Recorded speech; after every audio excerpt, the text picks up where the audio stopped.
Volume 16. Chapter 1501 Battle Between Beasts, 4. Chapter 1501 Battle Between Beasts, 4. Translator, Endless Fantasy Translation Editor, Endless Fantasy Translation. As the Secret Order's sacred beast, when had the little fellow ever endured such humiliation? It was thoroughly enraged once again. Its white fur stood on end like an angry little cat. If Gu Ruoyan had not managed to pull it back in time, it would have lunged at Su Lin.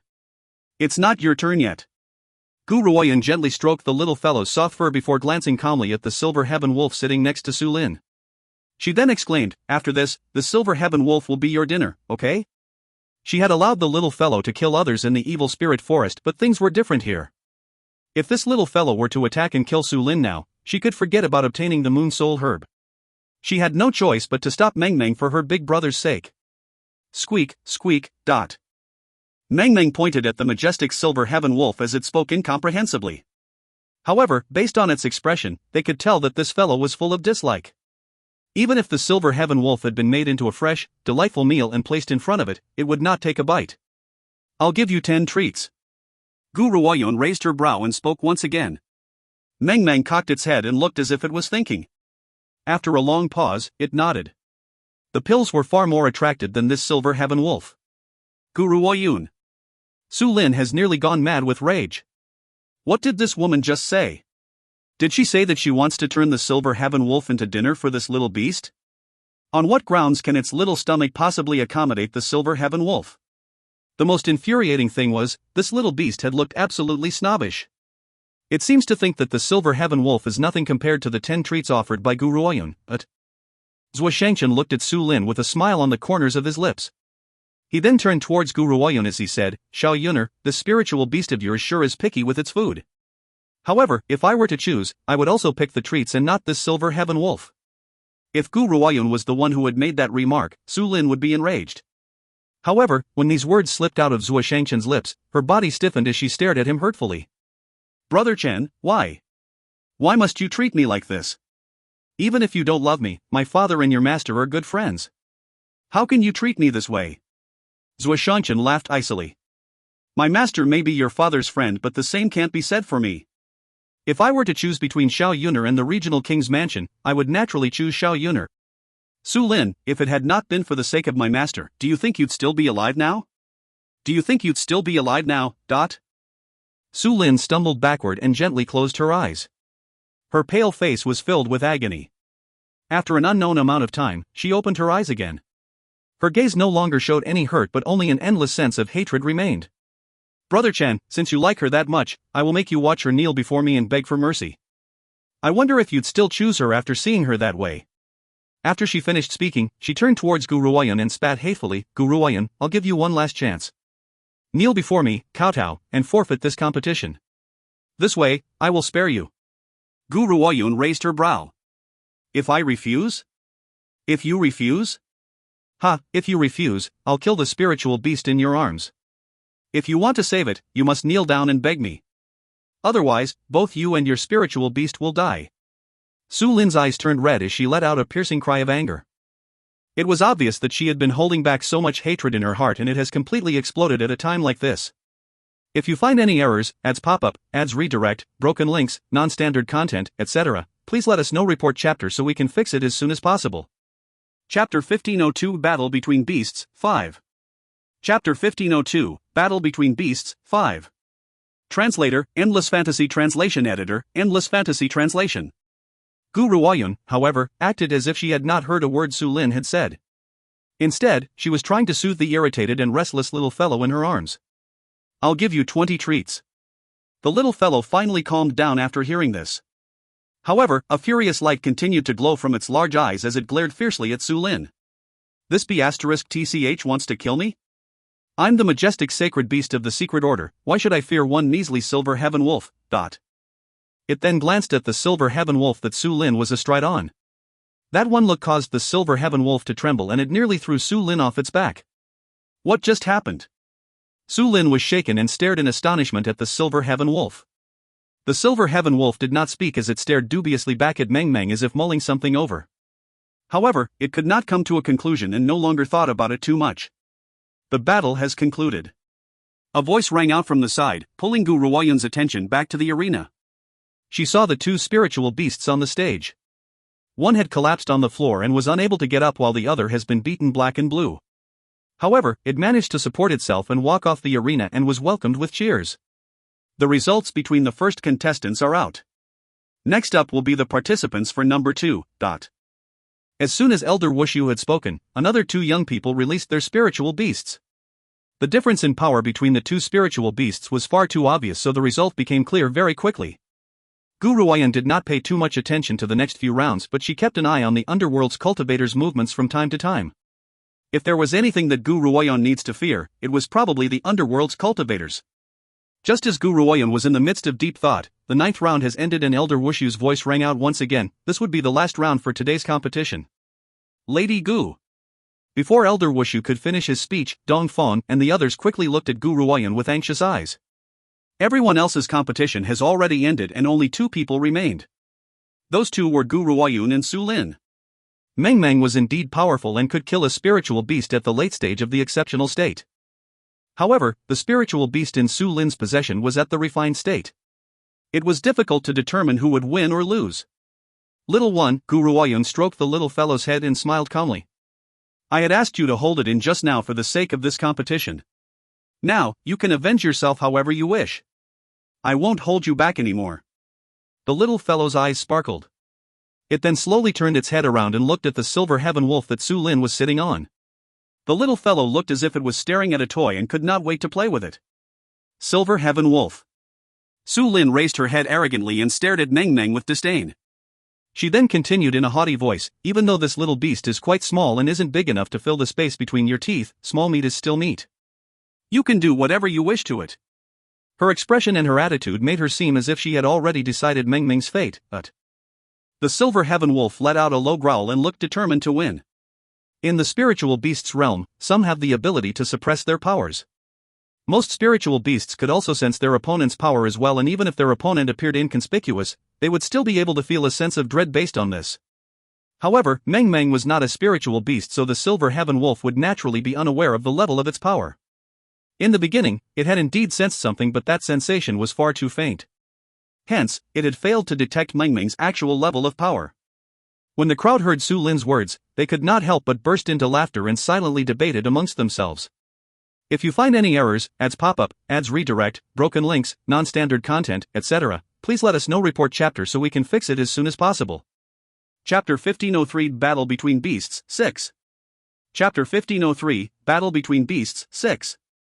Translator, Endless Fantasy Translation Editor, Endless Fantasy Translation. How could eldest Lady Su Lin believe that Gu Ruoyun would send this spiritual beast into battle? This spiritual beast is only the size of a palm. If she uses it, won't she be sending it to its grave? I also believe that Gu Ruoyun can't possibly allow this spiritual beast to do battle. What do you guys think? Does she have another spiritual beast hidden somewhere else? Gu Ruoyun can't be that foolish, she must have other spiritual beasts, but so what if that's the case? She can't possibly defeat Lady Su Lin's silver heaven wolf. Regardless of which spiritual beast she uses, it's going to die for sure. The way Gu Ruoyun had defeated Lin Yu in the evil spirit forest was still fresh in their minds. Therefore, they believed that Gu Ruoyun would never be so foolish to allow a little fellow with no means of attack to walk to its death. Hence, she must have prepared some other spiritual beast. However, the crowd simply never expected Gu Ruoyun to walk sheepishly onto the stage with the little fellow in her arms. She then placed it in the middle of the stage and walked away. Whoa! The crowd instantly exploded into a discussion. Their eyes were filled with disbelief and they stared at the woman walking down the arena in shock. She's really going to send this spiritual beast into battle? Could it be that she understands that no matter which spiritual beast she uses, it would certainly end up dead, so she had decided to sacrifice this defenseless little beast? That's right, that is the only possibility. She has made up her mind to lose. She doesn't even want to retaliate. Sigh, how unfortunate. Based on her late-stage exceptional state power, she would certainly be a contender for first place. However, she had run into Su Lin in this round. Su Lin's silver heaven wolf is too powerful, anyone who fights against it would certainly lose. The crowd shook their heads as their faces filled with regret. Based on their point of view, this little fellow was completely defenseless. Sending it to battle would be equivalent to sending it to its death. This palm-sized little beast probably could not even fill the space between the silver heaven wolf's teeth. On the arena. The little fellow blinked innocently as it looked around the place at random. Even running required a great deal of effort because of its short and tiny legs. However, when it saw the silver heaven wolf in the arena, the white fur on its entire body stood on end as its eyes filled with a fiery rage. To everyone else's eyes, it was clearly a look of defense from shock. Simply based on this look, they thought that this little fellow was going to lose. Of course, only Dong Fong and the others who had come into contact with this little fellow understood that this was a stance this little fellow would take only when it was enraged, but Meng Meng was actually now very angry. Each time it thought about how Su Lin had insulted it, it would feel the urge to explode with rage. However, the one on stage was not Su Lin, so it pushed its hatred onto the silver heaven wolf. Who was to blame for making Su Lin the silver heaven wolf's master? To take it a replacement for Su Lin was fine as well. Gu Ruoyun, you still have time to beg for mercy. Su Lin looked at Gu Ruoyun and laughed icily. Her eyes were filled with a venomous hatred. After a long pause, she noticed that Gu Ruoyun had ignored her and the anger in her heart deepened. She then retorted with mockery and ridicule, "Fine, even if you don't give in now, you'll certainly give in later." However, it would be much too late then. Humph. Su Lin scoffed and turned her gaze towards the arena once again, no longer paying any attention to Gu Ruoyun. Just then, the silver heaven wolf roared loudly and leaped towards the little fellow in front of it. Based on the crowd's point of view, one leap from this silver heaven wolf was enough to smash the little fellow into a meat patty. Therefore, some who could not bear the sight of it and quickly shut their eyes, unable to watch such a lovely and adorable little beast be turned into a puddle of blood. If you find any errors, ads pop up, ads redirect, broken links, non-standard content, etc., please let us know. Report chapter so we can fix it as soon as possible. Chapter 1504, Battle Between Beasts, 7. Chapter 1504, Battle Between Beasts, 7. Translator, Endless Fantasy Translation Editor, Endless Fantasy Translation. However, something unexpected happened. Just as the silver heaven wolf lunged towards the little fellow seemed shocked before it turned around and ran towards the opposite direction with a whoosh. Perhaps it was a stroke of luck, but the little fellow managed to escape the silver heaven wolf's fearsome claws in the nick of time. It's like I've said, this little beast would collapse in the first blow. It's even run off before the fight. It doesn't have a shred of magnificence at all. Unlike the silver heaven wolf, which truly does have a kingly look. Some took advantage of the good opportunity and tried to curry favor with Su Lin. Su Lin naturally reaped the benefits from this. She raised her head in arrogance and stared disdainfully at the pure and honest-looking Gu Ruoyun. When she noticed the calm look on the latter's face, the venomous look in her eyes deepened like a dagger drenched in poison. In the arena, the little fellow was running in front of the silver heaven wolf as it chased fiercely after it. However, the distance between the two spiritual beasts remained the same. The little fellow did not leave the silver heaven wolf too far away, nor did it allow the silver heaven wolf to catch up to it. Somehow, everyone seemed to get the feeling as if this little fellow was toying with the silver heaven wolf. How could that be possible? The crowd shook their heads as they laughed at themselves. This little fellow was just a little bit faster, but it was no match for the silver heaven wolf in every other aspect. At times like this, it only has the chance to flee, forget about toying with the opponent. Gu Ruoyun, is that the only thing your spiritual beast can do? Su Lin secretly gnashed her teeth hatefully with her voice drenched in venom. It can only run and it has no other powers at all. Soon, it will fall into the silver heaven wolf's claws and be tortured to death. If you don't want your spiritual beast to die, kneel before me and beg for mercy now. Gu Ruoyun, however, only kept her eyes on the battle in the arena as if she had not heard Su Lin's words. Her delicate features remained as calm as ever and no hint of emotion could be seen in her eyes. The little fellow looked to be losing stamina as it began to slow down. Just then, the silver heaven wolf roared angrily and quickly lunged towards it. Its roar was fearsome and cruel, carrying an insufferably arrogant air. This little B** start actually dared to toy with me. Looks like it can't move anymore, can it? Since it can't move now, its time of death has arrived. The more the silver heaven wolf thought about this, the more complacent it felt. It looked as if it could already see the little fellow in a puddle of blood. Suddenly, it noticed that the little fellow in front of it had stopped running. It then turned around and spat onto the ground. Before the silver heaven wolf could comprehend the situation, its claws had already stepped into the little fellow's puddle of spit. Slide. The little fellow's saliva was more slippery than oil. When the silver heaven wolf stepped onto the area, its large body slipped and collapsed on the ground before rolling forward like a cylinder. When it looked like the silver heaven wolf was about to slide off the stage, a wave of energy suddenly grabbed onto its tail tightly. At this moment, the audience has nearly plunged into a sensation. No one had expected Meng Meng to turn out to be so sinister. It had actually tricked the Silver Heaven Wolf when it had lost its focus. What was even more surprising was that the little fellow had actually returned good for evil and saved its enemy, the Silver Heaven Wolf. That was right. If the Silver Heaven Wolf had slid off the stage, it would mean that the contest was over. Somehow, Meng Meng had caught its tail and stopped it from rolling off the stage. If you find any errors, ads pop up, ads redirect, broken links, non-standard content, etc., please let us know. Report chapter so we can fix it as soon as possible. Chapter 1505, Chen Beiyi Returns, 1. Chapter 1505, Chen Beiyi Returns, 1. Translator, Endless Fantasy Translation Editor, Endless Fantasy Translation. No one could have expected this at a time like this. How was the palm-sized Meng Meng able to drag the enormous Silver Heaven Wolf back? They had all been influenced by Meng Meng's returning evil with good attitude. This little fellow may be small, but it understood the meaning of a fair fight. It must have accidentally used its saliva to trick the Silver Heaven Wolf. Otherwise, why would it have pulled its opponent back? Was this really the truth? Just as the Silver Heaven Wolf was about to turn around and show its gratitude to the little fellow, it suddenly noticed a strange smile on the little fellow's face. Before the Silver Heaven Wolf could comprehend the meaning behind this strange smile, it felt its body being lifted up before the air rushed around its body. The rush of air was so piercing that it felt a great agony all over its body. It was then flung violently onto the ground, landing with a crash which shook the entire arena. My vision must be blurry. That's right, my vision must be blurry. A young man amongst the crowd rubbed his eyes as he stared at the arena in disbelief. They watched in awe as the palm-sized Meng Meng dragged the Silver Heaven Wolf by the tail and held it up in the air on the large and tall stage before throwing the Silver Heaven Wolf onto the ground. That shattering noise made the entire arena shake. Slam! Slam, slam, slam. The little fellow pounded the Silver Heaven Wolf's body with extreme force over and over again without pause.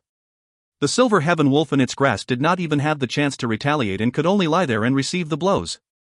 The entire imperial palace soon echoed with its anguished wails. This poor Silver Heaven Wolf is more pitiful than the fellow Meng Meng had swallowed in the evil spirit forest. Dong Fong shook his head, yet he was unable to stop watching the tragedy before him. Looks like this little fellow had previously allowed the Silver Heaven Wolf to chase it just to toy with it.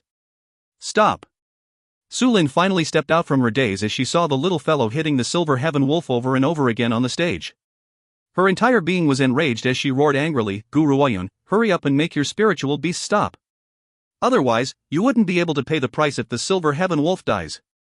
The Underworld's protector had loaned the Silver Heaven Wolf to her in order to ensure her victory in this competition.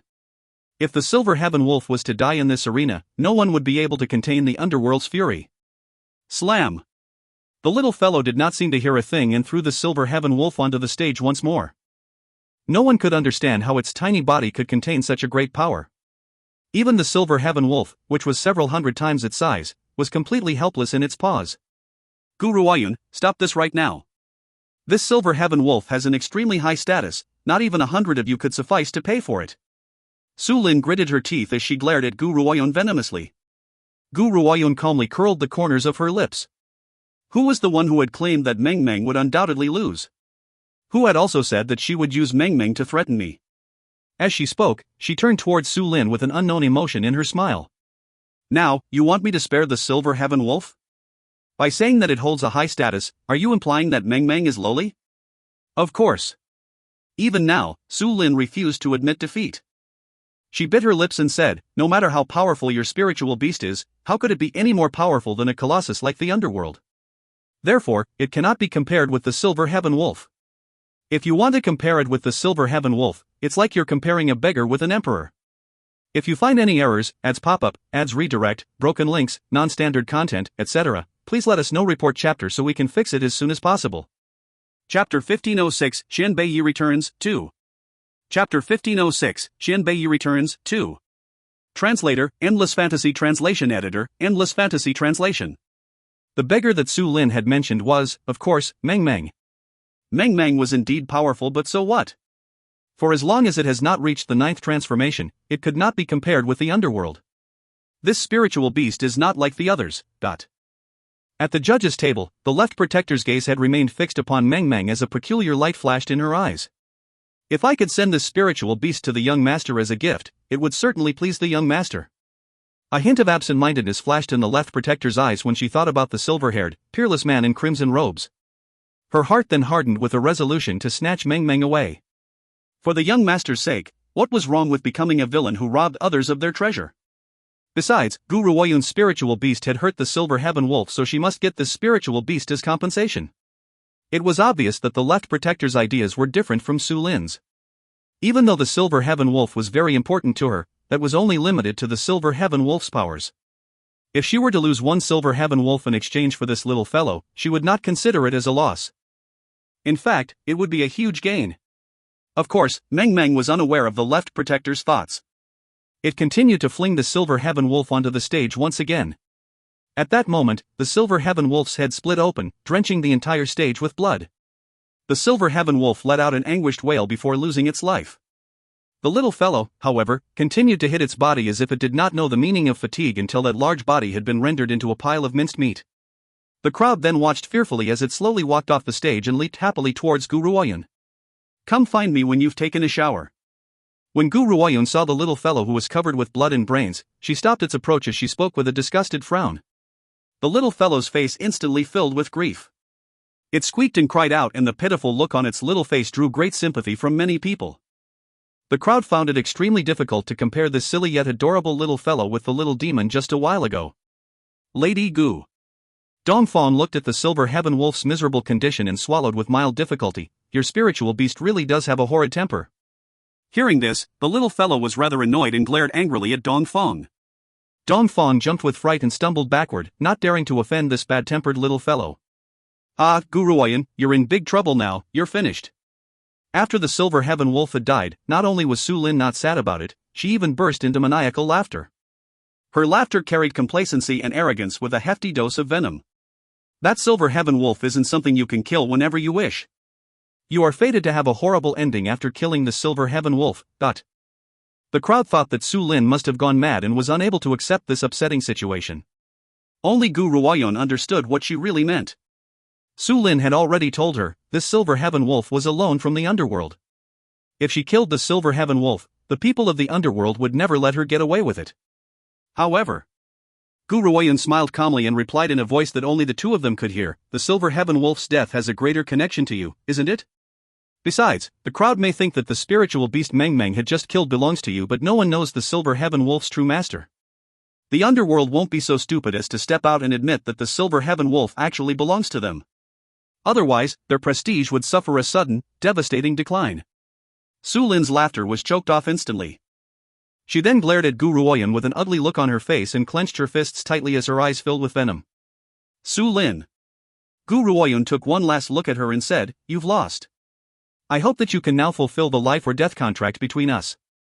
"The life or death contract?" Su Lin's eyes filled with even more hatred and her features were extremely pale. Suddenly, she laughed icily and exclaimed brazenly, "The life or death contract? What's that? I've never signed a life or death contract. If you find any errors, ads pop-up, ads redirect, broken links, non-standard content, etc., please let us know. Report chapter so we can fix it as soon as possible." Chapter 1507, Chen Beiyi Returns, 3. Chapter 1507, Chen Beiyi Returns, 3. Translator, Endless Fantasy Translation Editor, Endless Fantasy Translation. Su Lin's expression was unrepentant, and the group of people who had once been Gu Ruoyun's teammates in the evil spirit forest was instantly enraged. "Su Lin, we can all bear witness that you and Gu Ruoyun had signed a life or death contract. Yet you want to forget about it now?" Li Qing gritted his teeth as he retorted. Li Qing obviously holds the highest status in the group. Unfortunately, as the precious pearl of the regional king's mansion, Su Lin feels no fear towards him. "Li Qing, I've already noted your involvement in shielding Gu Ruoyun," Su Lin scoffed icily. "Besides, the agreement was if I had lost in a determining battle with her, I would leave my life in her hands. However, this battle wasn't me and her but was conducted by our spiritual beasts. Hence, it doesn't count." The crowd has never seen such a shameless person, and their faces all turned ashen from Su Lin's response. Gu Ruoyun was the only one who had shown no sign of emotion from the very beginning. Her chilly gaze continued to stare at Su Lin. Just then, a white-clad figure slowly descended from the judge's table and stood in front of Su Lin. The woman's voice was faint and proud, slowly ringing through the garden. "Lady Gu, may I ask one thing, where had this spiritual beast in your possession come from?" The white-robed woman stared calmly at Gu Ruoyun, but her chin was raised slightly. She looked as if the person before her was inferior to her. However, her voice sounded very gentle and it was difficult to notice her arrogance. Gu Ruoyun looked at the left protector of the underworld and replied in a calm manner, "It had insisted on tagging along with me." The truth was, this little fellow had indeed clung onto her for the sake of pills. Ever since she had left the secret order, it had harassed her and stuck to her tightly. Put. The left protector laughed, but because they were in front of a crowd, she did not behave in a haughty manner like she did when she had visited Gu Ruoyun back then.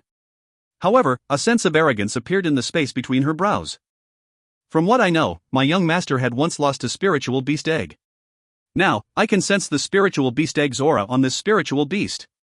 If my guess is correct, this little fellow had hatched from that spiritual beast egg.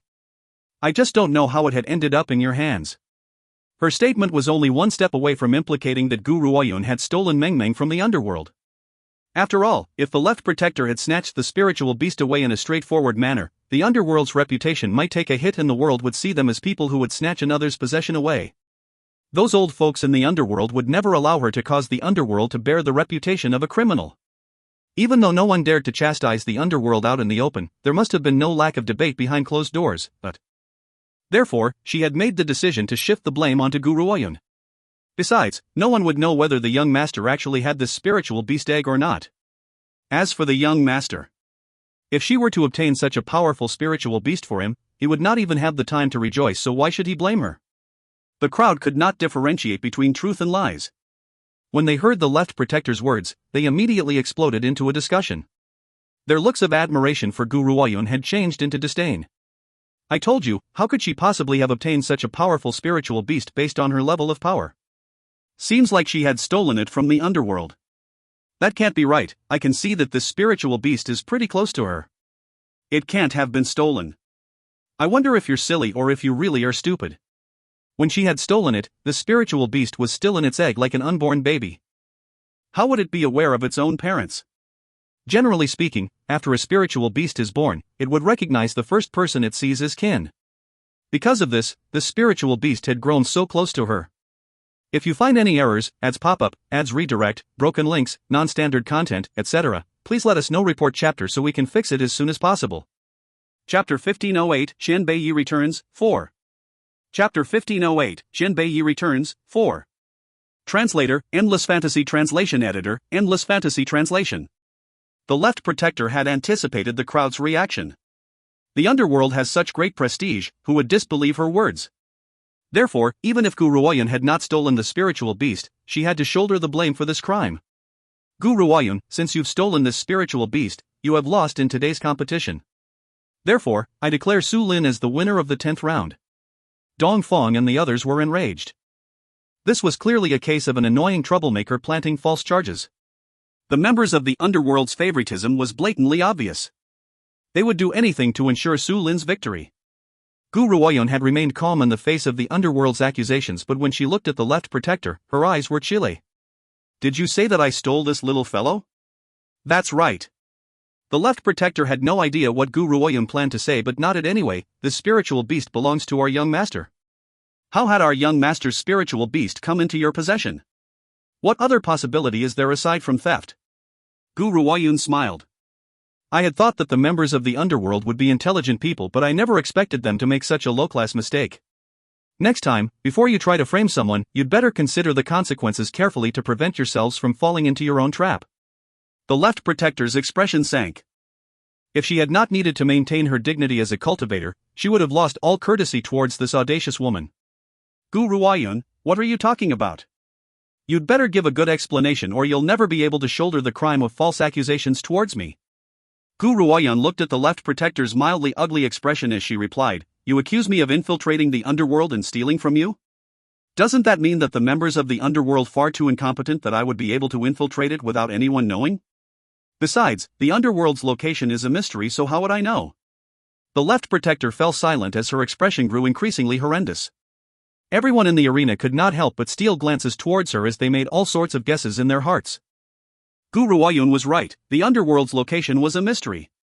Even if she had been lucky enough to find out, how could she have possibly have infiltrated the underworld to steal that spiritual beast egg? If she has managed to get away with it, does that not mean that the underworld's cultivators would be considered as next to useless? Besides, based on the look on the left protector's face, Gu Ruoyun was clearly right.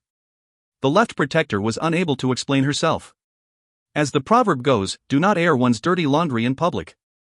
I did not want to say this initially, but the left protector paused for a moment. There was a neutral expression on her face as she continued, I've known this woman for a while now. Back then, she had collapsed at the foot of the underworld's mountain and our young master had found her by accident. Our young master is naturally kind, so he had brought her back. Who would have thought that she would turn out to be two-faced and wanted to become his wife? However, the elders of the underworld refused to allow an unknown woman to become our young madam, so they kicked her out of the underworld. Besides, our young master didn't like her at all. The crowd fell silent and sighed incessantly, but no one spoke at all. Only the little fellow who was lying by Gu Ruoyun's feet slowly lifted its head. An angry light flashed in its eyes as it looked at the left protector. When she saw that her attempts in seducing the young master had failed, she was unwilling to leave empty-handed, so she took advantage of the young master's absence and stole the spiritual beast egg and has gone into hiding ever since. Everyone, you now know how the spiritual beast egg had been stolen by her. I had recognized her here and recognized the spiritual beast in her possession, but due to circumstances, I had to silently endure it for the sake of this contest. If you find any errors, ads pop-up, ads redirect, broken links, non-standard content, etc., please let us know. Report chapter so we can fix it as soon as possible. Chapter 1509, Shen Beiyi Returns, 5. Chapter 1509, Shen Beiyi Returns, 5. Translator, Endless Fantasy Translation Editor, Endless Fantasy Translation. The left protector sighed before she continued to speak, I did not wish to disturb the competition between the geniuses for the sake of the underworld's matters. I had decided to seek out Gu Ruoyun after the competition has ended to take the spiritual beast back. Unfortunately, she had used the stolen spiritual beast to fight in the competition, so for the sake of fairness, the underworld has no choice but to uphold justice. The left protector no longer carries the overbearing attitude from the past few days. Instead, a strong sense of righteousness now emanated from her being. Su Lin is a true genius and we can't tolerate her being defeated here, especially by the hands of a villain like her. Instantly, the left protector's eyes sharpened and she turned towards Gu Ruoyun like a knife. So, Gu Ruoyun, looks like you would resort to such excessive methods for the sake of this competition. Su Lin was enraged after hearing the left protector's words and she glared angrily at Gu Ruoyun. This competition takes pride in being fair. You had used a stolen spiritual beast to compete, how's that fair? Gu Ruoyun found Su Lin's treacherous expression of catching a thief mildly hilarious. However, she ignored the latter and looked at the left protector again. Not bad, your story is flawless. However, let me ask you this, what did you use to nurture this little fellow? Even a spiritual beast egg would require some form of nurturing. Also, what kind of food does it consume? Gu Ruoyun continued to ask calmly, since you claim that this little fellow belongs to the underworld, you should know what food it needs. The left protector was in a daze. Obviously, this spiritual beast eats grass. Spiritual beasts were categorized into herbivores and carnivores. However, since this little fellow had preferred to smash the silver heaven wolf to death rather than devouring it, it was clear that the spiritual beast before her was a herbivore. Therefore, the left protector could not understand the meaning behind Gu Ruoyun's question. Put. Dongfang could not help but burst into laughter. He had even forgotten about the left protector of the underworld's status. However, when he finally remembered that fact, it was too late. The white-robed woman had turned sharply towards him. What's so funny about a spiritual beast that eats grass? Are you saying that it consumes meat? This little fellow wouldn't even taste the silver heaven wolf's meat. It's obvious that it only consumes grass. As she spoke, the left protector released a powerful coercion from her body. How could Dongfang endure the suffocation of a cultivator in the refined state? His face instantly drained of color and cold sweat beaded on his forehead. Suddenly, a green-robed figure flashed across them and stood in front of the left protector. The woman's indifferent voice slowly rang out, so, is this how the underworld's left protector conducts her business? You would use your aura to crush others to death just because they laughed? After the woman had spoken, the coercion which was suffocating Dongfang slowly disappeared. He felt the air rush towards him and could not help but lift his head to take a breath. He then turned towards the figure in front of him in gratitude and said, "Thank you, Lady Gu." Gu Ruoyun did not reply. Her chilly eyes were fixed upon the left protector and carried a threatening aura. Furthermore, you're wrong. This little fellow does not eat meat nor does it consume grass. You don't even know what to feed it, yet you claim that it belongs to the underworld? Ah, Gu Ruoyun, aren't you stupid? Hearing this, Su Lin did not wait for the underworld's left protector to speak and burst into laughter. It doesn't eat grass nor does it consume meat. Are you saying that it intends on starving itself to death? Since it doesn't eat anything, how could it manage to survive? I'm really going to laugh to death. There's someone as stupid as you walking around in this world. Stealing is stealing. No matter how much you insist on denying it, it doesn't change your character as a thief. If you find any errors, ads pop up, ads redirect, broken links, non-standard content, etc., please let us know. Report chapter so we can fix it as soon as possible. Chapter 1510, Xian Bei Yi returns, 6. Chapter 1510, Xian Bei Yi returns, 6. Translator, Endless Fantasy Translation Editor, Endless Fantasy Translation. As soon as she had spoken, Su Lin immediately felt as though something was not right. She does not know why, but she felt that Li Qing and the others were looking at her with disdain but also with a sense of pity. Had she been mistaken? That was impossible. If this spiritual beast does not eat grass nor does it consume meat, what does it eat to survive? Before Su Lin could fathom the situation, the woman's chilly and calm voice slowly rang out again. You claim that this little fellow belongs to the underworld, but how could you not even know what it eats? Gu Ruoyun lifted her head as she spoke. Her eyes have remained as calm as a lake with no sign of ripples at all. The left protector's expression changed instantly. Had she guessed it wrongly? A puzzled light flashed in her sharp eyes as she spoke. Lady Gu, based on what I know, the spiritual beast is a herbivore. However, this is simply my understanding of it and I'm not the spiritual beast's master. Only our young master would know what it really eats. If you insist on denying this, wait for our young master to arrive. He will naturally prove this spiritual beast's identity.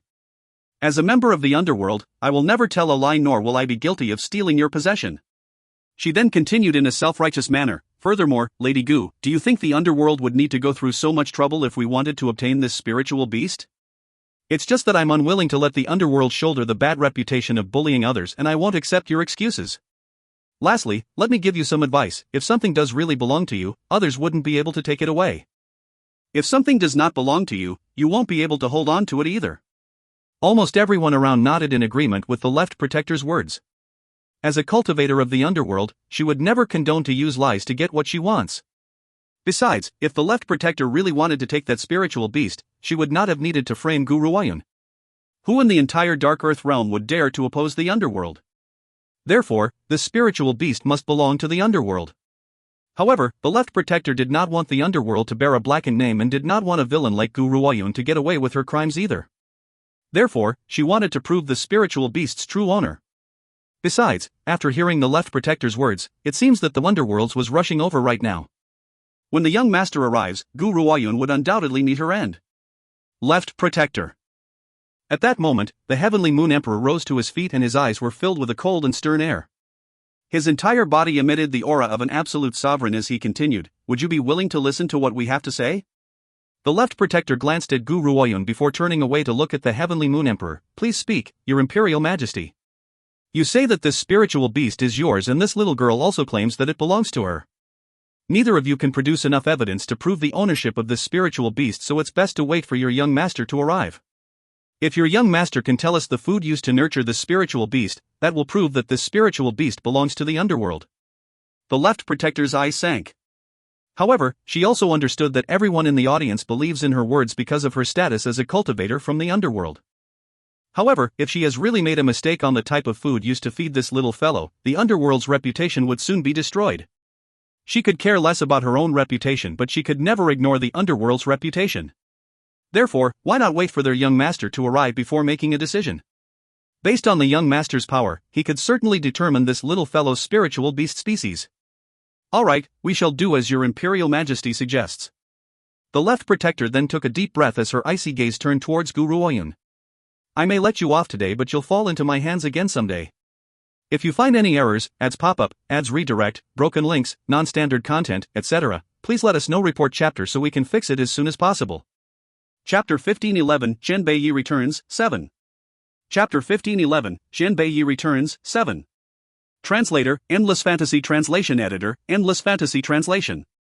The left protector then turned towards the Heavenly Moon Emperor and asked, You Imperial Majesty, Gu Ruoyun cheated and had used our spiritual beast in the competition. How should we judge this? The Heavenly Moon Emperor fell silent, but before he could speak, a seductive chuckle suddenly chimed in. Watching this is certainly exhausting. Zhuo Shengchen smiled lazily as he placed his hands on the back of his head and stared at the underworld's left protector with half-closed eyes. You can't even guess what this little guy eats, yet you keep claiming that it belongs to the underworld? Since you claim that only your young master can determine what the little fellow eats, it's clear that there's still no conclusion. Since you're unable to prove it, how can you accuse Xiao Yuner of cheating?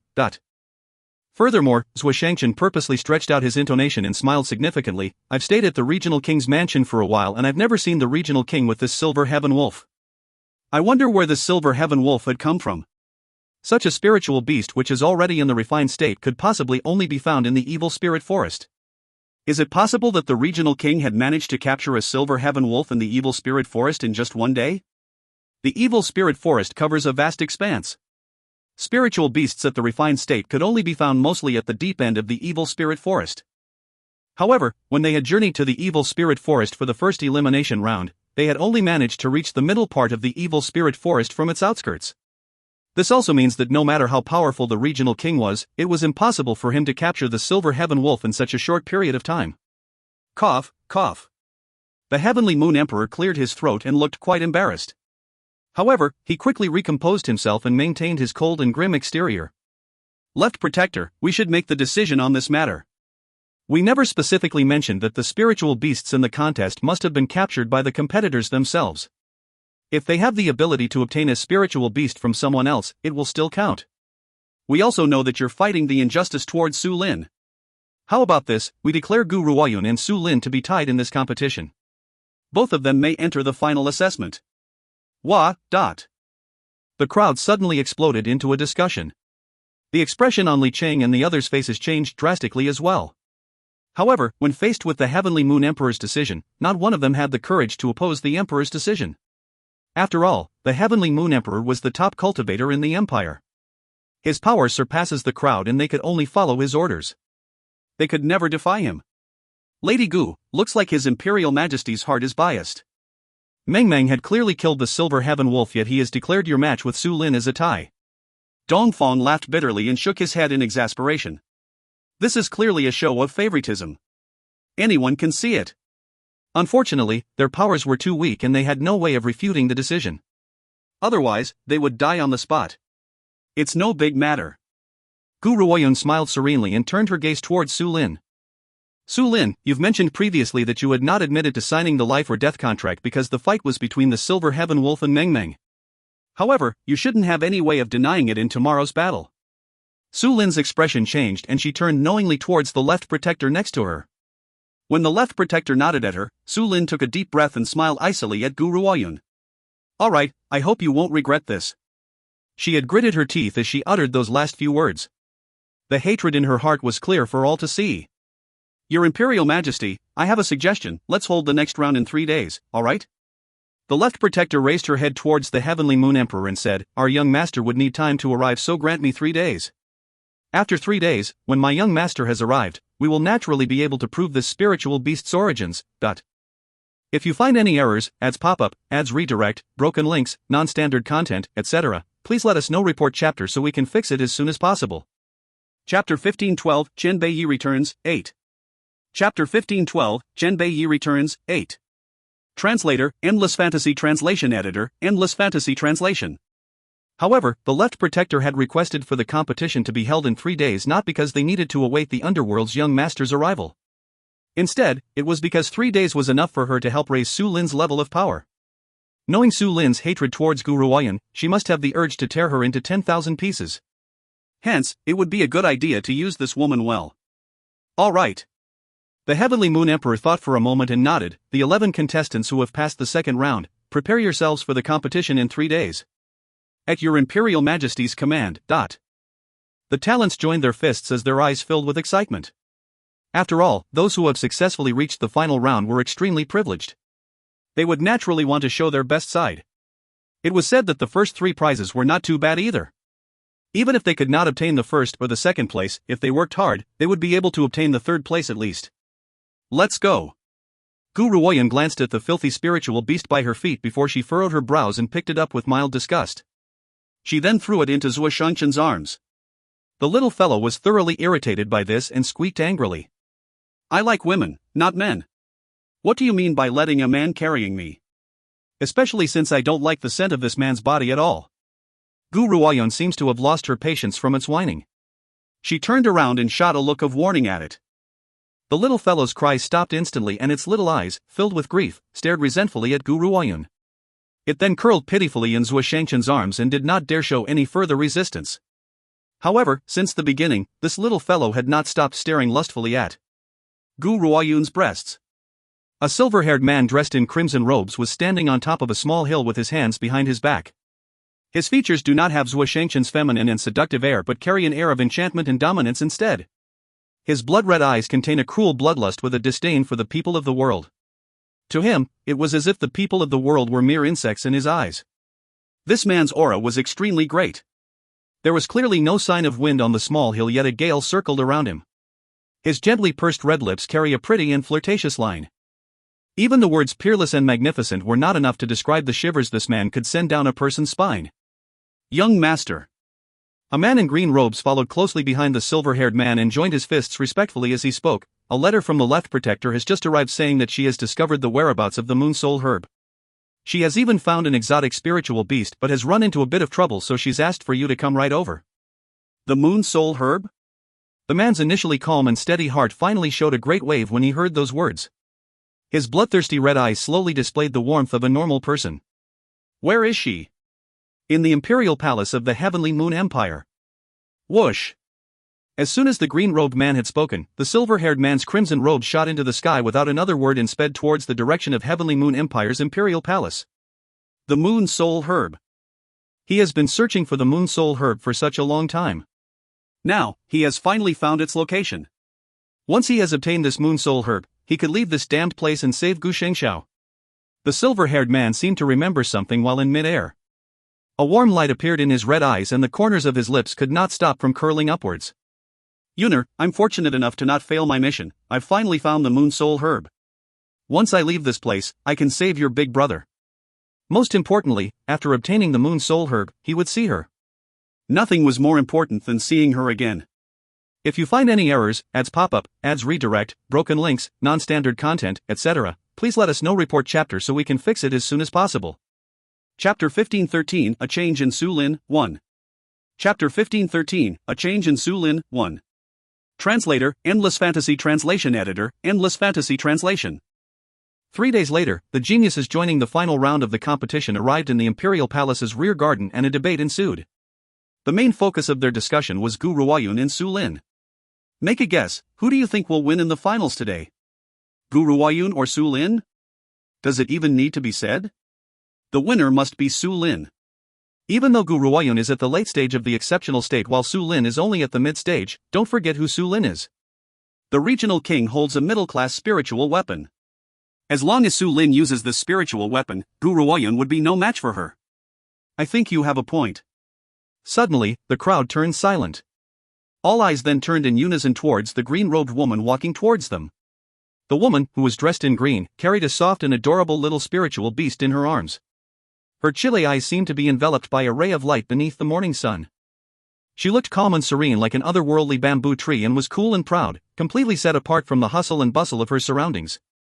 It was as though nothing could affect her serene heart regardless of how noisy the world became. Lady Gu, it seems that Su Lin has not arrived yet. Dongfang noticed Gu Ruoyun's presence immediately and quickly approached her. He then looked all around and remarked in astonishment, "That's not right. Under most circumstances, Su Lin should have arrived earlier than anyone else. Besides, she would add further humiliation on Lady Gu the moment she sees her. Why isn't she here yet? Could it be that she has run away at the last minute? Impossible, a person like Su Lin would never run away before a battle. Besides, she views Lady Gu with such enmity, so why wouldn't she join the final competition?" The person who had spoken was the one with the most solid personality of all, Muing. However, he could not understand why Su Lin has yet to appear. Perhaps she has some sort of sinister plot? Lady Gu, isn't Sirzwa coming? Lu Yun's eyes were not looking for Su Lin, so she had noticed that Zhu Shangchen, who always tagged along with Gu Ruoyun, had not arrived. She felt mildly astonished and furrowed her brows as she asked. Based on her observation, the members of the underworld would certainly cause trouble for Gu Ruoyun. Why was the evildoer, Zhuo Shangchen, absent? Dongfang was unaware of what Lu Yun was really thinking about. To him, all he could see was the woman he loves asking about another man and his heart felt sour. He then tightened his clenched fists. Of course, Dongfang was not jealous of Zhuo Shangqian but was making a silent vow that he would grow stronger no matter what. Because Lu Yun likes powerful men. If he has the power to protect her, perhaps she might pay more attention to him. Zhuo Shangqian is here but he hasn't shown himself. Gu Ruoyun shook her head. That fellow was worried that the members of the underworld would try to help Su Lin covertly. Hence, he has hidden away and decided to secretly observe the competition, which was why he did not show up with the others. Like I've said, how could he possibly feel at ease with leaving Lady Gu alone? Lu Yun smiled then spoke sweetly, with him protecting Lady Gu in secret, we can relax. Otherwise, knowing those people, it's very likely that they would cause from in the dark so that no one can do anything about it. Dongfang stared at Lu Yun in confusion. He has always assumed that Lu Yun had feelings for Zhuo Shangqian, but after hearing what she had just said, it seems that it was not the case. She's here. Suddenly, Gu Ruoyun's gaze sharpened as she spoke in a low voice. If you find any errors, ads pop up, ads redirect, broken links, non-standard content, etc., please let us know. Report chapter so we can fix it as soon as possible. Chapter 1514 A Change in Su Lin 2. Chapter 1514 A Change in Su Lin 2. Translator, Endless Fantasy Translation Editor, Endless Fantasy Translation. Dongfang and the others followed her gaze and turned around. They instantly laid eyes upon a familiar figure. Su Lin? No, that's not right. The aura on her body is different. Previously, Su Lin had given off an unruly and headstrong aura. She did not have the least bit of intelligence or control. However, when Su Lin appeared this time, they felt as though the temperature in the place has gone down. Even from afar, one could sense the eerily cold aura from her being. It was as if she has turned into a completely different person. Su Lin clearly noticed their stares as well and turned towards Gu Ruoyun and the others. However, her eyes did not carry her usual provocative and arrogant air. Instead, her expression was sinister and cold. It was as if she has just climbed out from hell. Her entire being gave off a chilly and menacing air. If my guess is correct, Su Lin must have trained in some sort of martial arts. Not only has her aura changed, but even her powers have also increased substantially. Gu Ruoyun thought for a moment before she slowly spoke up. When the underworld's left protector had suggested 3 days' time, Gu Ruoyun had already guessed her ploy. The left protector would need 3 days to raise Su Lin's power. However, she never thought that these people would resort to these methods to raise Su Lin's power, but... Lady Gu, did you say that Su Lin has trained in a martial arts technique in 3 days? What kind of martial arts did she do to enable her to raise her power in such a short time? How could there possibly be such a great change in just 3 days? Dongfang's entire face was filled with shock, clearly feeling that there was something freakish about this. Gu Ruoyun smiled faintly. There are many types of martial arts techniques in this world. There are some techniques which could raise one's power quickly in 3 days. However, you must all understand one thing, one can also bite off more than one can chew. The faster one rises in power, the greater the price. If my guess is correct, for the sake of raising her power so rapidly, Su Lin would not be able to live on for very long. What? Forget about Dongfang and the others, even the young master of the general's mansion, Li Qing, could not help but turn towards Gu Ruoyun. His eyes were filled with shock. You say that Su Lin won't be able to live much longer? How can that be? A person like Su Lin wouldn't possibly give up her own life for the sake of a competition. Even if she views you with enmity, she would never do such a thing. Li Qing fell silent after his exclamation. Based on his understanding of Su Lin, this woman has always been craven and cowardly.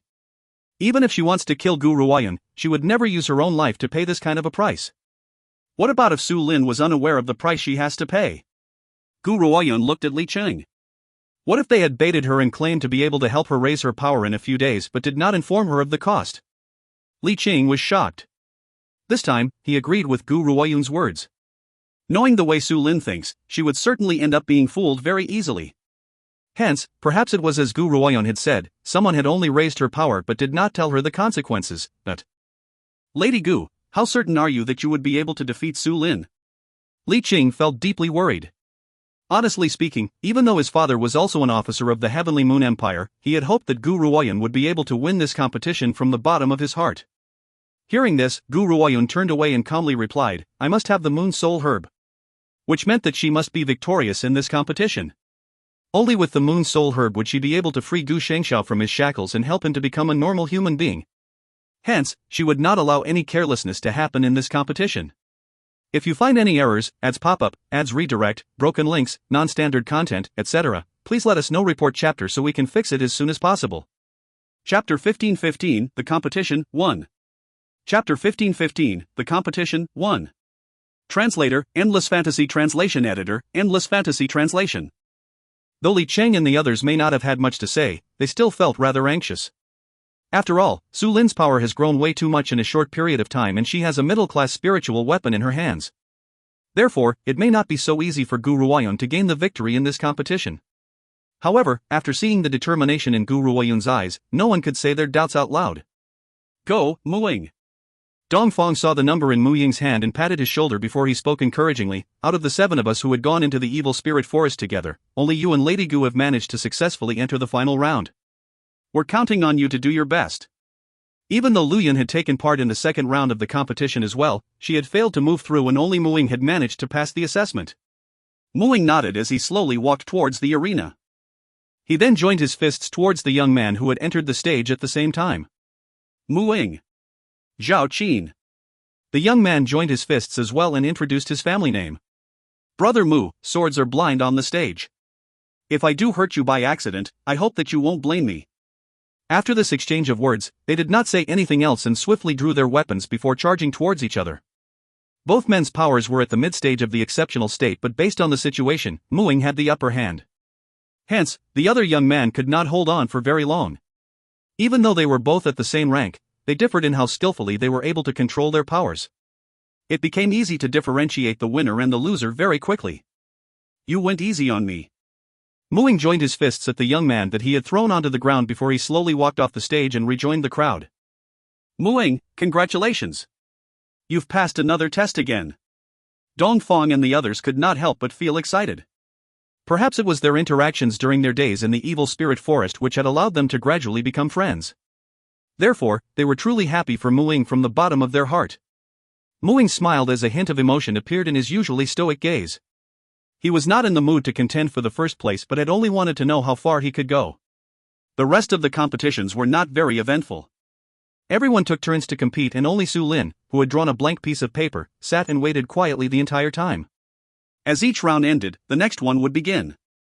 5 contestants have been filtered through and there were now 6 left. I've gotten number 1 again. Mu Ying looked at the number in his hands and smiled exasperatedly. I wonder who I'll be facing this time. He was at the mid-stage of the exceptional state. As long as he does not face Gu Ruoyun, Lang Shang, or Su Lin, he was certain of his victory. Gu Ruoyun, this person is your friend, correct? Just then, a low and sinister voice rang out beside Gu Ruoyun's ear, causing her to frown as she turned to face the woman next to her. The woman's eyes were filled with venom as well as a sense of complacency. How unlucky, the person that I'm facing this time is your friend. Even though Su Lin's aura has changed during the last 3 days, her arrogance and viciousness, which she had buried deep into her bones, had not changed at all. If you find any errors, ads pop-up, ads redirect, broken links, non-standard content, etc., please let us know report chapter so we can fix it as soon as possible. Chapter 1516, The Competition, 2. Chapter 1516, The Competition, 2. Translator, Endless Fantasy Translation Editor, Endless Fantasy Translation. Gasp. As soon as Su Lin had spoken, forget about Mu Ying, even the faces of Dongfang and the others have turned ashen. Regardless of who Mu Ying's opponent was, he could always admit defeat and forfeit the competition. However, they did not expect that he would be facing Su Lin this time. Knowing Su Lin's personality, she would never spare anyone related to Gu Ruoyun. Gu Ruoyun, keep a close eye on the arena and pay attention, this fellow will serve as a warning to you. Su Lin then scoffed icily and turned towards the arena. A layer of cold sweat had formed on Mu Ying's forehead and his eyes were also filled with panic. One could imagine the kind of pressure Su Lin's words have brought upon his heart. Mu Ying, if you can't fight her, admit defeat. There are rules in this arena. If you admit defeat, she can no longer attack you. Lu Yun raised her willowy brows as her eyes filled with anxiety. Mu Ying took a deep breath and forced himself to calm down. He then nodded gently. All right, I understand. Hold it. Gu Ruoyun cried out softly to Mu Ying when she saw that he was about to walk onto the stage. Mu Ying shivered and turned around hesitantly.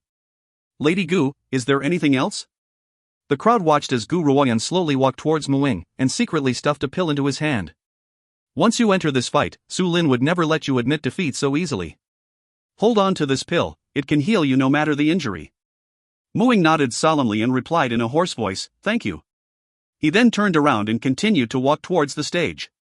After Gu Ruoyun has returned to the crowd, Dongfang asked puzzledly, "Lady Gu, what did you say to him?"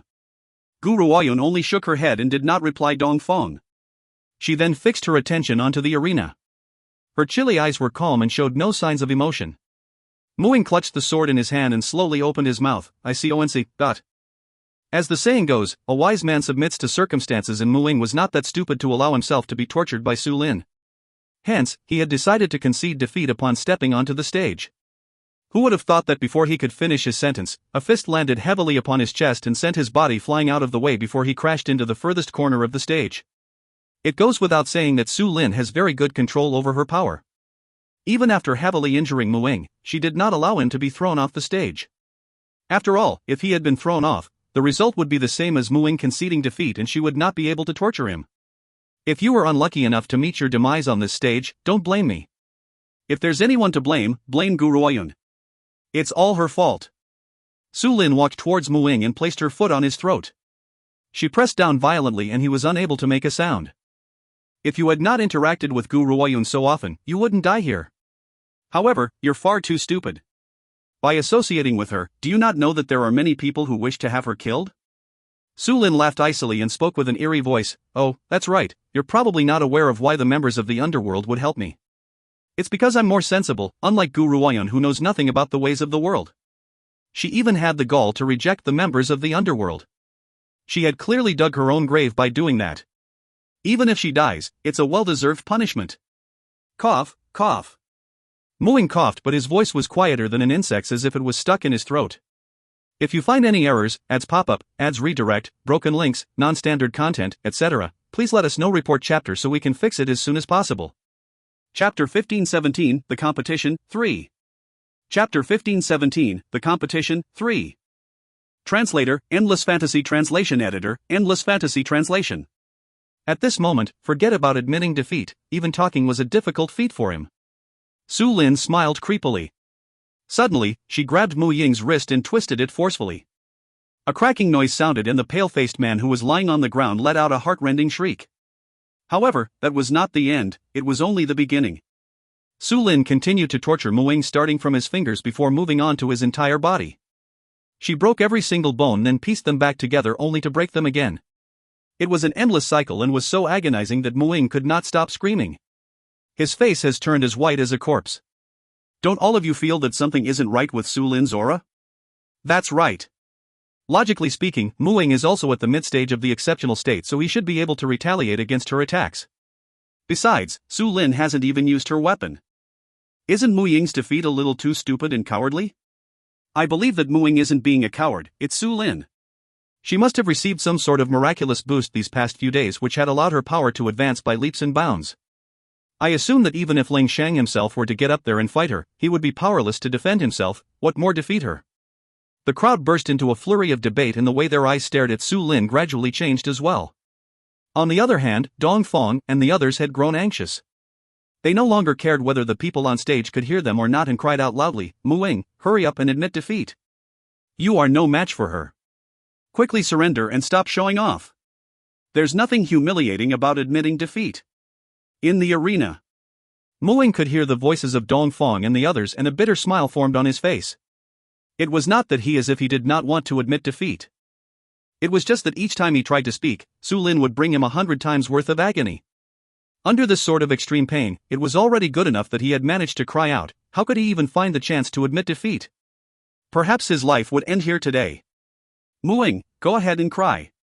Even if you scream yourself hoarse, it's useless. Su Lin bent down and stared sinisterly at Muing. Her eyes were just as venomous as ever.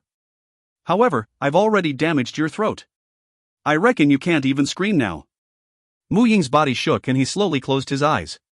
His breathing has grown extremely frail, and without close inspection, one might even think that he was already dead. She was right. Under all of this torture, his body was completely broken. His throat could not make a sound and he could only silently await his death in this arena, but... Of course, if Su Lin could grant him a quick death, he would not be in such pain. After all, a half-life was the true horror in contrast with death. Muing, what you think I should do to you? Should I gouge your eyes out first or bludgeon you to death? Or should I continue this fate which is worse than death? Su Lin cackled icily and spoke in a tyrannical manner. Even though we have nothing against each other, I won't spare anyone related to that SL*T, Guru Oyun. However, I'm just too kind, so I've decided to give you a chance. Su Lin chuckled softly. Her chuckle was filled with a cold and sinister air and slowly rang out in the arena. I'll help to put your arms and legs back together so that you can stand unscathed in front of me. Then, you will have a big fight with me. I'll spare you if you can defeat me. Su Lin gently raised her chin. Of course, you'd better not think of conceding. I've already damaged your throat so you won't be able to make a sound ever again. If you still can't defeat me, I'll continue to torture you. If you find any errors, ads pop up, ads redirect, broken links, non-standard content, etc., please let us know. Report chapter so we can fix it as soon as possible. Chapter 1518, The Competition, 4. Chapter 1518, The Competition, 4. Translator, Endless Fantasy Translation Editor, Endless Fantasy Translation. Pop, pop, pop.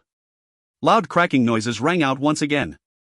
Just as Su Lin finished speaking, she had already put Mu Ying's limbs back together. Mu Ying, hurry up and concede. Dong Feng has grown anxious. Lady Gu, if this goes on, Mu Ying will die, he'll most certainly die. However, Gu Ruoyun had not said a single word from the very beginning.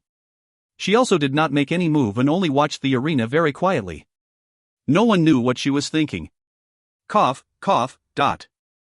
Mu Ying coughed up 2 mouthfuls of blood and slowly rose to his feet. He could finally move his arms and legs.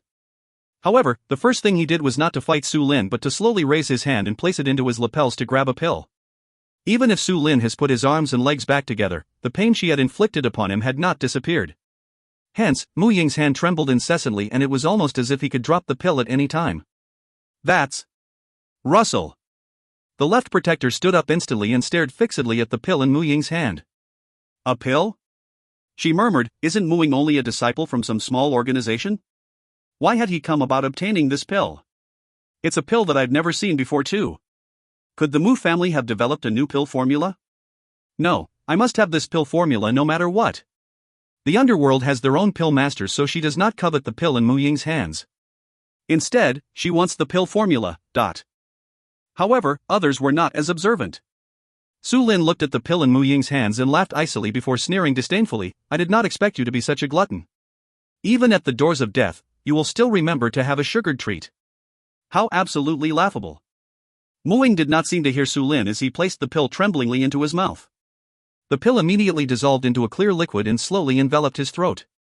Even his limbs, which were in agonizing pain, were slowly restored. I concede. His voice was a little hoarse, but he managed to utter those words very clearly. Impossible. The disdain on Su Lin's face changed instantly. I had destroyed your bronchia, so how could you even speak? This is absolutely impossible. You cannot concede, I refuse to allow you to concede. Thump. As she spoke, Su Lin smashed her foot onto Mu Ying's chest once again and sent him flying out of the way. She then stomped fiercely on his lips as if she wanted to grind his mouth to pieces. I never said that you could concede. Who allowed you to concede?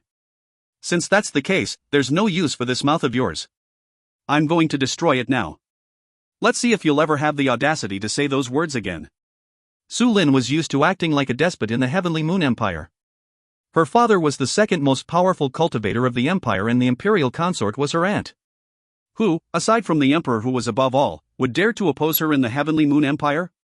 Therefore, as someone who had been spoiled by countless people her entire life, she has long held an undisciplined and out-of-control character. Even though she was on the arena now, she did not hold herself back at all. Slam! Suddenly, a white ray of light charged towards Su Lin, smashing her body violently out of the way. Su Lin instantly stumbled backward and nearly fell onto the ground. As she turned around angrily, she saw a little thing the size of her palm standing on the ground with one paw on its hips and one claw pointed at her as it squeaked angrily. Before she could return to her senses, she saw an icily calm woman slowly make her way onto the arena. The woman then scooped the little fellow up into her arms and stroked its head with her finger before she remarked calmly, Mu Ying has already conceded. This competition is over now, is it not? If you find any errors, ads pop up, ads redirect, broken links, non-standard content, etc., please let us know. Report chapter so we can fix it as soon as possible. Chapter 1519, The Competition, 5. Chapter 1519, The Competition, 5. Translator, Endless Fantasy Translation Editor, Endless Fantasy Translation. Su Lin was shaken when she saw the green-robed woman step onto the stage. Suddenly, she burst into cold laughter as she stared viciously at the woman in front of her. Gu Ruoyun, there are rules in this competition. As long as the competition has not ended, no one is allowed to disturb us. Have you forgotten this rule? Gu Ruoyun eyed Su Lin and casually replied, I've said it once. He has conceded, so the competition has ended. I don't agree to the end of this competition. Su Lin's eyes darkened as the anger in the pit of her stomach rose. Gu Ruoyun, I hate you. I will make you sorely regret this, so I won't let the competition end like this. You have no right or status to speak to me in the Heavenly Moon Empire. At the judge's seat, the Heavenly Moon Emperor's face gradually turned icy as a sharp light flashed in his eyes. Left Protector, you've made a fool of us. Su Lin has been spoiled rotten by the regional king from a young age and has not inherited the regional king's upright nature. To prevent the Heavenly Moon Empire from becoming a laughingstock, we have no choice but to stop her, but... The Left Protector laughed as she turned towards the scene on the arena. Even though she had wanted to attack Gu Ruoyun as well, she was not entirely unreasonable either. She would make sure that she stands on the highest point of the moral ground. She would even use all sorts of ploys to frame those who have angered her. However, Su Lin was simply far too stupid. Someone like Su Lin was only fit to be used by her and does not deserve her patronage. If Su Lin had planned to torture this young man to death, she should never have allowed him the chance to admit defeat.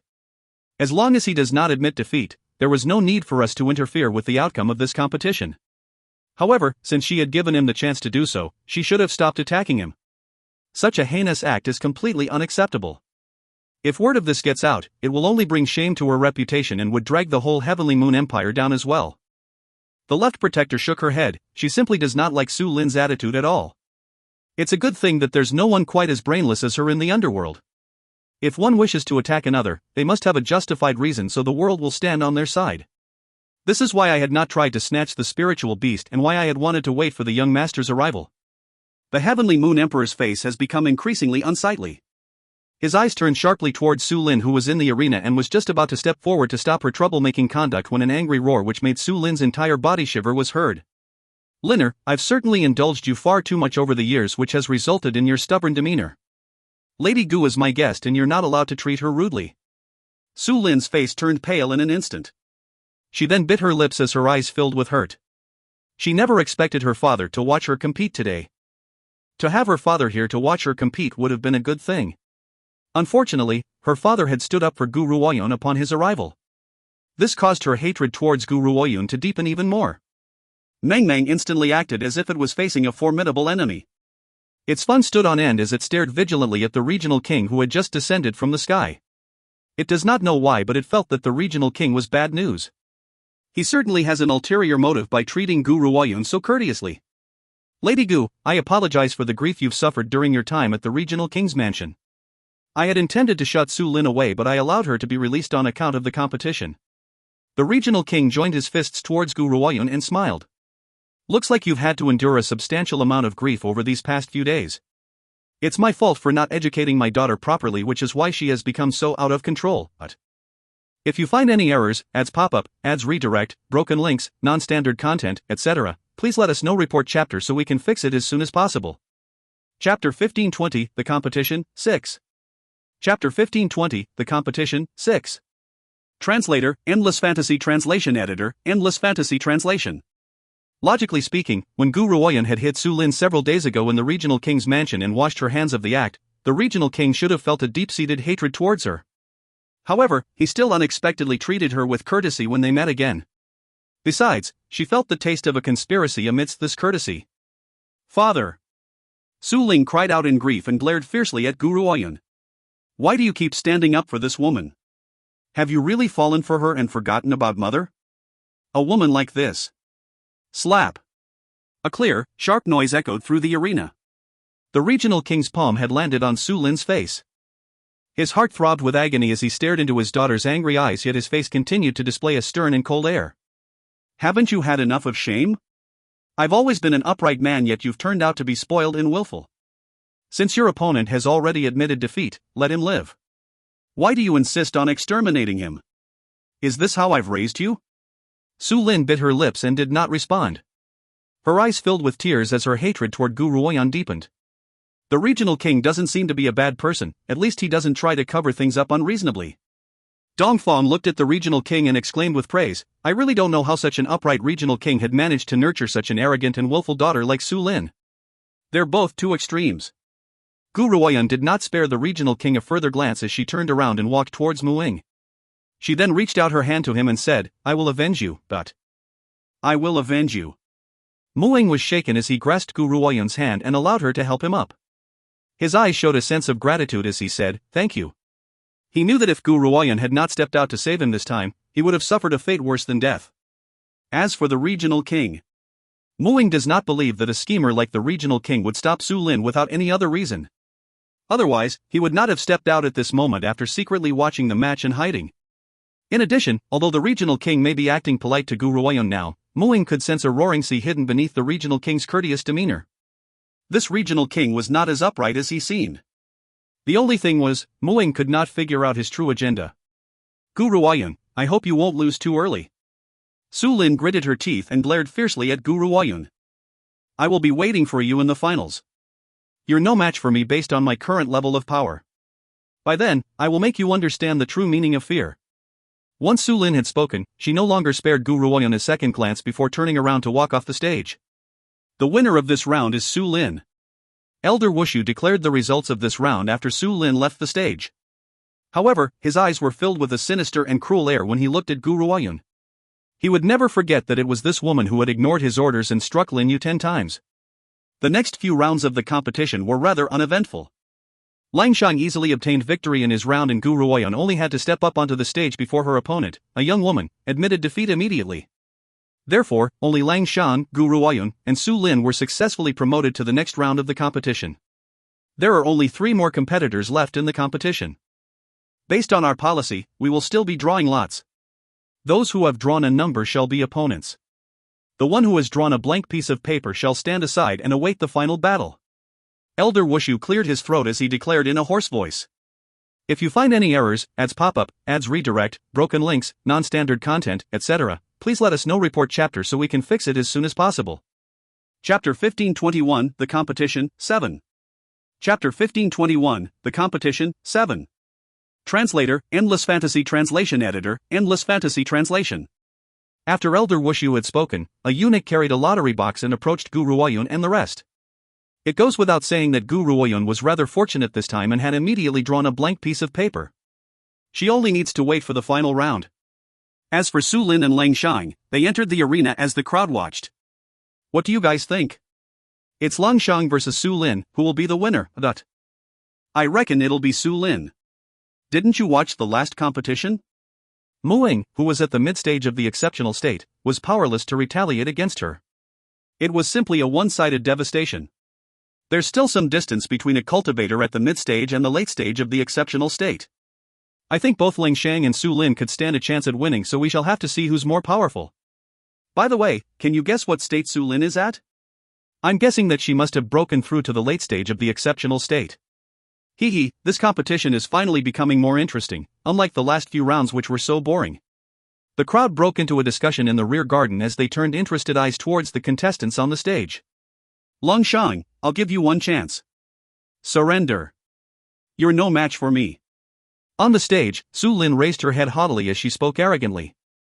Lang Shang's eyes darkened and he stared coldly at the woman in front of him. I've never known how to write the word surrender.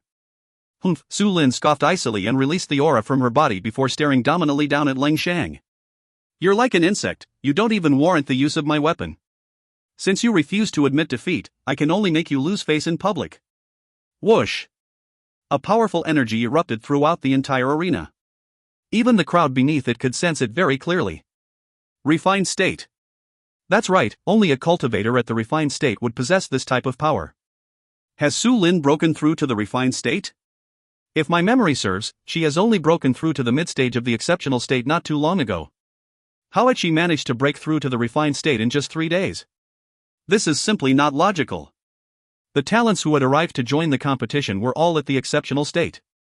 How could they possibly defend against the power of a cultivator in the refined state? They could not even withstand the slightest bit of it. Their faces drained of color as they stared in shock at Su Lin. It's over. Dongfang's expression changed greatly and he cried out in shock, I had thought that even if she had used some secret spell, she would only have been able to break through to the late stage of the exceptional state. I did not expect her to leap into the refined state straight away. There's no chance of success in the next round, Lady Gu, you'd better just admit defeat. While there's life, there's hope.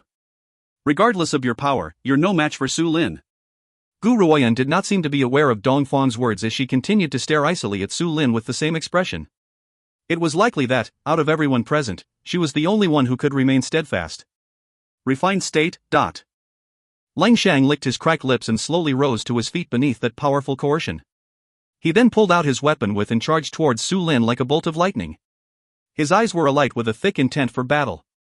His movements were so swift that all the others could see was a flash of light.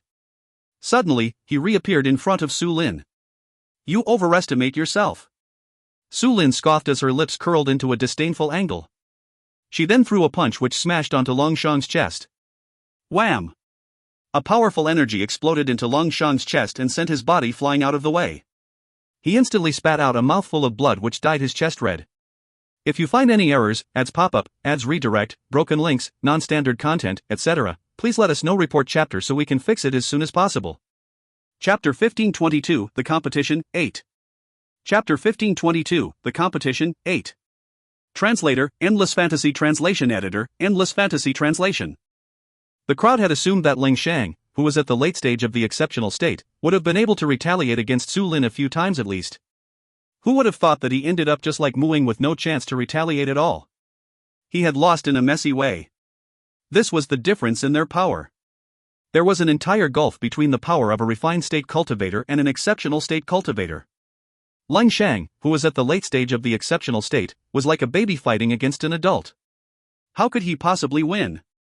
I had asked you to surrender long ago, yet you've overestimated your abilities and continued to fight. Therefore, I've crippled the area 2 inches below your navel where your chi resides so that you'll never be able to cultivate again. Su Lin raised her chin arrogantly as she spoke domineeringly. Hearing this, the crowd noticed that Lung Shang's chi center has been shattered. This proved that he would never be able to cultivate again for the rest of his life. The crowd immediately rose into a storm of protest. No one thought that Su Lin would do something so vicious. Her opponent had merely refused to admit defeat, yet she had shattered his chi center so that he would never be able to cultivate again. What kind of consequence was this to a genius? It was a fate more agonizing than death. Long Shang shuddered and blood continued to spew out of his mouth. He no longer carried a valiant look, but a sense of dejection has crept onto his face. Crippled. He has been crippled just like that. From now on, he would never be able to cultivate again. Su Lin, you're much too savage. Out of everyone in the crowd, Li Qing could not contain himself from spitting these words. Even though Su Lin was usually haughty and willful, she would not have shattered her opponent's chi center simply because they had refused to admit defeat. Therefore, Su Lin's action has now stiffened his heart and he began to worry about her next battle against Gu Ruoyan. Is that my fault? Su Lin cackled icily. I asked him to surrender and he had stubbornly refused. Am I to blame for this? Had he admitted defeat long ago, why would I have crippled him? Besides, his death before dishonor attitude would bring disaster upon him sooner or later, so he should thank me for crippling him too. Otherwise, he would certainly end up crossing many others and would die in an unmarked grave. What she meant to say was, Long Shang should also thank her for crippling him because she had saved him from a future of woe. The crippled Long Shang would be unable to offend others. Otherwise, his death before dishonor attitude would bring him death in the hands of another sooner or later. Get out of my way. Su Lin swept a cold gaze towards the crowd beneath her and turned towards Lung Shang. She noticed that Lang Shang was still lying on the ground and was instantly enraged. She then lifted her leg and kicked the ladder off the stage before speaking arrogantly, the title of the champion belongs to me and only me. Anyone who overestimates their abilities and challenges me will end up just like Lang Shang. No, they will be in greater agony compared to Lang Shang. As she spoke, she turned towards Gu Ruoyan and smirked. You're the only one left now. Gu Ruoyan, I can give you a choice, cripple your own limbs and I will spare your life. Otherwise, with the life or death contract that we've signed, you will never be able to walk off this stage unless you die. Lady Gu. Dongfang and the others felt their hearts clench. They wanted to quickly hold Gu Ruoyan back and spoke anxiously, how about we just admit defeat and be done with it, In their opinion, when it comes to one's reputation or life, staying alive was obviously more important. If Gu Ruoyan vehemently refuses to go on stage, the opponent would not be able to force her to do so. This way, she would still be able to continue living. If you find any errors, ads pop up, ads redirect, broken links, non-standard content, etc., please let us know. Report chapter so we can fix it as soon as possible. Chapter 1523, The Treacherous Regional King, 1. Chapter 1523, The Treacherous Regional King, 1. Translator, Endless Fantasy Translation Editor, Endless Fantasy Translation. Gu Ruoyun only smiled calmly in the face of the group's good intentions. She then slowly pushed Dongfang's hand away and slowly made her way onto the stage. Her footsteps were extremely slow and very graceful. It caused everyone's breath to quicken as they stared fixedly at her. Those who had once viewed Gu Ruoyun with cold disdain could not help but sit up and take notice of her, but after all, Su Lin's attacks have clearly shown her vicious nature, yet Gu Ruoyun still wanted to fight her despite the circumstances. How could anyone not admire such fearlessness? However, it was only admiration and was not worth imitation. Even though she was stepping onto the stage, she would most certainly die. Gu Ruoyun, I thought that you would retreat. I didn't expect you to come on stage. Su Lin laughed icily and her eyes were filled with a savage light. Her gaze was like a poisoned dagger, piercing violently into her opponent's heart. I've promised Muing that I would avenge him. The green-robed woman stood tall in the arena, her dark, fine hair fluttered in the wind. Her calm voice brushed across the gentle breeze, landing into the ears of the crowd. Mu Ying's lips twitched as gratitude flashed across his eyes. Logically speaking, Gu Ruoyun had previously saved them to avoid getting eliminated in the first round. Now that the elimination round has ended, there was no longer any need for her to still protect them. However, not only had this woman used a pill to save his life, she had even said these things in front of Su Lin for him. Perhaps I'll never be able to pay her back for this in this entire lifetime. Mu Ying laughed bitterly.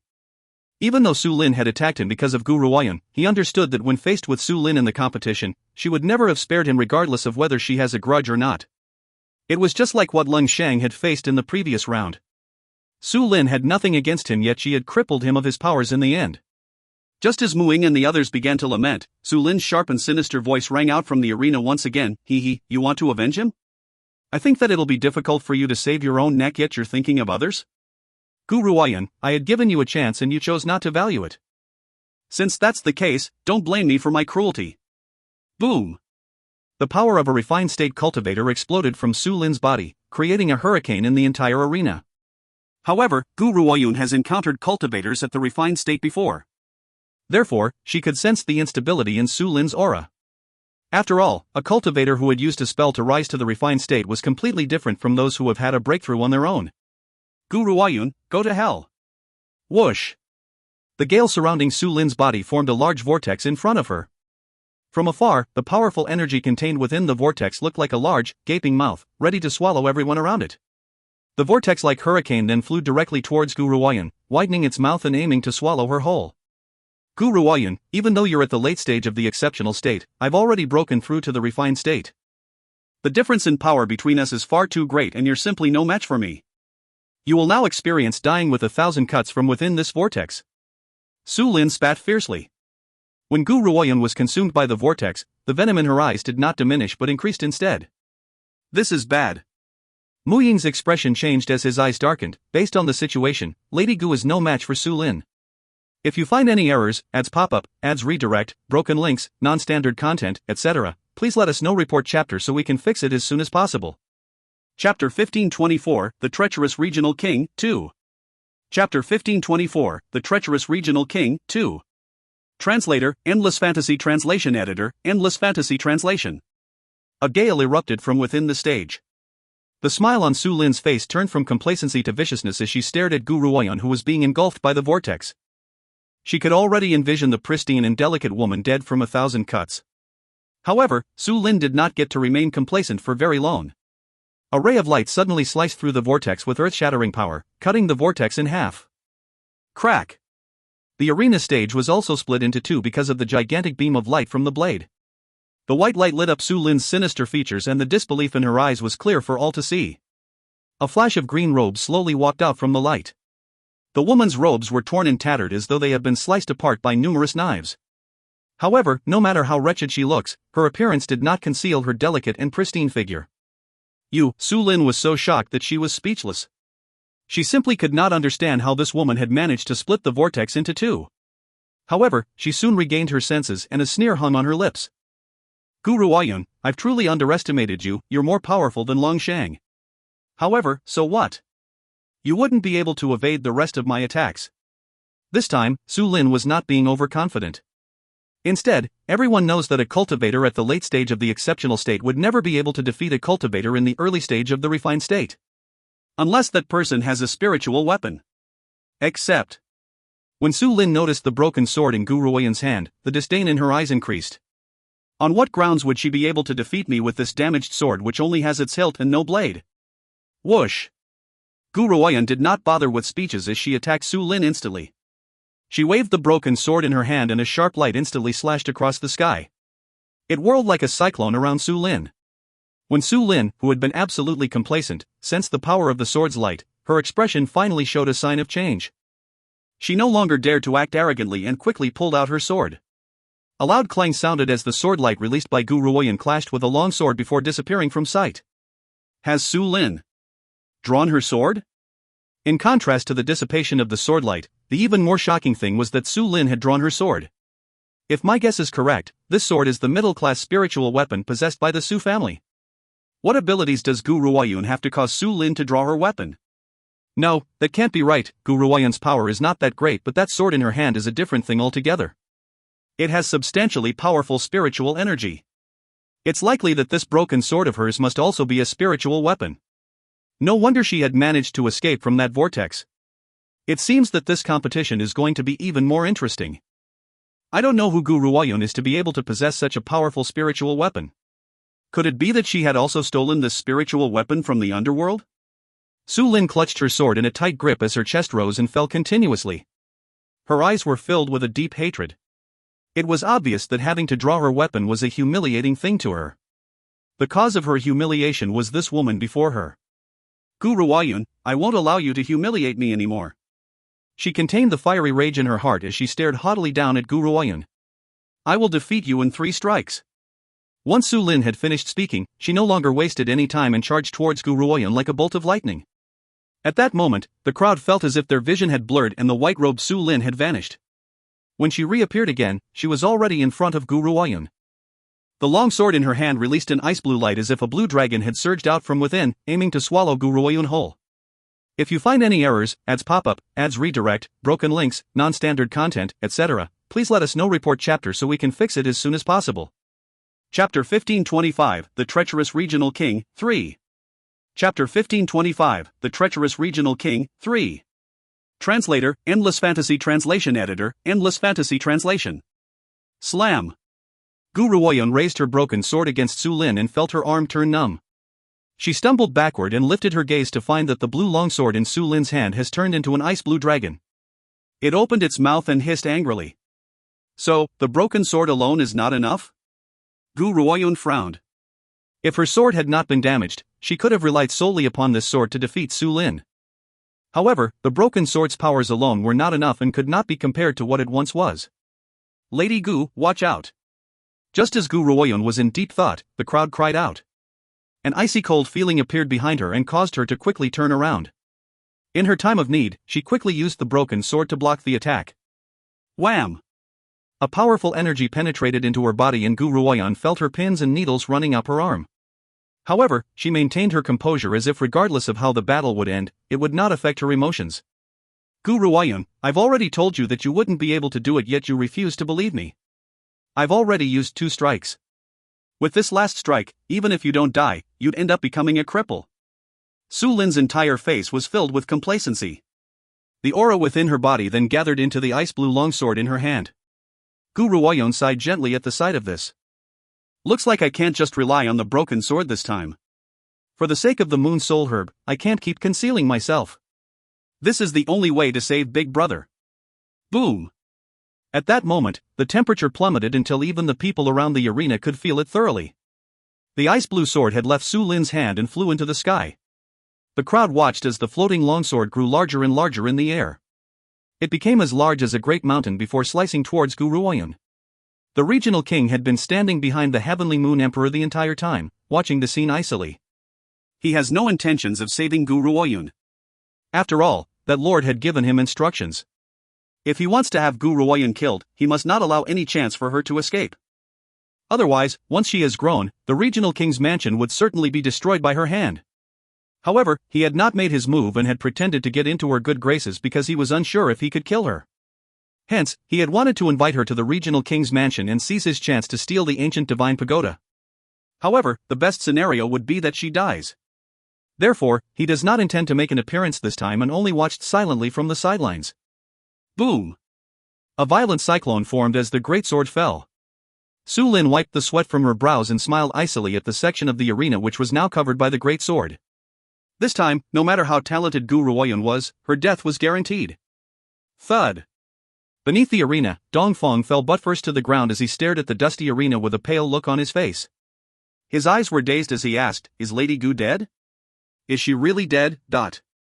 At this moment, the group remembered their interactions from their days in the evil spirit forest and recalled how Gu Ruoyun had aided them time and time again. Their hearts were enveloped with agony and they looked at Su Lin with eyes filled with hatred. Avenge her. We must avenge her. Muing clenched his fists as he spoke in a voice full of rage. Avenge? Hearing this, the eyes of every single person of the group filled with determination. They each secretly made a decision. They were still young. To young people like them, anything was possible.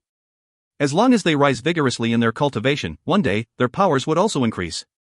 At that point, they will avenge her and kill Su Lin.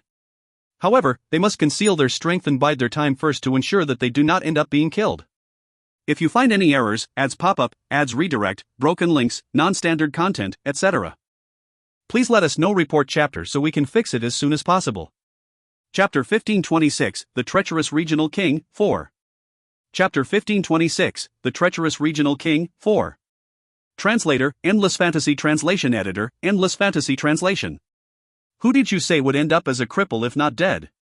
Just as the group was secretly formulating their solemn vows, a clear and cold voice rang out from the arena.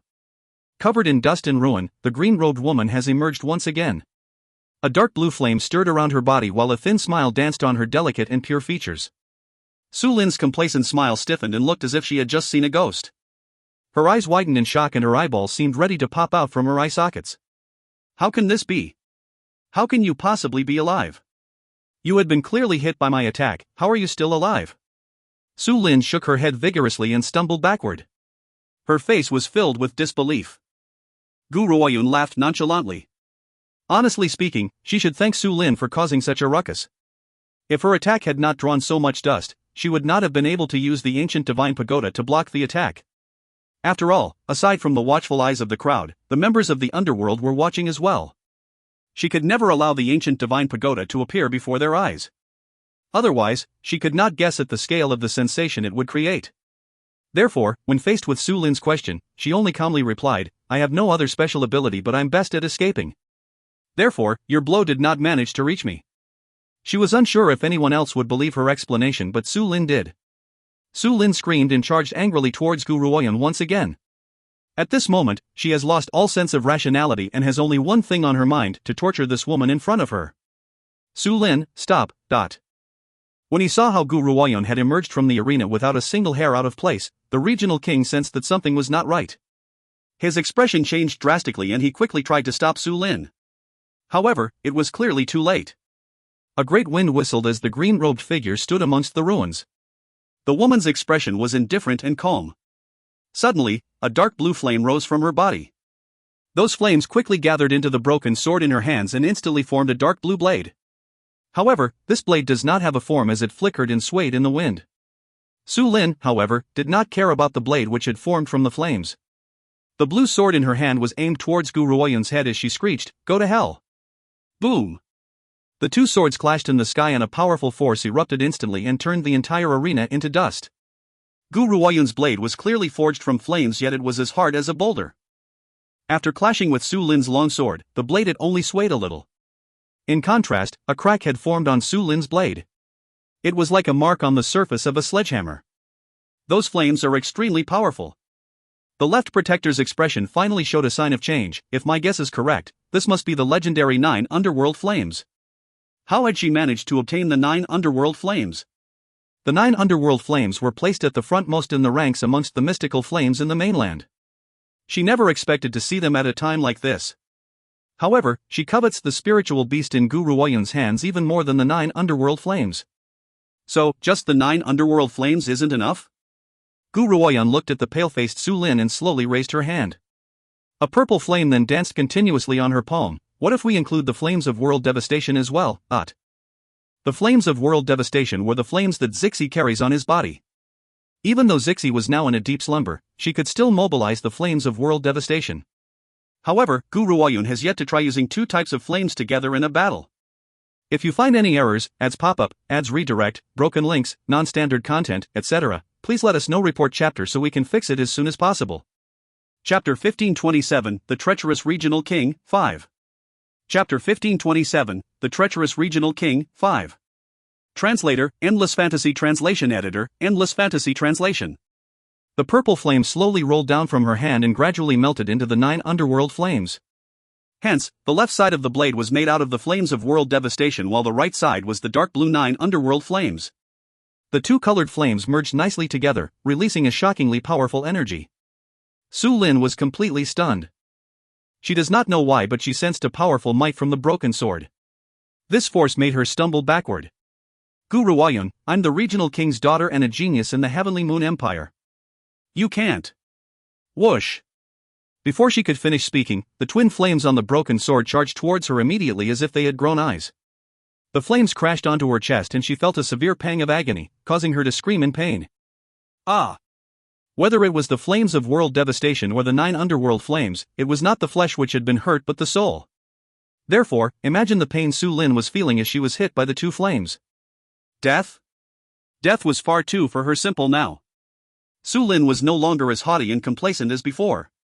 Her face has turned extremely pale as cold sweat slowly rolled down from her forehead. It was so painful that she rolled around on the ground. If Gu Ruoyun had only used the 9 underworld flames, Su Lin could still use the blue sword to block the attack. However, the force from the two flames was too great. Su Lin could only feel the scorching temperature and shiver. Of course, the left protector's expression has also turned rather unsightly when she saw Su Lin's current state. What a piece of trash, absolutely useless. I had wasted my effort in improving her and she has still lost in the end. The left protector's eyes displayed a gloomy air as if she felt resentful towards Su Lin for failing to meet her expectations. It looks like she would have to snatch the moon soul herb away for the young master's sake even if she has to resort to extortion. It is just as that lord had said, Gu Ruoyun is difficult to deal with. The regional king's eyes were filled with a cold and grim air. His gaze also carried a sense of darkness as he silently murmured in his heart, Linner has truly fallen this time. If I stand up for Linner now, I would not be able to complete the task that the Lord has granted me. Therefore, I must abandon Linner. Su Lin was his most treasured daughter, so how could he not feel anguish? However, in contrast with Su Lin, it was clear that Lord's matters were far more important. However, the regional king glanced at the left protector as his gaze shifted several times and said, Protector, you've asked my daughter to help you complete this matter. You can't just wash your hands and watch her die. When she heard the questioning tone in the regional king's voice, the left protector scoffed icily, how do you expect me to save her? She's the one who is so useless that she couldn't even kill Gu Ruoyun. She can't even complete such a simple task. If she's not rubbish, what is she? Left protector, Gu Ruoyun has never stolen the underworld spiritual beast. Besides, you've even taught my daughter how to deal with her and told her your reasons for attacking Gu Ruoyun. Tell me, what would you do if I exposed this matter to the public? The regional king smiled, yet his tone carried a threatening air. Be it Gu Ruoyun or the members of the underworld, they all have a grudge against that lord. By doing this, he could make both enemies cannibalize each other. He, on the other hand, would only need to benefit from their dispute. If the underworld really does manage to kill Gu Ruoyun, he would be able to smoothly complete that lord's task. If Gu Ruoyun survives, she would end up hating the underworld. If you find any errors, ads pop up, ads redirect, broken links, non-standard content, etc., please let us know. Report chapter so we can fix it as soon as possible. Chapter 1528, The Treacherous Regional King, 6. Chapter 1528, The Treacherous Regional King, 6. Translator, Endless Fantasy Translation Editor, Endless Fantasy Translation. The left protector's expression changed. Perhaps she never expected the regional king to have the courage to threaten her. She turned towards the Heavenly Moon Emperor and scoffed, I never thought that the citizens of Heavenly Moon Empire would turn out to be so bold. They even have the courage to threaten me, a protector of the underworld. Very well. Since you have the courage to threaten me, I will save her this one time. However, I will demand payment for everything that has happened today sooner or later. The Heavenly Moon Emperor furrowed his brows and sent the Regional King a cold and sharp look before chiding him in a stern voice. Regional King, don't forget the Left Protector's status. If you offend the underworld, even we cannot protect you. You must apologize immediately. He. The Regional King laughed icily as he watched the members of the underworld walk into the arena. The corners of his lips curled into an angle as he replied, Your Imperial Majesty, do not worry, I've already received the support of another powerful cultivator. If that cultivator were to act, not even 10 underworlds would be enough to defeat him. So, you need not worry too much about this matter. Despite this, the Regional King's heart violently ridiculed the Heavenly Moon Emperor.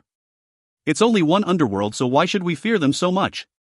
The underworld is no longer as powerful as it was 10,000 years ago. We only need to wait for that lord to break the seal and everyone in the underworld would be destroyed. An underworld disciple was looking around anxiously while waiting at the palace gates as if waiting for someone. Very soon, a portal appeared in thin air and a man stepped out. That man had silver hair and crimson robes. He stood with both arms behind his back while his peerless expression carried a gloomy air. With each step, he gave others a heavy, forceful feeling. As a result, the woman who had been quietly waiting at the palace gates threw herself to the ground with a thud and greeted with reverence, Welcome, young master. Where's the Moon Soul Herb? The man's voice was very deep and pressed heavily like a stone upon the woman's head. The sensation caused her to be unable to lift her head and she could only bury her face in the ground. Young master, it's the last day of the competition, so the Protector had asked me to wait here for you. The Imperial Majesty of the Heavenly Moon Empire is unwilling to give the Moon Soul Herb to the Protector and had asked the Protector to buy it off the champion of the competition. The silver-haired man frowned when he heard this but did not do anything as he listened quietly to the next part of the underworld disciple's words. The Protector has bribed the remaining 2 geniuses who stand a high chance in obtaining first place.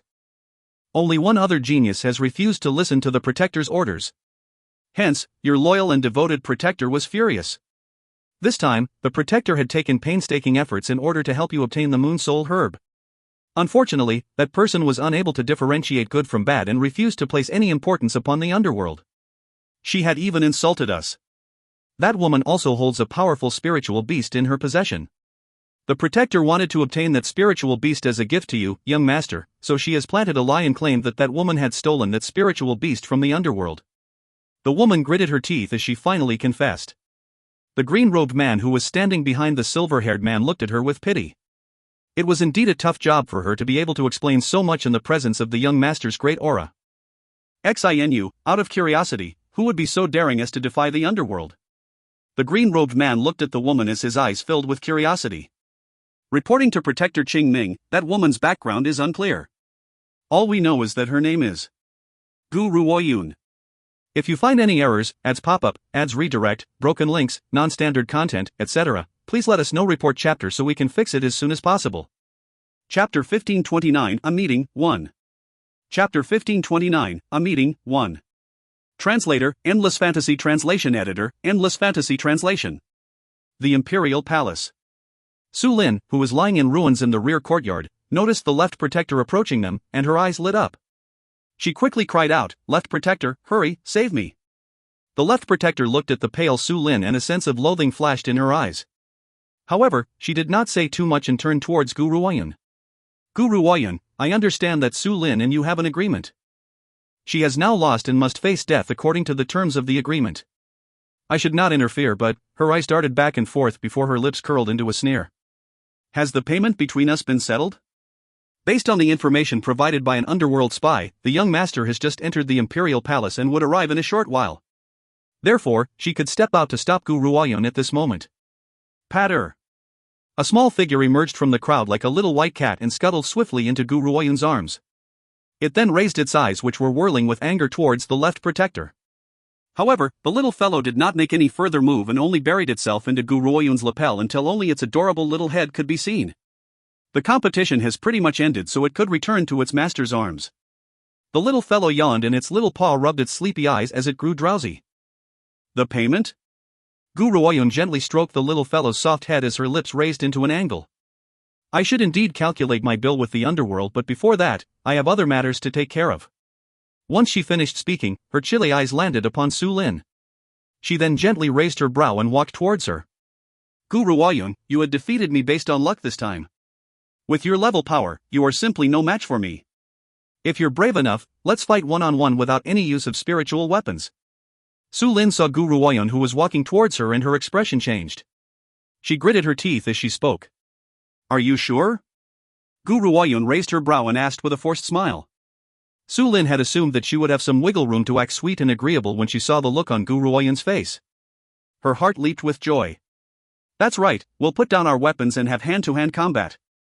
If I lose, I will kill myself in front of you. Gu Ruoyun thought for a moment before she nodded, all right.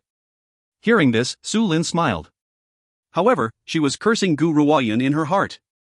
This idiot had merely utilized external forces to defeat me. Without that spiritual weapon, she will be of no match for me. Even though I'm heavily injured at the moment, I can still snap her head off. However, before Su Lin's smile could grow any bigger, her body suddenly stiffened. Gu Ruoyun had opened her palms and the 9 underworld flames and the flames of world devastation were both emitting a scorching heat in her hands. The 2 flames then rose from her hands and turned into 2 fiery dragons intertwining in the sky. Slam! Su Lin did not even have the time to cry for help as the 2 fiery dragons slammed forcefully into her soul, releasing a heart-wrenching cry. The 2 flames then disappeared after slamming into Su Lin's body. The crowd thought that Su Lin possesses some sort of treasure which had neutralized the attack, but what they did not expect was for Su Lin to roll around on the ground in agony after the 2 flames had vanished. She continued to shriek sharply and sent shivers down the crowd's spine. If you find any errors, ads pop up, ads redirect, broken links, non-standard content, etc., please let us know. Report chapter so we can fix it as soon as possible. Chapter 1530 A Meeting, 2. Chapter 1530 A Meeting, 2. Translator, Endless Fantasy Translation Editor, Endless Fantasy Translation. The crowd never imagined that those 2 flames had disappeared into her soul instead. Even though she may look unharmed on the surface, her soul was suffering from an extreme form of torture. Unfortunately, when it comes to harming one's soul, the person enduring the torment would not be able to die unless their soul was destroyed. Gu Ruoyun had controlled her power as she utilized this attack.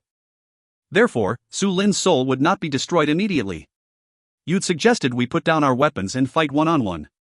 I've already satisfied you. This time, I'm not using any weapons to fight you. Gu Ruoyun looked at Su Lin and calmly remarked, I've also said before that I will avenge Muing. Do you believe me now? Su Lin bit her lip and glared fixedly at Gu Ruoyun. She then used her last bit of strength to let out a sharp scream. Gu Ruoyun, you've stolen the underworld's spiritual beast and the underworld will never let you get away with it. Haha, so what if I die? You will soon lose your life here. If I'm able to drag you down as a scapegoat, I have no regrets even if I die. The hatred in her voice landed into everyone's ears and caused them to shiver. Her eyes were filled with hatred and were as terrifying as a venomous snake. That was right. In Su Lin's heart, even if she were to die, she would turn Gu Ruoyun into a scapegoat. This woman had offended the underworld anyway, no one could save her. Unfortunately, things did not turn out the way she had hoped. Su Lin's wishes would never come true. Gu Ruoyun.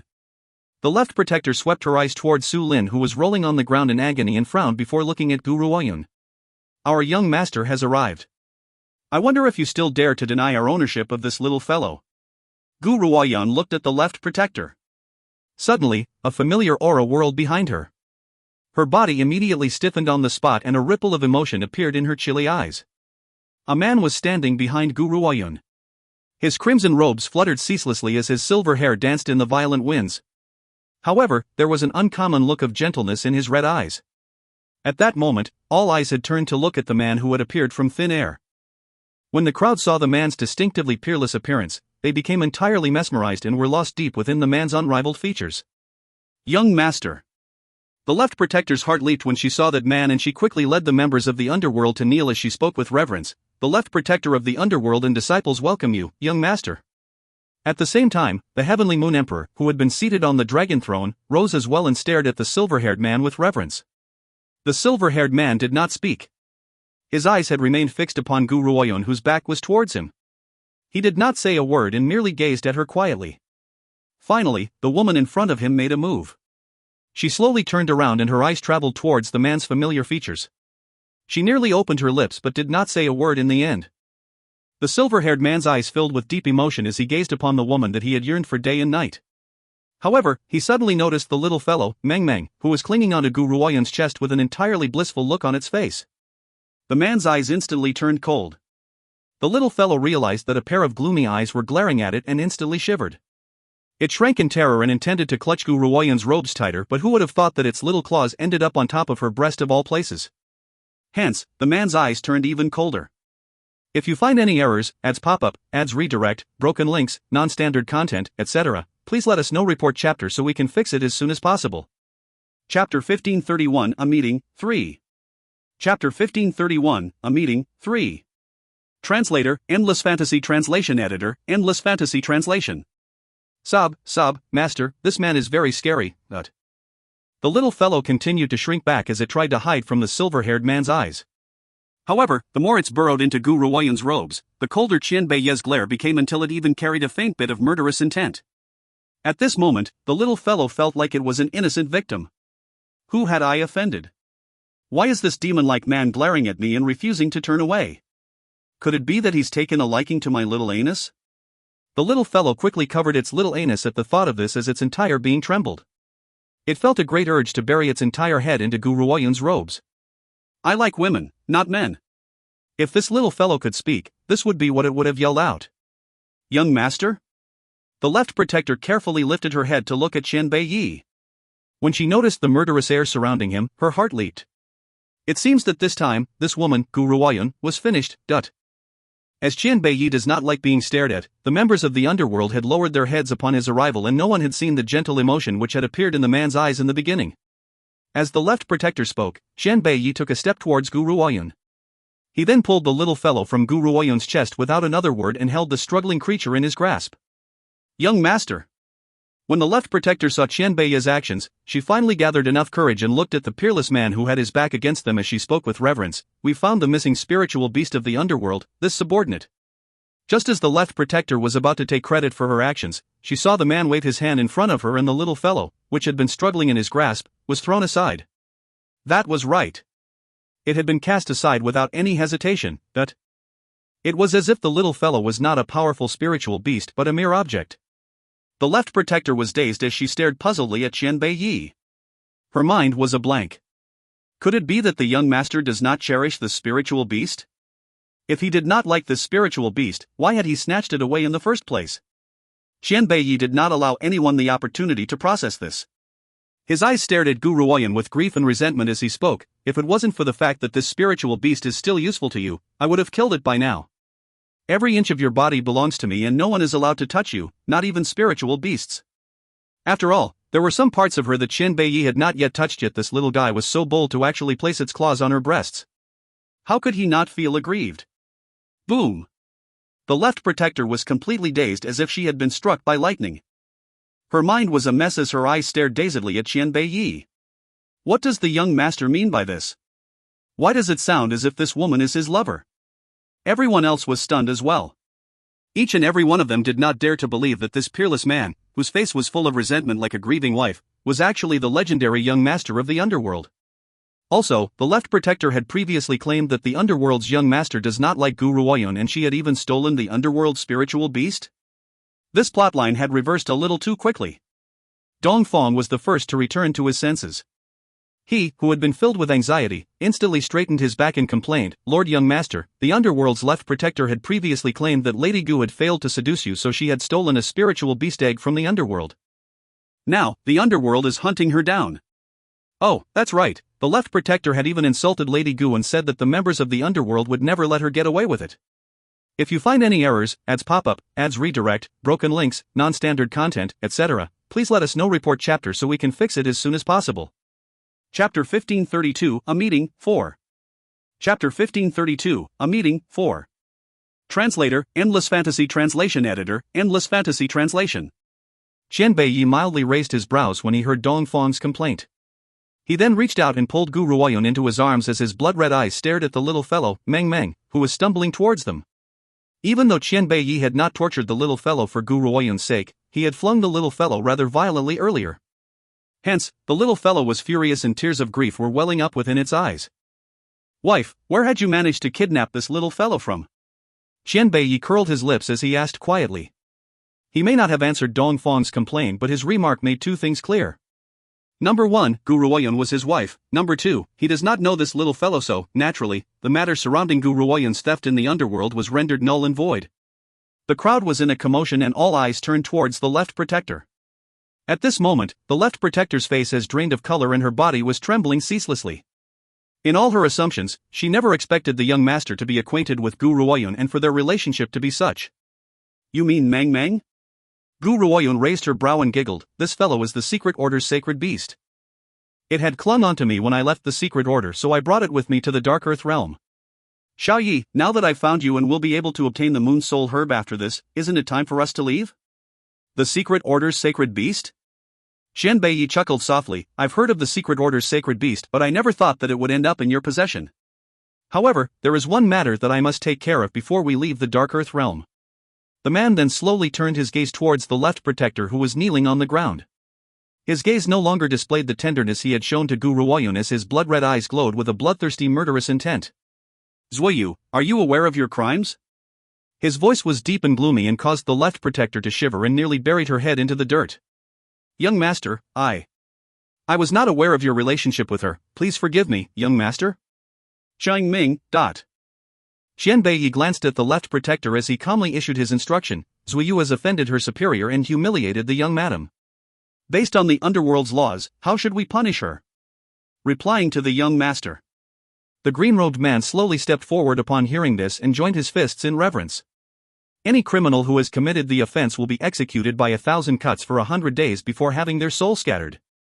An execution of 1,000 cuts for 100 days means that they would only slice a bit of Zuoyu's flesh from her body without killing her. She would only be allowed to die at the end of 100 days. Also, her soul would be scattered after her death and she would never have the chance to be reborn. Therefore, upon hearing Qing Ming's response, the left protector slammed her head violently on the ground with a thump and spoke in a trembling voice filled with fear. Spare me, young master, spare me, young master, but... Qing Ming, I'll leave this matter to you. Not only do I want her to suffer from 1,000 cuts for 100 days, I also want her soul burned for 1,000 days. Only then will I allow her soul to scatter. To burn her soul for 1,000 days means setting her soul on fire with flames, especially for dealing with souls for 1,000 days. Only then would they allow for her soul to scatter.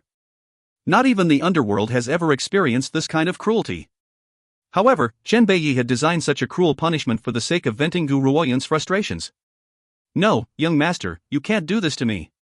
The left protector screamed in horror. If Guru Oyen truly is the young madam, I would have nothing to say even if you've destroyed my soul. However, she is not a member of the underworld nor is she the young madam. The elders and the palace lord will never allow you to marry her, so I have not offended a superior, but... Xian Beiyi looked at the struggling Zuoyu and replied indifferently, once I marry Yuner, I will use the world as her betrothal gift. This underworld is also one of her betrothal gifts, yet you say that she's not a member of the underworld?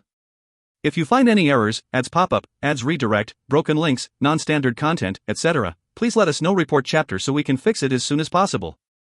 Chapter 1533, A Meeting, 5. Chapter 1533, A Meeting, 5. Translator, Endless Fantasy Translation Editor, Endless Fantasy Translation. Heaven and earth would be her betrothal gift. When Xian Beiyi had said those words, the left protector's face instantly turned very pale. She then stared at him with a lifeless look on her face. How many men in this world would speak such assertive words / how many women would be worth having heaven and earth as their betrothal gift before being married? Now, the young master had just announced to the public that he would use heaven and earth as a betrothal gift to marry Guru Oyen. Suddenly, the left protector burst into laughter. Her laughter was filled with a maniacal air before she spoke very slowly. Young master, the master has always wanted you to marry his daughter. He will never allow you to be with this woman. Even if you want to use the underworld as a betrothal gift to her, I'm afraid that this will never happen. Hence, she will certainly never become a member of the underworld. The left protector had assumed that after saying these words, Chen Beiyi's face would change drastically. Who would have thought that the crimson-robed man would merely raise his brows and speak in a dark voice with an endless air of dominance? The master? What is he? As long as Yuner wishes it, the underworld shall be given to her. If she does not like it, the underworld's existence would not be needed. Thump! The left protector had risen to her feet, but before she could stand properly, she stumbled backward and fell heavily onto the ground. She never expected the young master to say such seditious words for the sake of a woman. Young master, the palace master is your master. Why are you acting so rebelliously?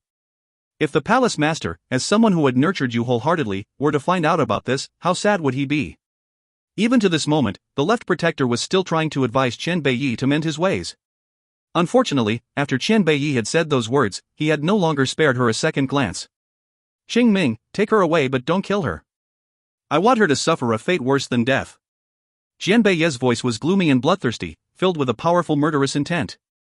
If anyone else in the Dark Earth realm has the audacity to offend Yuner, I will make them understand the true meaning of hell.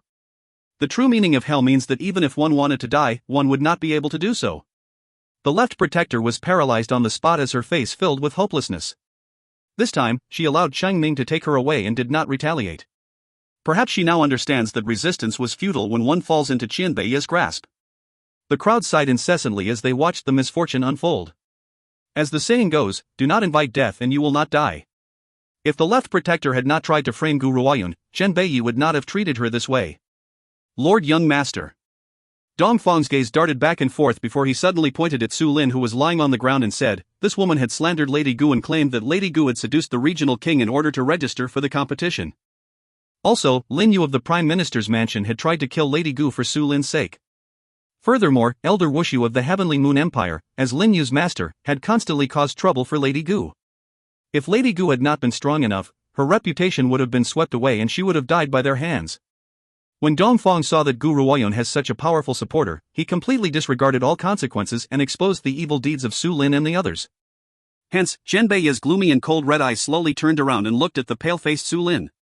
If this had happened in the past, Su Lin would most certainly feel absolutely complacent with having the eyes of such a peerless man upon her. Now, however, when she sensed the man's murderous glare, she trembled and cried out in fear, no, I didn't mean it, I really didn't do it on purpose. I don't want to die, so spare me. As long as you spare me, I am willing to work extremely hard to repay you, She was not done with living and she did not want to die just yet. If she had known that Gu Ruoyun and the young master of the underworld were acquainted, she would never have incriminated her no matter how bold she was feeling.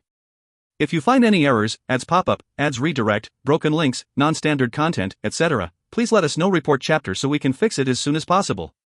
Chapter 1534, The Dust Settles, 1. Chapter 1534, The Dust Settles, 1.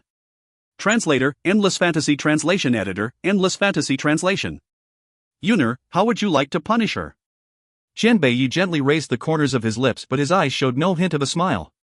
Instead, the look in his eyes when he stared at Su Lin was filled with a sharp murderous intent. I'm fine with anything. Gu Ruoyun shrugged her shoulders and replied nonchalantly. Qian Beiyi fell silent for a moment when he heard this before he suddenly smiled. All right, since you have no particular preference, Yuner, I will deal with this woman. He then turned to Dongfang, who had stepped out to expose the situation, and spoke in a low voice, you, come here. Me? Dongfang shuddered as he pointed at himself and asked, overwhelmed by this unexpected favor. He never thought that the underworld's young master mentioned him at this moment. How could a lowly person like him not feel joy? This woman had slandered Yuner and said that she's a seductress. I'll leave her to you and you'll find 100 men to please her every day. If men will not do, find spiritual beasts. Furthermore, I will send members of the underworld to ensure your safety. No one will be able to save her. Anyone who tries to save her will become the underworld's enemy. Be it to the ends of the earth, I, Qian Beiyi, will not rest until the underworld's enemies are dead. Once these words had been spoken, the regional king's expression turned an ugly shade. If Qian Beiyi had only planned to kill Su Lin, he would not be so enraged even though his heart would ache. Yet, this man was humiliating his daughter in that way, it was simply a slap in his face. However, the regional king has had a long life, so, naturally, he understood that if he were to make an enemy of Qian Beiyi now, things would not end well. Therefore, he forced his anger down as his eyes filled with hatred. Gu Ruoyun, Qian Beiyi, I'll let you stay alive for a little while longer. When that lord breaks free of that seal, doom will be upon you. He clenched his fists tightly as the hatred in his heart deepened. In contrast to the regional king's embarrassment, Dongfang immediately felt excited when he heard Qian Beiyi's declaration. His voice filled with reverence as he answered, yes, young master. He then smiled sinisterly at Su Lin. His high-spirited features filled with complacency as his eyes filled with provocation while he spoke. Su Lin, you probably never thought that this day would come when you attacked Gu Ruoyun, right? Regardless of the regional king's mansion's great power, you are no match for the underworld. Now that I have the underworld's support, I'm not afraid of you. Honestly speaking, Dongfang was now rejoicing. Even though he had also looked down at Guru Oyen in the beginning, he had awoken to the truth in the end. Otherwise, he too would be sharing Su Lin's fate. Who are the other two that you've mentioned? Qianbei remembered the last part of Dong Fang's announcement and frowned. Who amongst you is Elder Wushu and Lin Yu? Show yourselves. An elderly figure was trying to sneak out from the crowd when Qianbei's words suddenly rang out. The old man's body trembled, but his thirst for survival drove him to make his way out of the crowd. But that's him. That sneaky old man is Elder Wushu. As for Lin Yu, he's still recuperating from his injuries in the Prime Minister's mansion and is absent. Dong Fang's voice had rung aloud behind the old man. It was also at this moment that the crowd immediately parted around him, exposing the old man's figure in the rear garden. Elder Wushu turned around tremblingly. His elderly figure shook nonstop and he no longer displayed his previously haughty demeanor. If you find any errors, ads pop up, ads redirect, broken links, non-standard content, etc., please let us know. Report chapter so we can fix it as soon as possible. Chapter 1535, The Dust Settles, 2. Chapter 1535, The Dust Settles, 2. Translator, Endless Fantasy Translation Editor, Endless Fantasy Translation. No one could understand the extent of the terror in Elder Wushu's heart at this very moment. Furthermore, there was no way for him to explain his previous actions. Young Master. The Heavenly Moon Emperor rose to his feet and furrowed his brows. However, there was a pleading air in his voice and he did not dare to be impudent either. Elder Wushu is an elder in the Heavenly Moon Empire and we've always steered clear of the underworld. Why don't you grant us some dignity and spare Elder Wushu? Elder Wushu was not the same as Su Lin. Su Lin was only a talent in the Empire. Even though she has broken through to the refined state, she had used a spell to achieve that, while Elder Wushu was a true cultivator at the refined state. Therefore, the Emperor does not wish to give up on Elder Wushu. Qianbei did not seem to hear the Heavenly Moon Emperor's voice as he slowly approached Elder Wushu. He then placed his large hand on Elder Wushu's head and there was the sound of a thump. He had only used a little bit of force, but they could hear the Elder's skull crack. The Heavenly Moon Emperor's expression changed and he sat down heavily. He then took a deep breath to steady his emotions. The young master of the underworld is truly a man with character. We truly admire you. Qianbei had not looked at the Heavenly Moon Emperor from the very beginning. He then slowly turned around and walked back to Guru Oyun's side before gently smiling. Yuner, the temporary imperial residence is not far from here. I'll escort you to get some rest. Guru Oyun nodded and walked out of the courtyard in Qianbei's embrace. Prime Minister Lin, who was in the crowd, stared at the couple in the distance and sighed in relief. He carefully wiped the sweat off his brow and made to leave this place. However, a voice which was as light as a feather rang out suddenly. There were hints of gloom and bloodlust in it. One more thing, for Lin Yu, who had once humiliated Yuner, I'll leave him for you to deal with. He was speaking to Dong Fang. Dong Fang quickly joined his fists as his features displayed reverence. Yes, it is my good fortune to settle these matters for you, young master. I won't let these people get away. Dong Fang then watched the peerless crimson-robed man gently embracing Guru Oyun as they disappearing from the imperial palace in the blink of an eye. Ha ha ha. When the two had left, Dong Fang burst into laughter and walked towards Su Lin's side. He stomped on her legs violently as his features filled with complacency and glee. Su Lin, weren't you behaving savagely just a while ago? Didn't you want to attack Lady Gu? Besides, you've even heavily injured Muing. Now, it's our turn for a full retaliation. I will return the humiliation that you've inflicted upon our friends 100 times more, but... Once he has finished saying his piece, he turned towards the crowd behind him and spoke in a clear voice, everyone, if you or your spiritual beasts have any needs, come and see me. As long as you can come up with a price, I will get Su Lin to serve you. You may toy with her however you wish, just don't play with her to death. In the beginning, the crowd had fallen silent upon hearing those words. After all, Su Lin was the daughter of the regional king's mansion. Who would dare to abuse her in front of the regional king? However, when the crowd remembered that it was the underworld's young master who had issued the order, they began to grow restless. Those who had been able to participate in this competition were not fools. Though most people may agree that the underworld and the Heavenly Moon Empire were at the same level of power and influence, the underworld would not have had the audacity to kill Elder Wushu in front of the Heavenly Moon Emperor unless they had a trump card. Also, when the young master of the underworld had killed Elder Wushu, the Heavenly Moon Emperor had not even dared to let out a fart. It was clear that the Emperor has his misgivings. If you find any errors, ads pop up, ads redirect, broken links, non-standard content, etc., please let us know. Report chapter so we can fix it as soon as possible. Chapter 1536, The Dust Settles, 3. Chapter 1536, The Dust Settles, 3. Translator, Endless Fantasy Translation Editor, Endless Fantasy Translation. As they were thinking about this, someone in the crowd cried out, Sir Dongfeng, may I ask how much do Su Lin's services cost? Regardless of everything, Su Lin was once considered as the top beauty in the Heavenly Moon Empire. Even though she was a busty but airhead idiot, there were many who wished to have a taste of her. Now that there was such a good opportunity at hand, why would they give it up so easily? Dongfeng fell into a deep silence before he replied, 100 gold pieces each time? No. The price of 100 gold pieces is too expensive. Su Lin can't be sold for such a good price. If it's too expensive, no one would want her. How about this, 1 gold piece for each time and it's first come, first serve. It doesn't matter whether it's you, your spiritual beast or the cat, dog, mouse, or ant in your home who has the need, you can come to see me for her services. Everyone is welcome. Su Lin nearly spat out a mouthful of blood in anger. Her face turned red as she glared fixedly at Dongfeng. She glared at him as if she wanted to tear him into a million pieces. Did this fellow just proclaim that I'm only worth 1 gold piece? In the Dark Earth realm, even a steamed bun is worth more than 1 gold piece. He has actually humiliated me in this manner. Besides, he even said that he wouldn't even refuse a cat, dog, mouse, or an ant. I'm the daughter of the regional king, you can't treat me this way. If you abuse me, my father will kill you all. Su Lin cried out until her voice had gone hoarse. There was utter humiliation in her features and she clenched her fists tightly while her bosom filled with an uncontrollable hatred. Su Lin, your father isn't going to save you. You've offended the underworld's young master, there's no way for your father to save you now. Dongfeng burst into laughter as he stared at the struggling Su Lin with disdain. Muing, your time for revenge has arrived. Let's drag Su Lin away now and use her to do business from now on. This is the duty given to us by the young master. Muing nodded when he heard Dongfeng's words. He then sent Kang Xiaojie, who was standing next to him, a knowing look before stepping forward to apprehend Su Lin. Both of them were of no match for Su Lin in the past. Now, however, Su Lin was heavily injured and does not even have the energy to stand up, what more fight back? No, stop. Stop that right now. Father, save me, I don't want to go with them. Su Lin screamed anxiously when she saw she was about to fall into their hands. She stared at the regional king who was standing next to the Heavenly Moon Emperor as her eyes begged him to save her. The regional king's heart trembled when he saw Su Lin's terror. He then slowly closed his eyes as his handsome features displayed a sense of helplessness.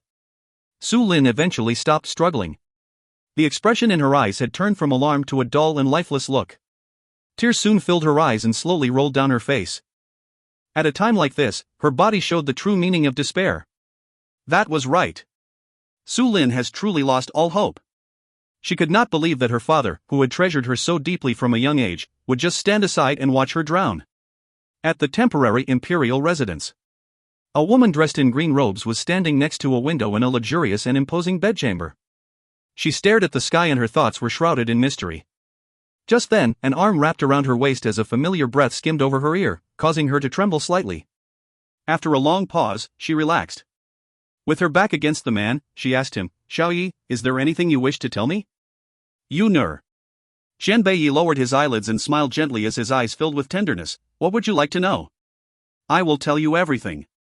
If you find any errors, ads pop up, ads redirect, broken links, non-standard content, etc., please let us know. Report chapter so we can fix it as soon as possible. Chapter 1537, The Dust Settles, 4. Chapter 1537, The Dust Settles, 4. Translator, Endless Fantasy Translation Editor, Endless Fantasy Translation. Gu Ruoyun gently pursed her lips as she slowly turned around to gaze upon the man's peerless features. Her eyes no longer carried her previously chilly air and were showing an indescribable feeling. I would like to know how your life was after you had arrived in the Dark Earth realm. Furthermore, what's the story behind the 3-headed hell dragon? According to my big brother, it mentioned that you have many enemies in the Dark Earth realm.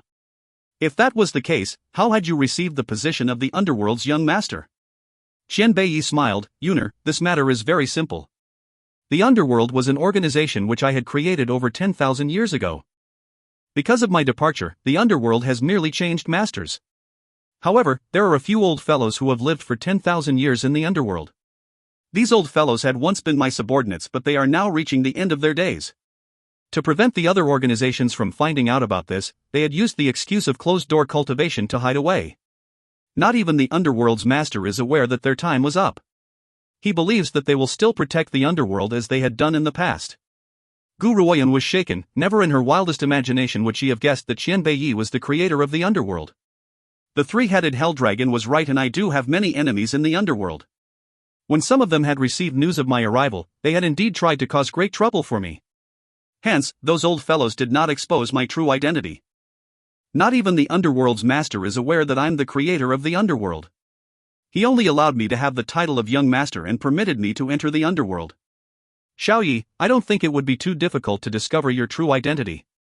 Gu Ruoyan looked at Qian Beiyi as she said, your silver hair is a distinctive feature. Even if you were to hide your true identity, they could determine who you are based on the color of your hair. Hearing this, Qian Beiyi laughed in a solemn manner.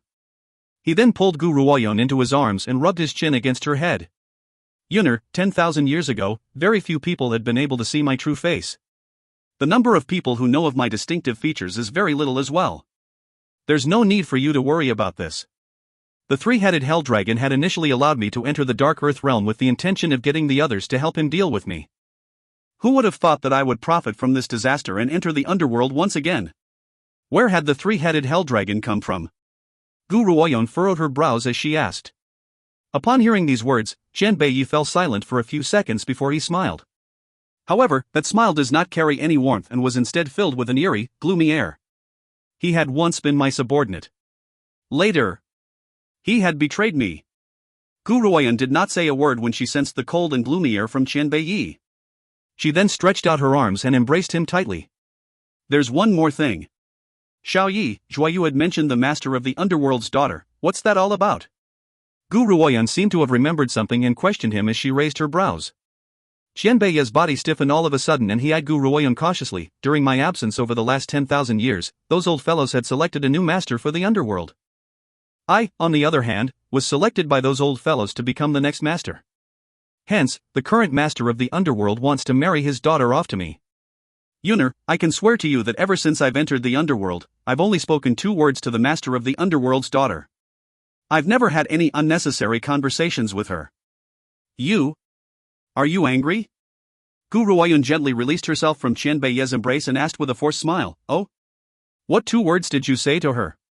If you find any errors, ads pop-up, ads redirect, broken links, non-standard content, etc., please let us know. Report chapter so we can fix it as soon as possible. Chapter 1538, The Dust Settles, 5.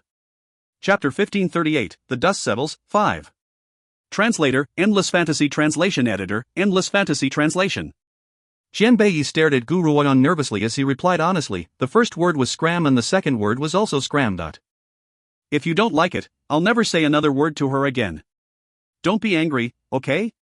This man, who had previously looked as cruel as a god of death, was now standing cautiously in front of Gu Ruoyan and explaining himself in a meek and subservient manner, afraid that she would be angry at him. He. Gu Ruoyan giggled. Her smile was as magnificent as the sun and allowed Qian Beiyi to relax. Xiaoyi, how can I not believe you? We've known each other for so many years and you've disregarded all danger to save my life many times. Now, you've plunged into risk for my big brother's sake. Even if someone were to stand in front of me and tell me that you've betrayed me, I would certainly choose to believe you. Her gaze then turned serious as she continued, I believe that you will never abandon me. I also believe that no matter what I do, you will stand with me and help me unconditionally. Yuner. Qian Beiyi lifted his hand and pulled the woman into his arms. He then lowered his head and gently kissed her lips. There was an endless tenderness in his blood-red eyes. Even if I disappoint every person in the world, I won't ever disappoint you. This was his promise to her for the rest of his life. In this entire lifetime, having her with him was enough. Both of them slowly got into the moment as they kissed. Qian Beiyi then slowly released her and spoke thickly, Yuner, can we? He did not finish the entire sentence, but the meaning in his words was very obvious. As Gu Ruoyan gazed into the tenderness in the man's eyes, she gently nodded. I had promised you that I will give myself to you when we meet again. Xiaoyi, you've done so much for me and you're the man who is worth receiving the trust of my entire life to. Yuner. Upon receiving the woman's permission, Qian Beiyi pulled her close into his arms once again. He then gently swept the woman off her feet beneath the gentle breeze and walked towards the large bed. The scarlet bed curtain fluttered gently on the bed, festive and brightly colored. The curtains sheltered the man and woman on the bed until only 2 pairs of legs which could make one's imagination run wild could be seen. 1. The next day. At first light, Gu Ruoyun was aching incessantly from head to toe once she had woken up. She rubbed her neck too and turned around to find a pair of red eyes filled with tenderness. Are you up 3? Xian Beiyi smiled gently and lifted his arm to pull the woman into his embrace. Yuner, once we leave the Dark Earth realm, let's get married, for all right? All right. Gu Ruoyun thought for a moment before 5 nodding in agreement. Now that they have found her parents and her family has been reunited, it was time for her to marry Xiao Yi. After all, she has already promised him. Yuner, I've mentioned this before. If I want to marry you, I will give you the heavens and earth as a betrothal gift. The underworld is also my betrothal gift to you. Let's return to the underworld first, I have some business to complete. Gu Ruoyun gently nodded, I'll go with you. Since Qian Beiyi has announced that he would gift the underworld to her, she would not refuse it. She has never needed any ceremony when it comes to him. Oh, right. Suddenly, Gu Ruoyun seemed to have remembered something and frowned. Where has that evildoer, Zuoshanchen, gone to? It's like he had disappeared without any rhyme or reason. The regional king is strange too, I can't shake this feeling that he's not as simple as he seems. It's like he's holding some sort of secret. If you find any errors, ads pop-up, ads redirect, broken links, non-standard content, etc., please let us know. Report chapter so we can fix it as soon as possible. Chapter 1539 Brother and Sister Meet Again, 1. Chapter 1539 Brother and Sister Meet Again, 1. Translator, Endless Fantasy Translation Editor, Endless Fantasy Translation. Don't worry, Yuner, I will uncover the regional king's secrets. Xian Beiyi pulled Gu Ruoyun into his arms and lowered his eyelids as he smiled gently. It's still early, how about we continue expressing our tender affections? 1. Xian Beiyi did not wait for Gu Ruoyun to reply and kissed her on the lips before he ruthlessly too pushed her down. Heavenly Moon Empire. The Heavenly Moon Emperor was frowning in deep thought in the dazzling imperial palace while his cold and grim eyes flashed with a stern light. After a long pause, a voice rang out from outside the door, reporting to your Imperial Majesty, the regional king requests an audience. The Heavenly Moon Emperor relaxed his brows upon hearing the report and replied indifferently, let him in. After he had spoken, a middle-aged man in embroidered robes entered the main hall. As the man approached the Heavenly Moon Emperor, he joined his fists respectfully and said, reporting to your Imperial Majesty, the purpose of my visit is because I have some matters to discuss with you. I ask that you dismiss your attendants. The Heavenly Moon Emperor's eyes carried a cold and stern air as he waved his hand and ordered, all of you, leave. As your Imperial Majesty commands. The palace maids and eunuchs, who had been standing in the main hall, all withdrew. Now, only the Heavenly Moon Emperor and the Regional King were left in the large palace. Regional King, now that there's no one else here, you may speak freely. The Heavenly Moon Emperor looked at the Regional King as he spoke in a cold and indifferent voice.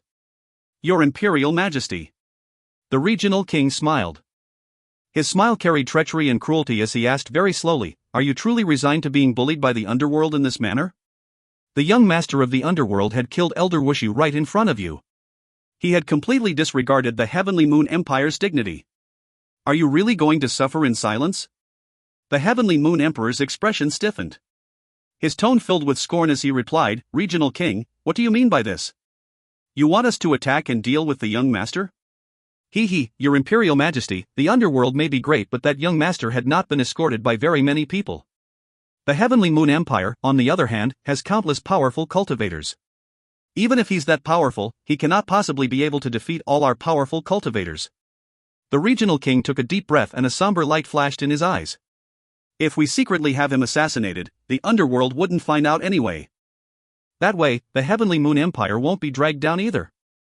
I know that you, your Imperial Majesty, had tolerated this in the beginning not because you feared the young master, but because you had feared the power of the underworld. You're terrified that if you killed the young master of the underworld, it would bring a catastrophe upon the Heavenly Moon Empire. Gu Ruoyun would not be spared. He must also get the ancient divine pagoda. However, if he allows Gu Ruoyun and Xian Beiyi to return to the underworld, he would lose that opportunity. By then, he would certainly suffer a cruel death for failing the task his lord had entrusted to him. Besides, that SL*T Gu Ruoyun had the audacity to humiliate Liner.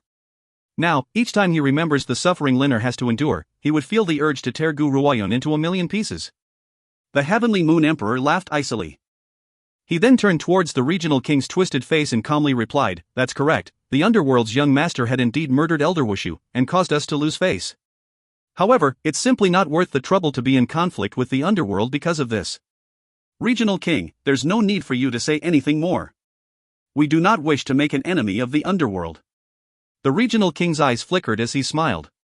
What if I told you that Gu Ruoyun holds the legendary ancient divine pagoda?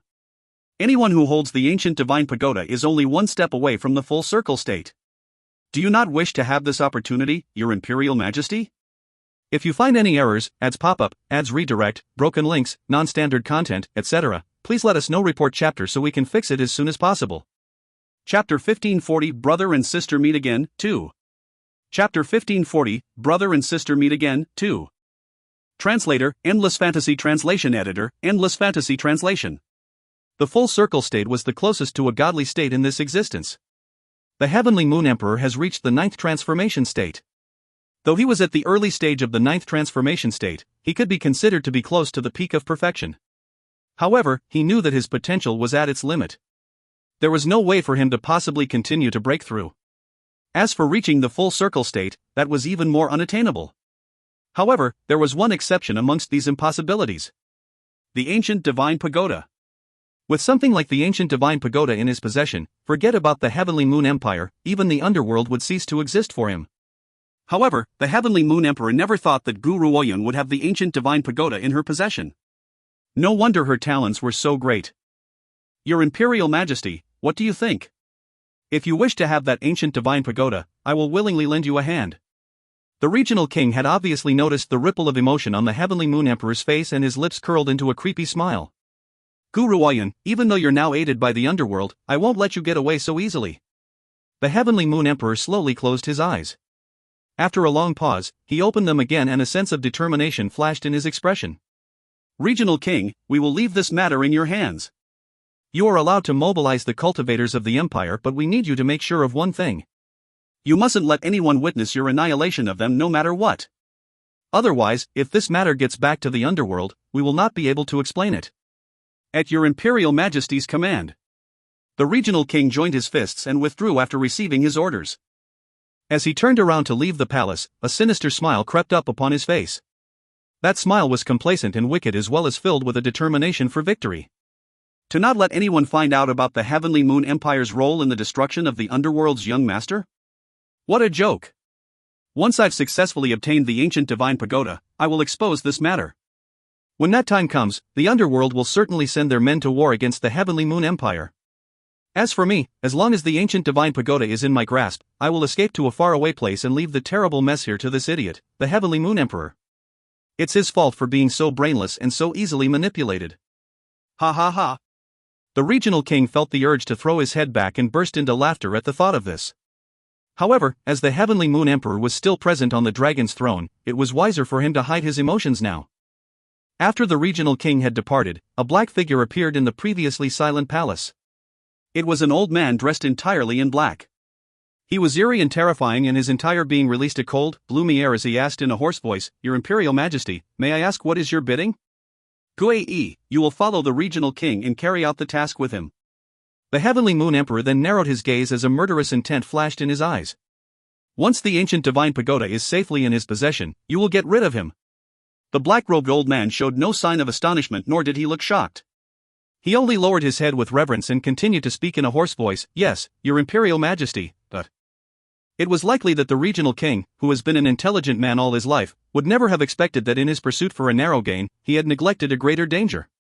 Just as he thought that he had fooled the Heavenly Moon Emperor and manipulated him, the latter was well aware of the situation. He even had a backup plan. This regional king is wildly ambitious. We reckon that half the people he'll send this time will be his own men. That's a good thing too, so we won't lose too many of our own. By then, you must get rid of everyone you've brought with you to avoid any rumors from leaking. At this point, we have no means to face the underworld head-on. If you find any errors, ads pop up, ads redirect, broken links, non-standard content, etc., please let us know. Report chapter so we can fix it as soon as possible.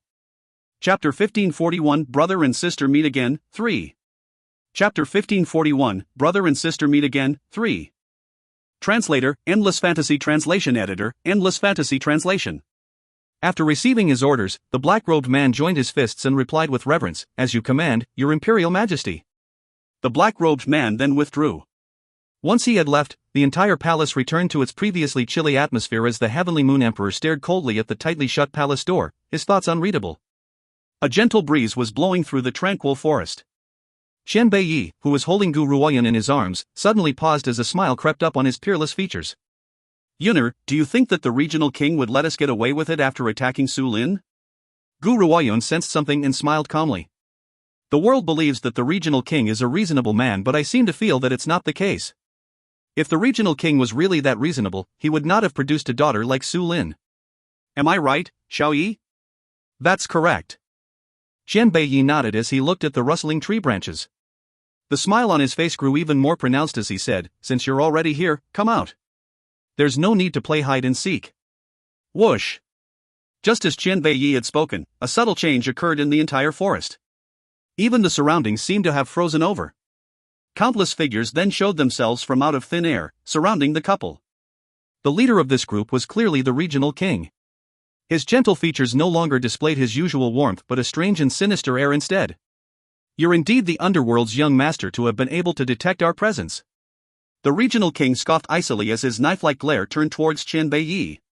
Did you think that after hurting my daughter, I will let you get away so easily? Qian Beiyi slowly turned around and a red light glowed within his crimson eyes as he laughed indifferently. Even if you had not come here, I wouldn't have spared you either. Because this man carries an unclear agenda towards Gu Ruoyan. Even if Qian Beiyi has yet to find out what the regional king's agenda was, he would never let this man threaten Gu Ruoyan further. He would kill this dangerous seed in its budding stage.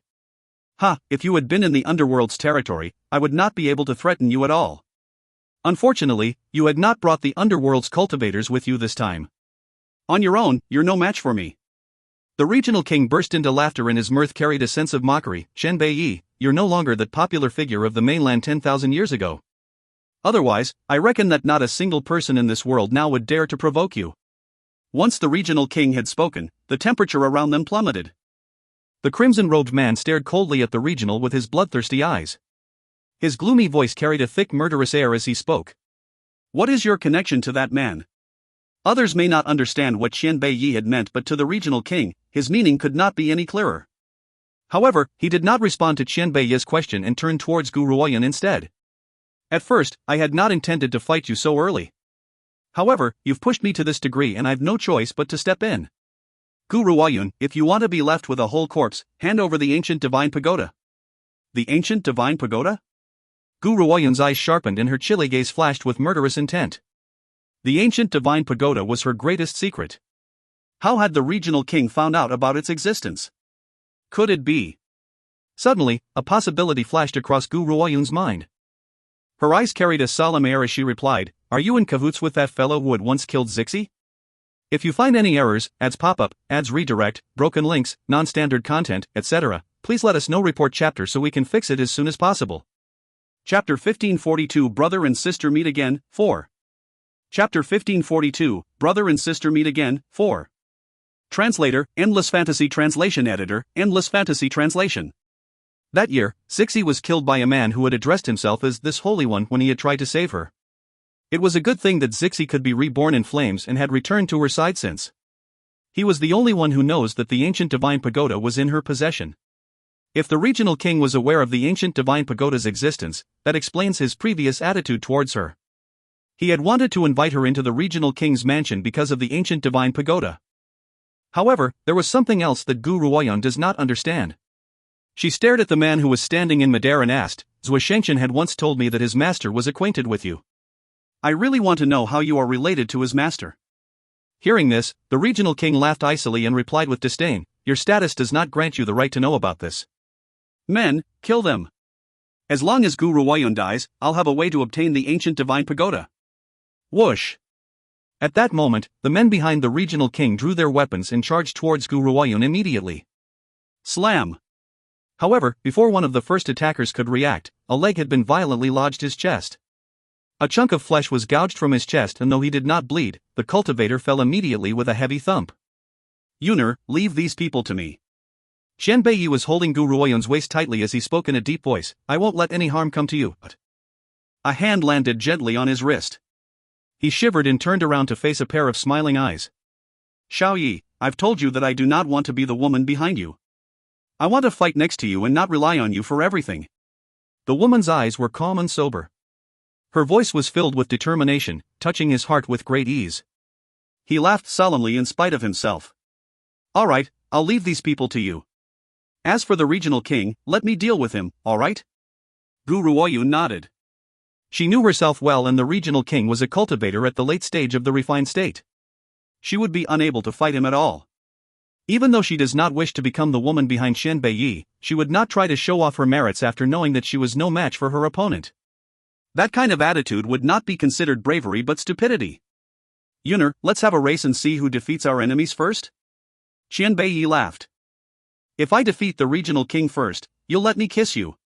If you finish first, I will. I will be forced to let you dominate me once won. Alright? Gu Ruoyun rolled her eyes at him and said, why do I get the feeling that if I win this round, I'd still be at a loss? How is that the case?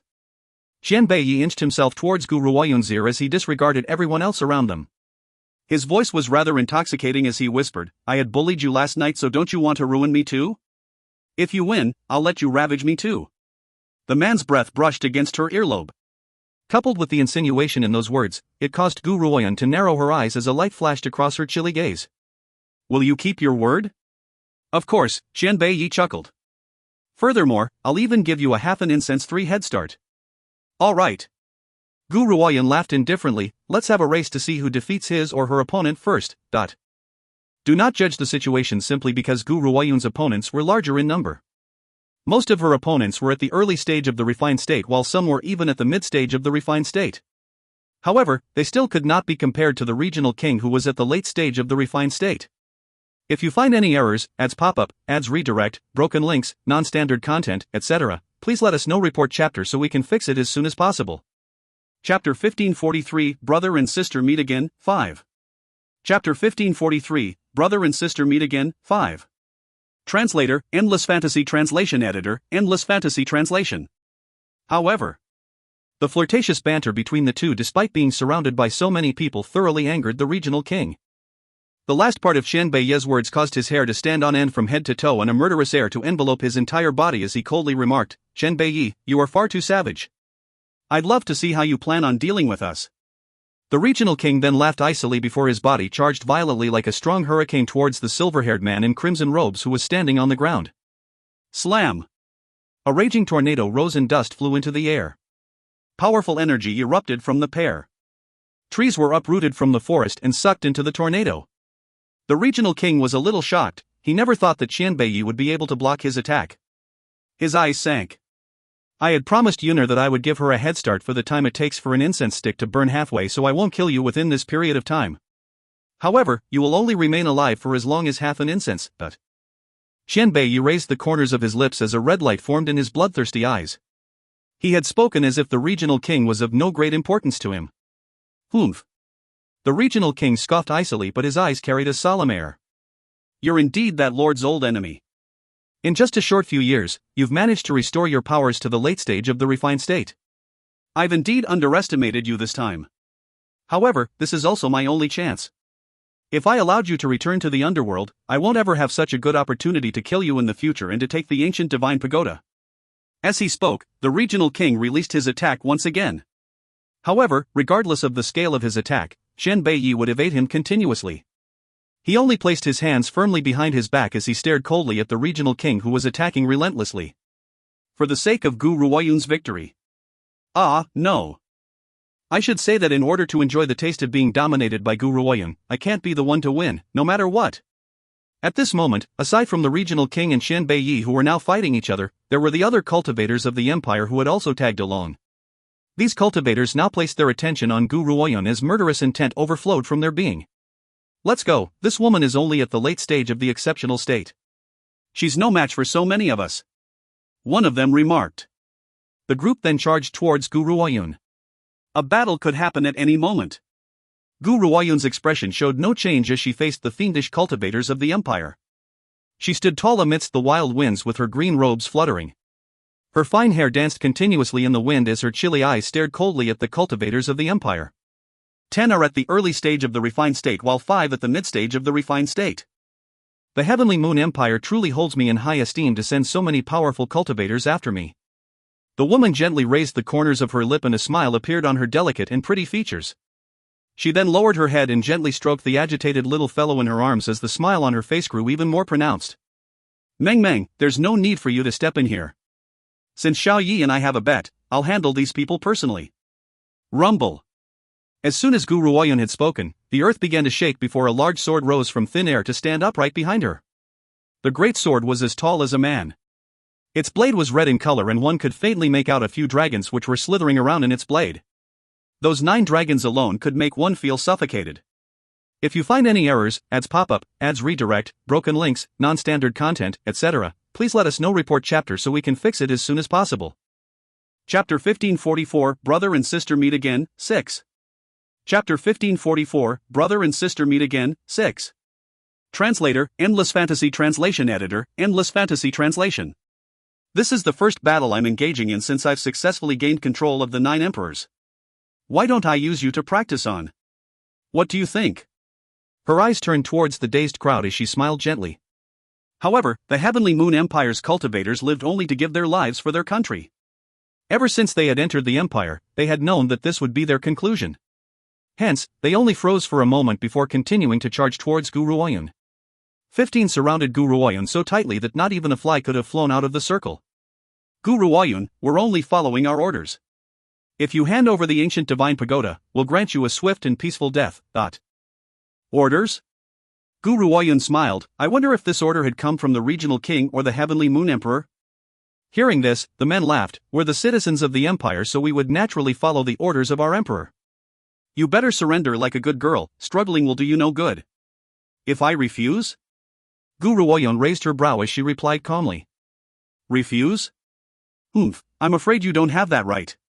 The group did not hesitate further as they swiftly drew their weapons and charged towards Gu Ruoyun. As the crowd charged towards her, a crack suddenly formed in the air, carrying a dreadful aura. If Gu Ruoyun were only an average cultivator in the late stage of the exceptional state, it was likely that she would not have been able to face the auras of these people. Unfortunately, before they could even reach Gu Ruoyun, their auras had been swept away by the 9 emperors. 9 emperors, ever since your awakening, I've never had the chance to fight alongside you. Now, we can finally face our enemies together. Gu Ruoyun raised her hand and held the sword, which was taller than her, in her grasp. At that moment, a bizarre sensation coursed through her heart. That sensation was similar to the reappearance of a comrade in battle whom she had not met in a long time. Furthermore, she felt as though this was how it was meant to be. Honestly speaking, the 9 emperors had recognized her as its master for a while now. However, the 9 emperors would usually attack on its own when it emerged. This was the first time the 2 of them would fight hand in hand. Buzz. The 9 emperors seemed to sense the excitement in Gu Ruoyun's heart and its blade let out a buzzing noise. A bright red light rained over the blade like blood. Slash. Before the cultivators of the empire could get any closer to Gu Ruoyun, they saw her disappear into thin air. They had no time to return to their senses as a muffled tone suddenly rang out like the sound of a sharp object piercing through someone's chest. As the crowd froze in shock, they suddenly noticed one of the empire's cultivators, who was at the early stage of the refined state, had been cut in half from the waist. Blood sprayed into the azure sky, dyeing it red.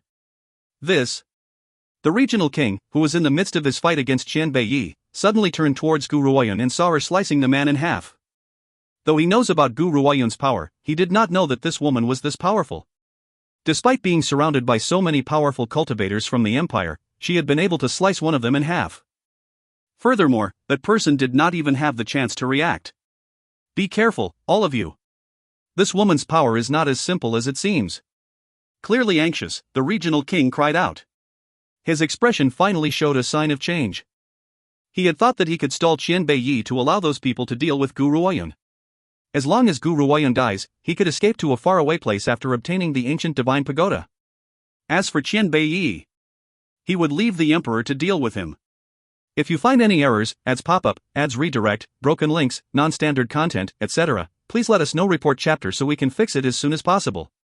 Chapter 1545, Brother and Sister Meet Again, 7. Chapter 1545, Brother and Sister Meet Again, 7. Translator, Endless Fantasy Translation Editor, Endless Fantasy Translation. However, he never expected Gu Ruoyun's power to be this great. Perhaps they would fall in this place. The more the regional king thought of this, the more anxious he felt. His attacks grew muddled as his handsome face was drenched in sweat. In contrast to the anxiety amongst the members of the empire, Gu Ruoyun looked rather calm. Her chilly eyes showed no sign of emotion. However, because of her actions and bloodshed, it also exposed her to the eyes of the world. Attack, kill this woman. A grey-robed man in the mid-stage of the refined state amongst the cultivators of the empire coldly issued the order. The group then made their move once again. Perhaps it was because of the initial shock that Gu Ruoyun had given them, because this time, no one left where they originally stood and only inched towards her. As the group approached her, the circumference around her became smaller. Soon, they were right in front of her. Everyone then released their attacks aimed towards Gu Ruoyun at the same time. This way, no matter the extent of Gu Ruoyun's power, she would not be able to counter so many attacks. However, as the crowd released their attacks towards Gu Ruoyun, she did not bother to avoid the attacks and she charged head-on towards the group. Previously, in order to prevent Gu Ruoyun from escaping, several cultivators had remained in midair as the rest surrounded her. These cultivators had also released their attacks with the intention to smash Gu Ruoyun's head. If she was unable to dodge this attack, her skull would crack and she would die without a whole corpse.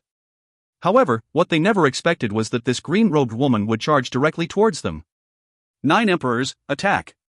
Boom! Just as Gu Ruoyun had issued the order, a ray of red light flashed all of a sudden, followed by a dragon's roar. Her attack suddenly landed upon the group, and before they could react, their bodies had been flung out of the way before thudding heavily on the ground. Due to Gu Ruoyun's sudden escape, the group surrounding her were unable to stop their attacks in time and hit their own comrades instead.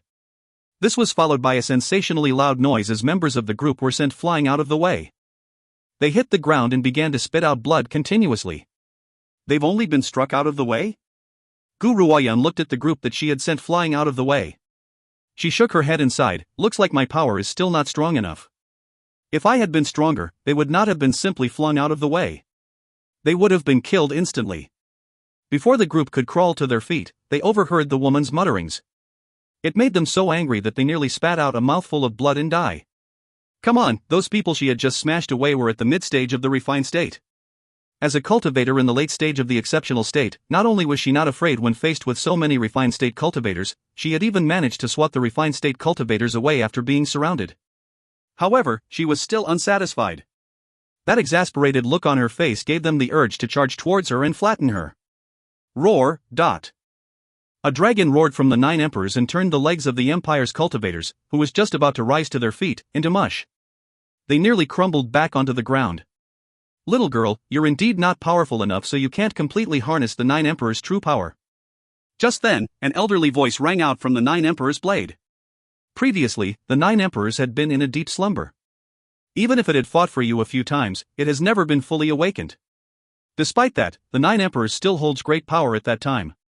That was the 9 emperors' own power. Now that it has fully awakened, its power will fluctuate according to your own. If you find any errors, ads pop up, ads redirect, broken links, non-standard content, etc., please let us know. Report chapter so we can fix it as soon as possible. Chapter 1546, Brother and Sister Meet Again, 8. Chapter 1546, Brother and Sister Meet Again, 8. Translator, Endless Fantasy Translation Editor, Endless Fantasy Translation. Gu Ruoyun glanced at the 9 emperors in her hand when she heard this. From a distance, she could see the faint outline of a purple figure within the 9 emperors' blade. Little girl, I want to thank you for saving me, so I will assist you in your rise to the peak. I will help you to restore all of your power from your past life. Only you, from your previous life, will be able to harness the full extent of the 9 emperors' power. The elderly voice carried a chuckle, yet it made Gu Ruoyun furrow her brow. My past life? Based on what the Dragon King had said, it seems to have known me in my past life? That was right, this old man who had been speaking to Gu Ruoyun was the Dragon King that she had previously saved in Evil Spirit Forest.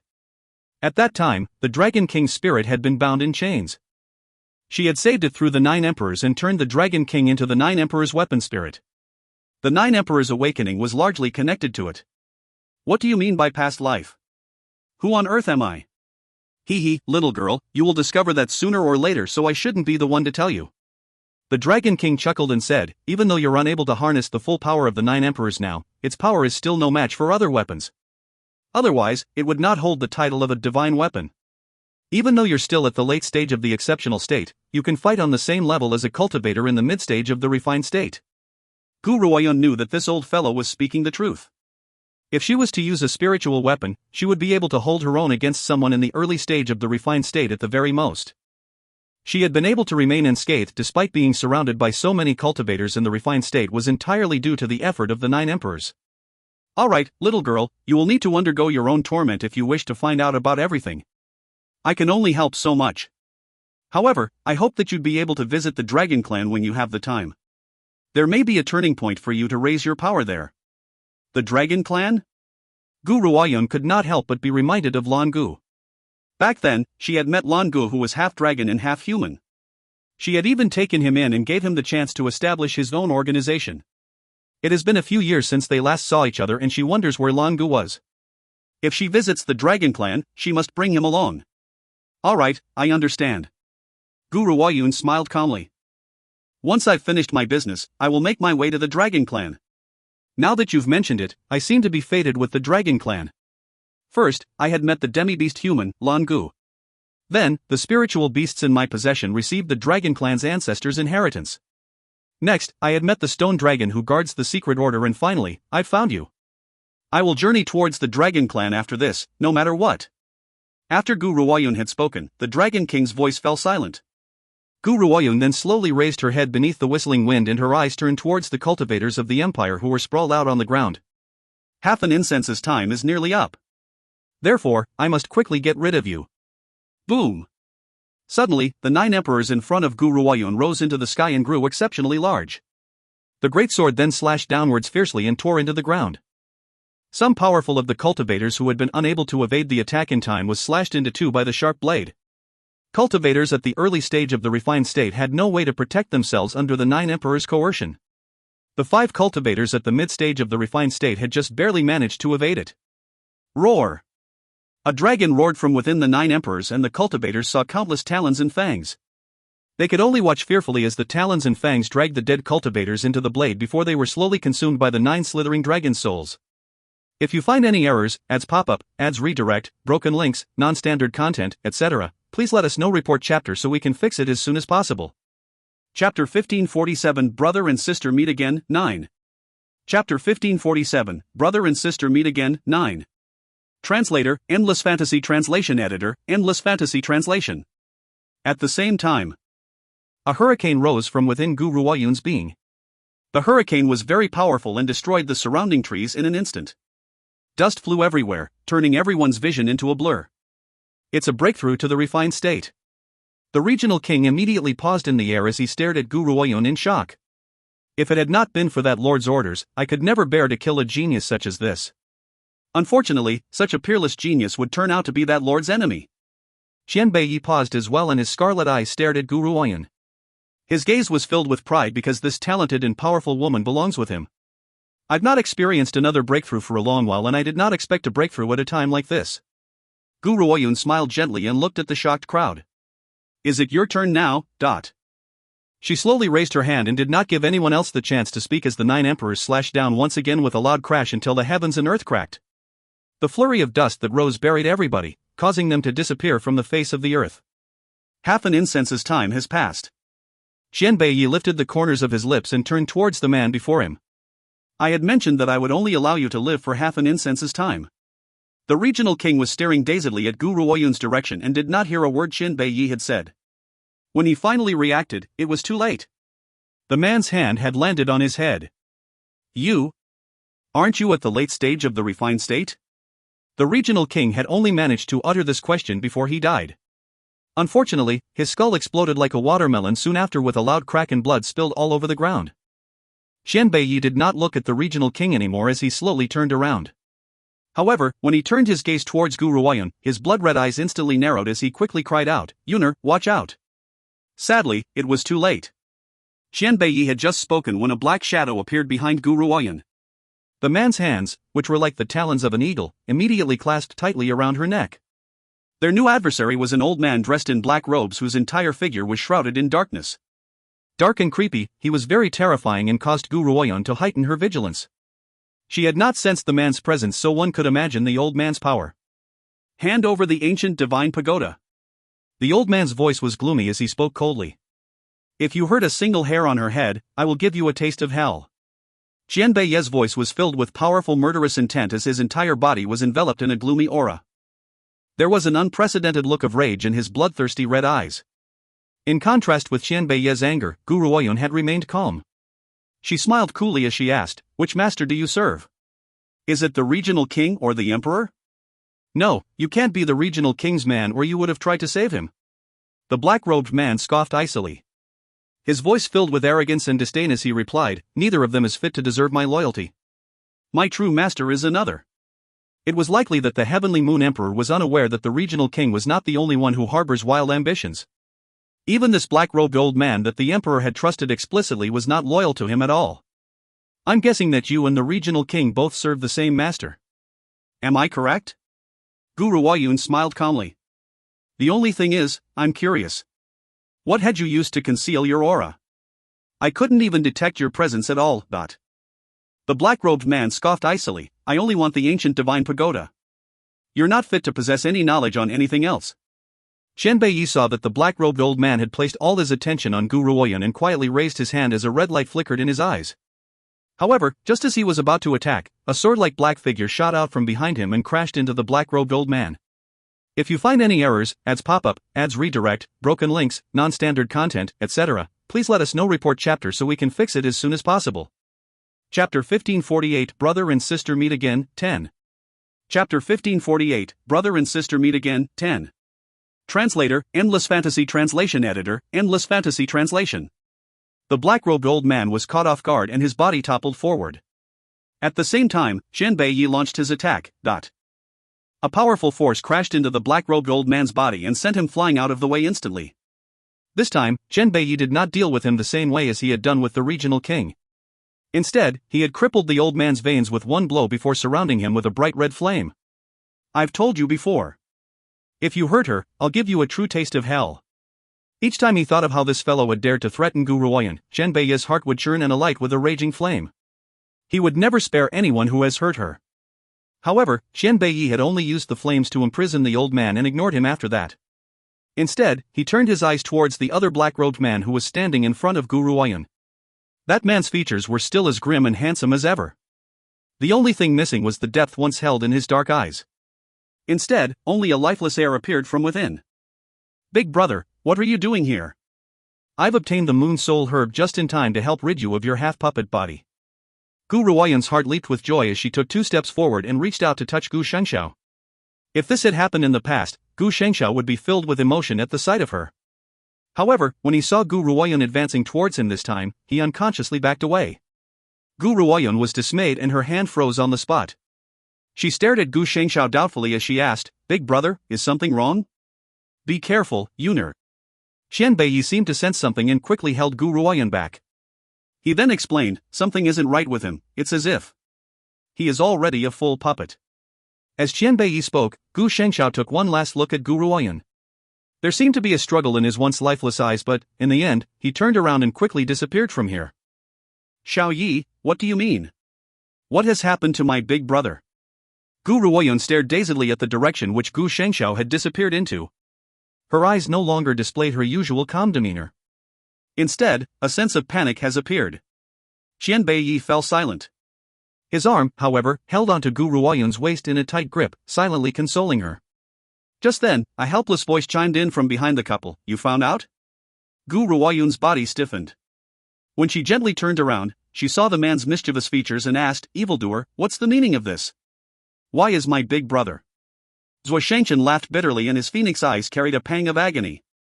Xiao Yuner, do you know why I had left yesterday? It was because I had sensed Gu Shengxiao's presence.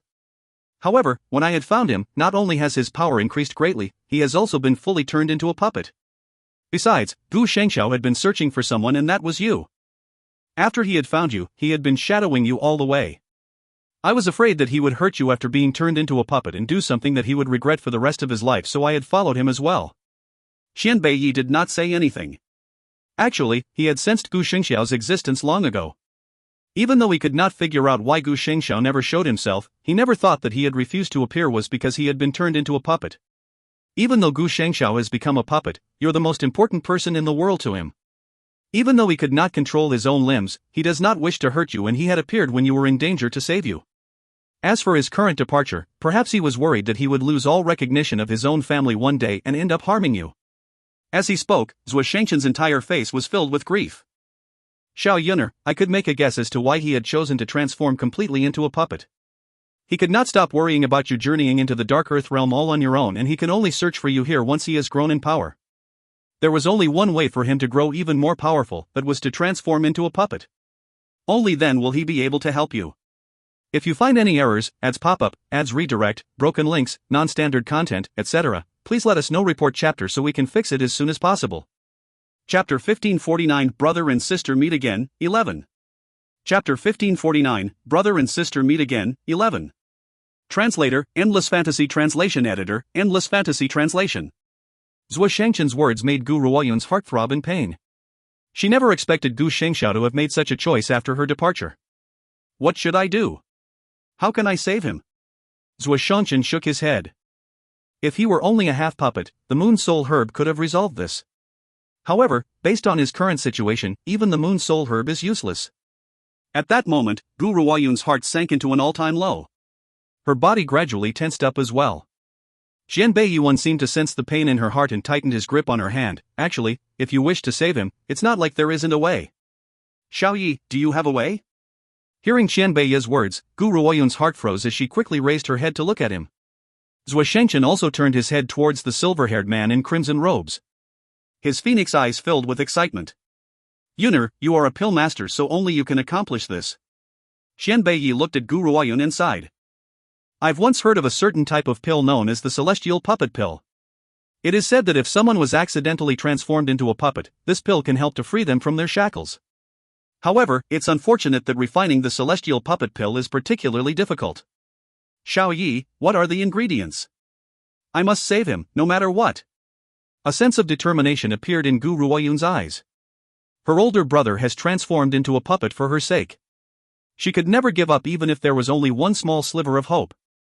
You already have one of the ingredients for the pill, the Heavenly Soul Herb. What you are missing are the Blood Drop Fruit, Sorcerer's Enchantment Blossom, and Ancient Dragon's Bile. The Blood Drop Fruit can be found in the underworld, while the Sorcerer's Enchantment Blossoms can be found in the deserted snowlands at the northern part of East Peak mainland.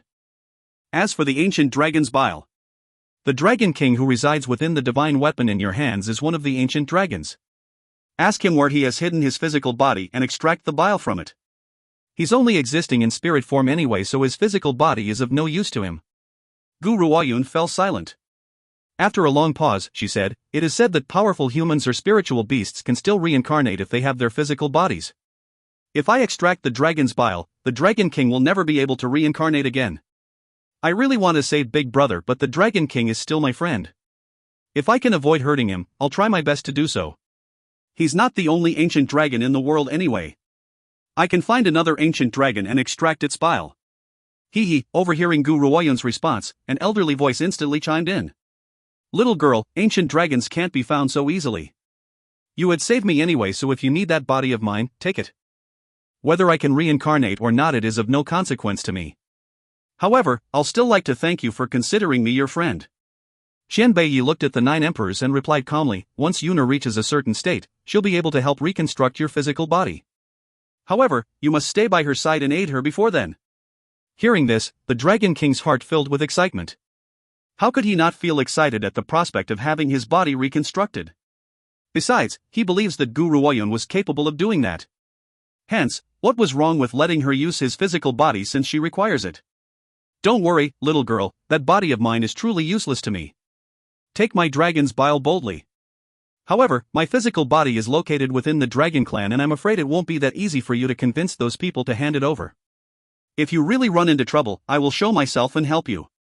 Then I thank you very much. Since the Dragon King has given his blessing, Gu Ruoyun accepted it without further ceremony.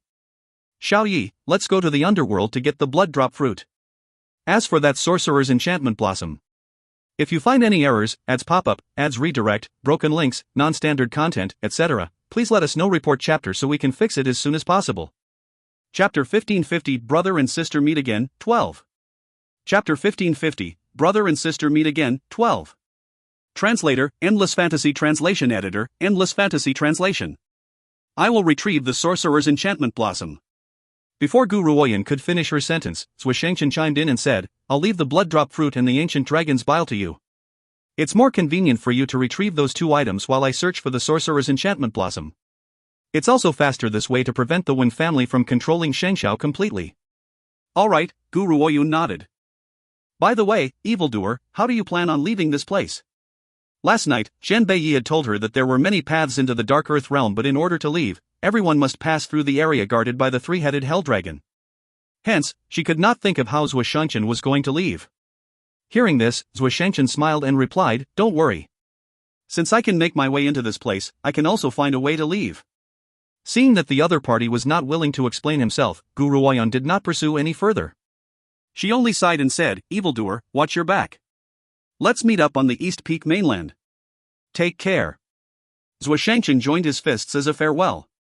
After that, the peach blossom figure hurriedly made his way into a far-off distance, vanishing before their very eyes in an instant. Qian Beiyi did not say a word as his scarlet eyes stared at the direction of Zhuo Shangchen's departure. He seems to have noticed something and a red light glinted in his eyes. However, he did not say a word and turned around to hold Gu Ruoyun. "Yuner, let's go. Let's make our way to the underworld now." "All right." Gu Ruoyun nodded and followed Qian Beiyi towards the underworld's direction. The underworld. The fragrance of sandalwood wafted through an exquisitely furnished room. A woman dressed in yellow robes was seated next to the bed with her eyes gently closed in meditation. Her outstandingly refined features carry a peaceful and auspicious air as it merged with the white incense's smoke which filled the chamber. "Young lady, Lin Dong is here to send a report." A voice rang out from outside the door. The yellow-robed woman slowly opened her eyes when she heard that voice and replied, "Enter." "Yes, young lady." The room's door was pushed open and a man dressed in the Underworld Protector's uniform walked in. He half knelt on the ground and reported with reverence, reporting to the young lady. "Based on my thorough investigation, the young master had left the underworld to look for one person." "One person?" The yellow-robed woman's eyes landed upon the Underworld Protector as she asked, "Do you know who he was searching for?" Replying to the young lady, "I've heard whispers that the young master had made his way to the Heavenly Moon Empire not only to meet a girl, he had also addressed her as the young madam of the underworld, his wife. Furthermore, he had punished the left protector and her group for the sake of that woman. They will have to face the most severe form of punishment in the underworld." The yellow-robed woman listened quietly to her subordinate's report. After a long pause, she replied indifferently, "All right, I understand. You may leave." "Yes, young lady." Upon saying his piece, the Underworld Protector retreated. After the Protector had left, a figure appeared out of thin air in the once silent room. It was an old woman with a face full of wrinkles. Her crumpled features carried a sense of anger as she spoke. "Master, are you going to allow the young master to search for another woman just like that? If I was in this position, I would never tolerate my man going after other women." The yellow-robed woman looked at the old woman and replied with a calm look on her face, "You should know that Qian Beiyi does not like me. I had followed father's order to approach him, yet he does not care for me. I've only seen him twice and he had asked me to get lost both times. Besides, I had sensed that his body would emit a murderous intent each time he chased me away. If you find any errors, ads pop-up, ads redirect, broken links, non-standard content, etc., please let us know. Report chapter so we can fix it as soon as possible." Chapter 1551 Brother and Sister Meet Again, 13. Chapter 1551 Brother and Sister Meet Again, 13. Translator, Endless Fantasy Translation Editor, Endless Fantasy Translation. "But master, his position was a gift from the Palace Lord and the Palace Lord wants him to marry you. Would he have the audacity to reject the Palace Lord's request?" asked the old woman unevenly. The yellow-robed woman laughed bitterly before shaking her head and sighing, "It's true that father wishes for me to marry him because only then will I be able to become the next palace lady. That way, the Feng family's legacy can endure forever. The Palace Lord's words alone don't hold much power in the underworld and it's those old fellows who truly make the final decisions." However, every Palace Lord had been chosen from the members of the underworld before being nurtured by those old men. That's how they had been able to fully control the state of the underworld. This is the first time we've ever selected an outsider as the young Palace Lord. The yellow-robed woman paused at this point before continuing, "Which is why I can't seem to figure out Qian Beiyi's true identity. Why had those old fellows chosen him? Forget about my confusion, even my father can't understand it. However, regardless of who he is, as long as I marry him, the Feng family won't lose our power. Master, how should we deal with this woman then? If she has seduced the young master and we don't get rid of her," the old woman furrowed her brows and asked with hesitation. "Why would we need to get rid of her?" The yellow-robed woman stared at the old woman and asked indifferently. "Not only am I not going to get rid of her, I'm going to draw her to my side. I'm not the only one in the underworld who wants to marry Qian Beiyi, there are many women who covet the position of becoming his wife. If the young master wishes to take a concubine, that would not be unusual as well. Instead of letting him be seduced by other women in the underworld, why not have the woman that he treasures most turn out to be that woman from the secular world? A bright light flitted across the yellow-robed woman's eyes as she continued to speak. Because my father is the current palace lord, the position of young madam belongs to me. However, I don't have any feelings for Qian Beiyi. If it had not been for the sake of the Fong family's legacy, I wouldn't marry him either. Therefore, I don't mind the idea of having another woman as the woman he treasures most because I don't love him. If I can bring that woman to my side, the underworld will belong to the Fong family in the future. You're right, master. I'd rather that he loves a woman from the secular world instead of falling for another woman from the Elders clan. Otherwise, once the palace lord retires, the proper position by Qian Beiyi's side will be removed, but... The old woman nodded, clearly agreeing with the woman in yellow's words. The only thing is, master, this is really a grievance to you. For someone who was born into nobility like yourself to have to share a man with a shady woman. Hearing this, the yellow-robed woman shook her head. It's considered normal for a man to have 3 wives and 4 concubines. Despite how much my father loves my mother, he too has many concubines. Therefore, I don't mind it if my man has other women as long as the principal room belongs to me forever. That is enough for me. Besides, since I don't love him and am only marrying him for the sake of benefits, it wouldn't be too agonizing for me to see him with other women. Even though the yellow-robed woman had made such a statement, the old woman still felt her grief. Such an outstanding woman like her master should deserve a love which could last a lifetime. Unfortunately, she had been born in the underworld. She has no choice but to suffer through perfection for the sake of the underworld's benefit. The yellow-robed woman sighed, however, from the way Qian Beiyi had ignored me, I'm afraid he won't marry me. Master, you can rest assured in this matter. The old woman chuckled. Those old fellows have only appointed Qian Beiyi as the young master, they did not say that we can't force him into anything. As long as the palace lord and the elders make the order, he will have no choice but to obey. Otherwise, we can use him abandoning his position as young master as a threat. I believe that no man would be that foolish to give up the world for the sake of a woman. If you find any errors, ads pop up, ads redirect, broken links, non-standard content, etc., please let us know. Report chapter so we can fix it as soon as possible. Chapter 1552 Brother and Sister Meet Again, 14. Chapter 1552 Brother and Sister Meet Again, 14. Translator, Endless Fantasy Translation Editor, Endless Fantasy Translation. It would be good if that's the case. The yellow-robed woman laughed bitterly. She does not know why, but she was feeling somewhat uneasy. A man of Qian Beiyi's character was not so easily controlled. Master, I can guarantee that Qian Beiyi would not have the audacity to defy the palace lord's orders. However, if he truly no longer desires to be the young master, this threat would become ineffective against him. Men prioritize the heavens and earth. There isn't a single man who would blindly reject such a great privilege for the sake of his love. The old woman had spoken as if she was making a solemn vow. After all, the underworld has always kept to their word. Both the spiritual military college and the heavenly moon empire would still need to give the underworld face. Therefore, she believes that no man would give up on the chance to receive this power, but... Unfortunately, even to her dying day, this old woman would never discover that the underworld means absolutely nothing to Qian Beiyi. Those old fellows had made Qian Beiyi the young master not because his talents were particularly outstanding but because he was the one who had built the underworld 10,000 years ago. Qian Beiyi could be said to be the true owner of the underworld. Even though he was not as powerful as he was 10,000 years ago, this title would never change.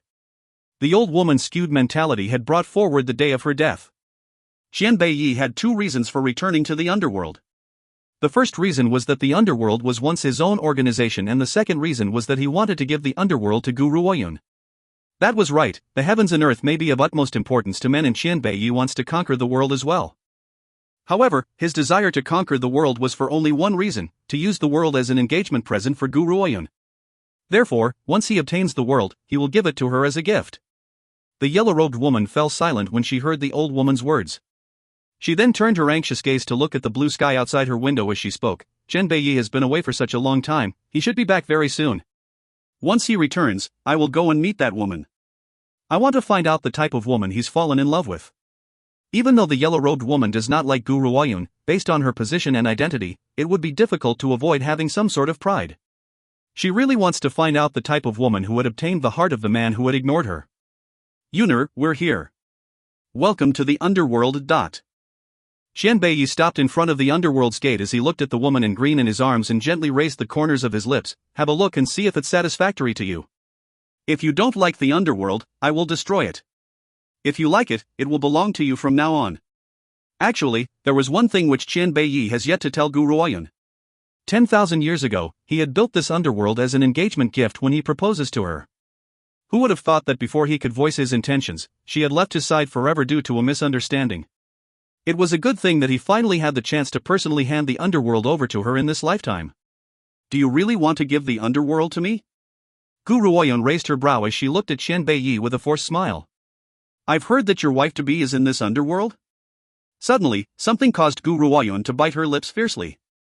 Qian Beiyi had gripped her waist tightly as he retorted in frustration, Yuner, are you doing this on purpose? What wife-to-be? I only want you alone. Nothing in this world is more important than you in my heart, and this underworld was built for you. If you don't like it, I can destroy it any time. Gu Ruoyun rubbed her bitten lips as she glanced at the man in front of her. However, it was difficult to hide the smile on her face. I was only joking with you. Xiao Yi, I've told you that I believe you no matter what happens. Even if you pierce me with a sword, I will believe that the person who did that isn't you. Just as she had spoken, Gu Ruoyun felt Qian Beiyi's body stiffen. She furrowed her brows and looked at him in puzzlement. At that moment, she seemed to remember the scene she had witnessed in that memory. In that memory, a man who looked just like Qian Beiyi had stabbed a woman dressed in white robes through the chest. That white-robed woman was the previous master of the ancient divine pagoda. However, Gu Ruoyun could not understand the relationship Qian Beiyi had with the ancient divine pagoda's previous master. If you find any errors, ads pop up, ads redirect, broken links, non-standard content, etc., please let us know. Report chapter so we can fix it as soon as possible. Chapter 1553, The Underworld's Restricted Area, 1. Chapter 1553, The Underworld's Restricted Area, 1. Translator, Endless Fantasy Translation Editor, Endless Fantasy Translation. Let's go. Qian Beiyi did not seem to notice the hesitation in Gu Ruoyun's eyes as he held her gently and walked through the gate into the underworld. Xing Ming, who was waiting respectfully for the couple at the gate, had been there for a very long time. His eyes lit up as he quickly stepped forward and spoke with reverence, Young master, young madam, you've returned, ... Qian Beiyi nodded in satisfaction upon hearing how Chang Ming had addressed Gu Ruoyun. Xing Ming, what's the status of the task that I've given you? Reporting to the young master, I've followed your orders and punished the left protector. I will ensure that she suffers a fate worse than death. That's good. A vicious light flashed in Qian Beiyi's eyes. Next, I want you to make some preparations. Yuner will be staying in the underworld for the time being, so make the necessary arrangements immediately. She will be sleeping in my room. As you command. Xing Ming replied with reverence. Young master, may I ask how many handmaidens should I allocate to serve the young madam? Qian Beiyi looked at Xing Ming stoically. However, his peerless face was just as emotionless as ever. His face would only show a sense of tenderness when he looked at the woman by his side. There's no need. She's my wife and I'll attend to her myself. Xing Ming's mouth fell open in shock as if he had just heard something unbelievable. Was he hearing things? The young master had said that he wants to attend to the young madam personally? The young master was a man. How could a man serve a woman? Besides, this was the first time Xing Ming had ever seen such a tender look on the young master's face. Looks like the usually cruel and heartless young master would only show some hint of humanity in front of the young madam. It was not long before news of Qian Beiyi's return started to circulate throughout the entire underworld, especially since the young master has brought a woman back with him. This fact has certainly caused a few jaws to drop. After all, the young master had never shown any interest towards women since he had entered the underworld. Not a single handmaiden had served him, and it had been Xing Ming's duty to see to his food and living arrangements. Therefore, they could not help but wonder occasionally if this young master was homosexual. Otherwise, how could they explain why he would ignore such a peerless beauty like the eldest lady? However, they did not expect that the rumored homosexual young master would actually bring a woman home. Of course, in contrast to their shock, most of it was jealousy. Regardless of Qian Beiyi's abilities, just his position as the young master of this underworld was enough to make hordes of women swarm over him. Is this true? Has the young master returned? A woman dressed in yellow robes slowly rose to her feet in a fragrant room as a light flashed in her eyes.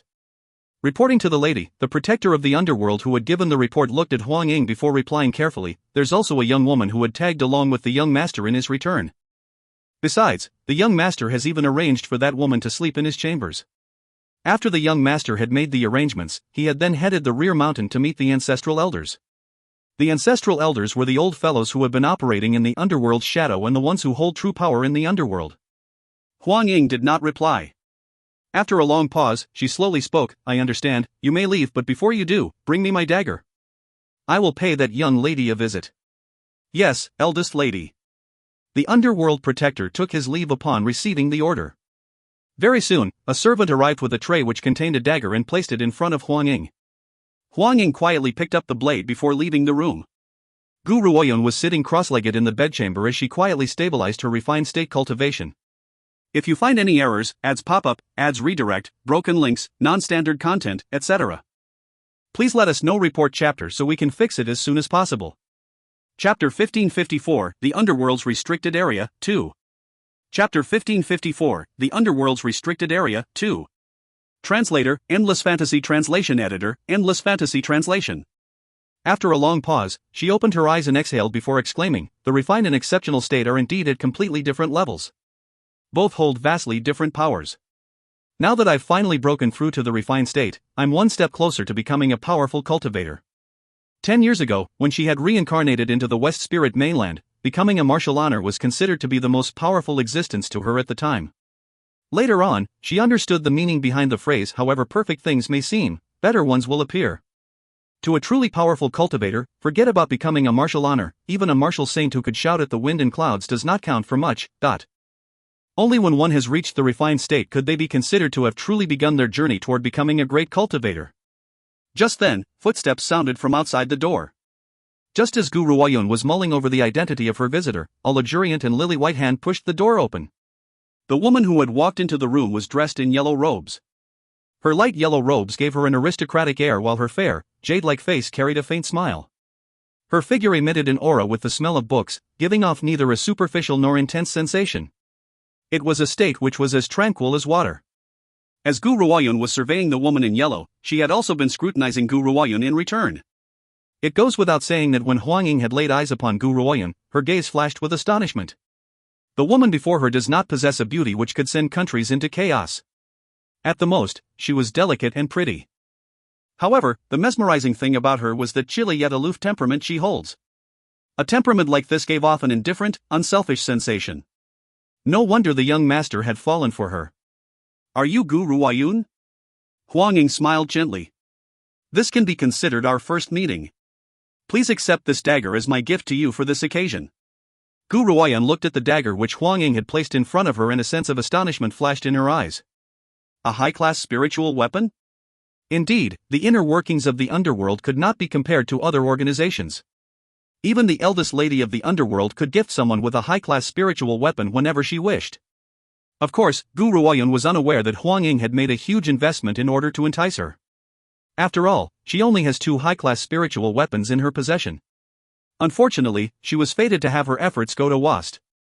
Based on Gu Ruoyun's power, a high-class spiritual weapon was not worth her attention.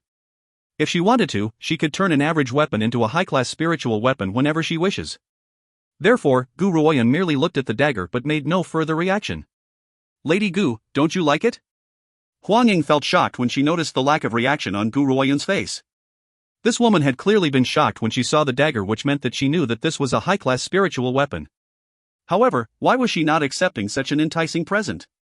As the saying goes, no one comes to the Hall of Trinity without a reason. Speak freely, why have you come to see me? Gu Ruoyun turned towards Huang Ying and calmly remarked, besides, you haven't told me your name, so I don't know who you are either. Huang Ying looked rather embarrassed. How could she have forgotten that the woman before her has absolutely no idea who she was? She took a deep breath at the thought of this and said, Lady Gu, I'm the daughter of the Underworld's Palace Lord, Huang Ying. I mean you no harm with my visit today. I merely want to be friends with you. The daughter of the Underworld's Palace Lord? Gu Ruoyun looked at the yellow-robed woman with interest before the corners of her lips curled into a thin smile. Xiao Yi had mentioned you before, he says that you want to marry him? Huang Ying looked even more embarrassed. She did not expect Gu Ruoyun to point this matter out so straightforwardly. Furthermore, Gu Ruoyun's tone of speaking had not shown any signs of condemnation. If you find any errors, ads pop up, ads redirect, broken links, non-standard content, etc., please let us know. Report chapter so we can fix it as soon as possible. Chapter 1555, The Underworld's Restricted Area, 3. Chapter 1555, The Underworld's Restricted Area, 3. Translator, Endless Fantasy Translation Editor, Endless Fantasy Translation. Could it be that this woman does not like Qian Beiyi and was only attracted to his position as the underworld's young master? Otherwise, how could she still remain calm?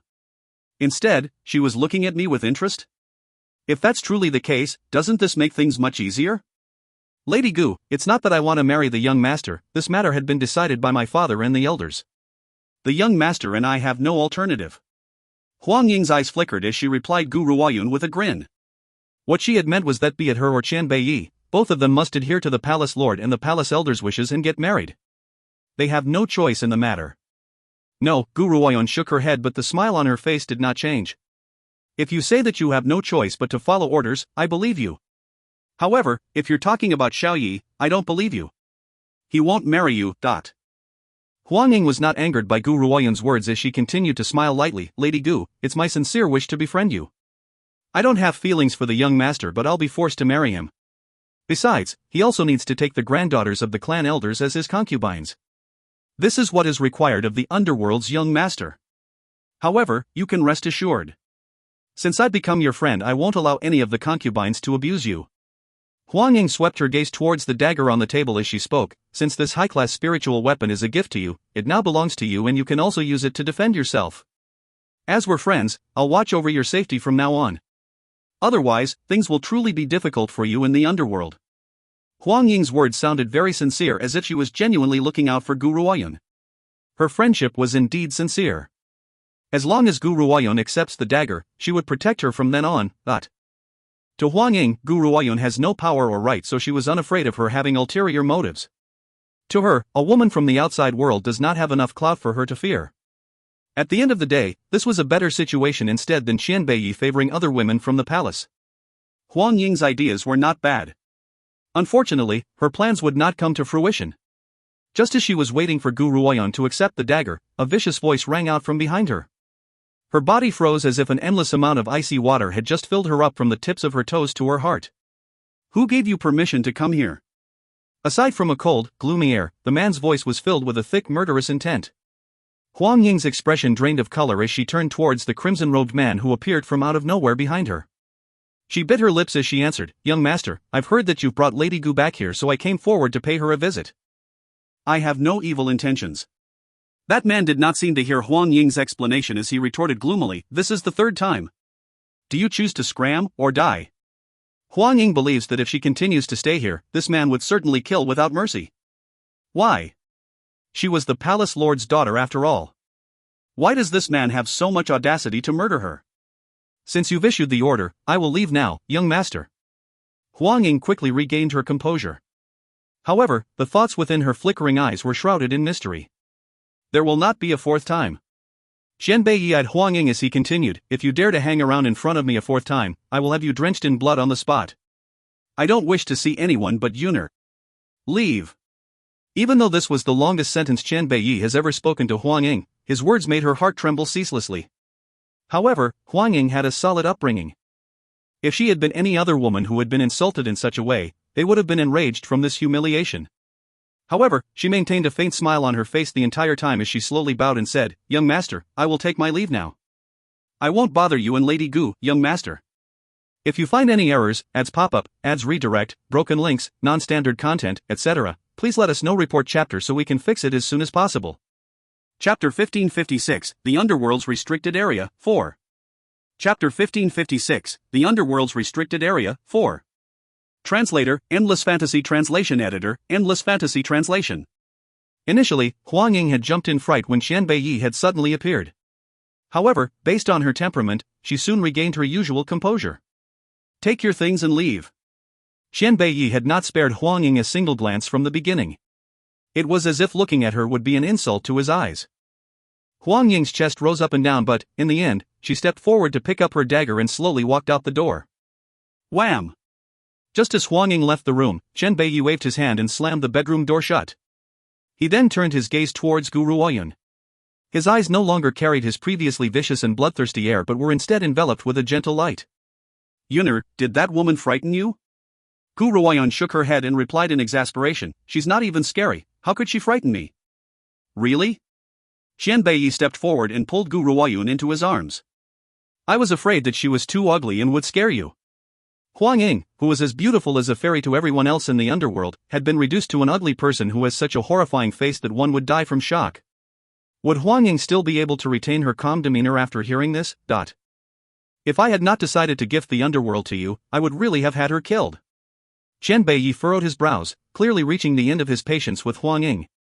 However, since I'm going to give the underworld to you, everyone in the underworld belongs to you, so only you would have the right to punish them. Qian Beiyi had said this with such ease, as if killing someone was easier than drinking water to him. By the way, Gu Ruoyun seemed to have remembered something. Did you manage to ask about the location of the blood drop fruit when you had visited those old fellows? Qian Beiyi fell silent before he spoke. Those old fellows have hidden the blood drop fruit in the restricted area. Furthermore, I have one more thing to discuss with you. The old fellows are at the end of their lifespan. I want to ask for a few longevity pills to extend their lives. Alright, Gu Ruoyun gently nodded. Even though the longevity pill can't make them immortal, at least it can grant them several more years. Help me to prepare the medicinal herbs. I will refine the longevity pills for them in a moment. As the longevity pill was not of much use to Gu Ruoyun, she does not have this pill on hand, so she has to refine them from scratch. Hearing this, Qian Beiyi shook his head. Those old fellows will still be able to keep going for around another 8 years. Let's search for the blood drop fruit first. Once we find the blood drop fruit, we'll go give those old fellows the longevity pills. That's fine too. Gu Ruoyun fell silent before she asked, when will we look for the blood drop fruit? Right now. A light flickered through Qian Beiyi's eyes. Yuner, I won't accompany you in the search for the blood drop fruit this time. You will go into the restricted area alone. You won't be in much danger with this little spiritual beast in your arms. Your cultivation can also increase by leaps and bounds in the restricted area. However, you only have 3 months' time. Only one person is allowed to enter the restricted area at any time, and each person can only stay for the duration of 3 months. I will escort you out after 3 months, so you must find the blood drop fruit by then. If you fail this time, you must wait half a year to unlock the restricted area again. Gu Ruoyun's eyes slowly grew solemn. She knows that this was the only chance she has to save her older brother. She has to find the blood drop fruit no matter what. I understand. Xiao Yi, I will make my way to the restricted area now. If you find any errors, ads pop up, ads redirect, broken links, non-standard content, etc., please let us know. Report chapter so we can fix it as soon as possible. Chapter 1557, The Underworld's Restricted Area, 5. Chapter 1557, The Underworld's Restricted Area, 5. Translator, Endless Fantasy Translation Editor, Endless Fantasy Translation. Actually, the Underworld's restricted area was considered as a restricted place not because the area was fraught with danger. Instead, it was because there would be great consequences whenever the restricted area was unlocked each time.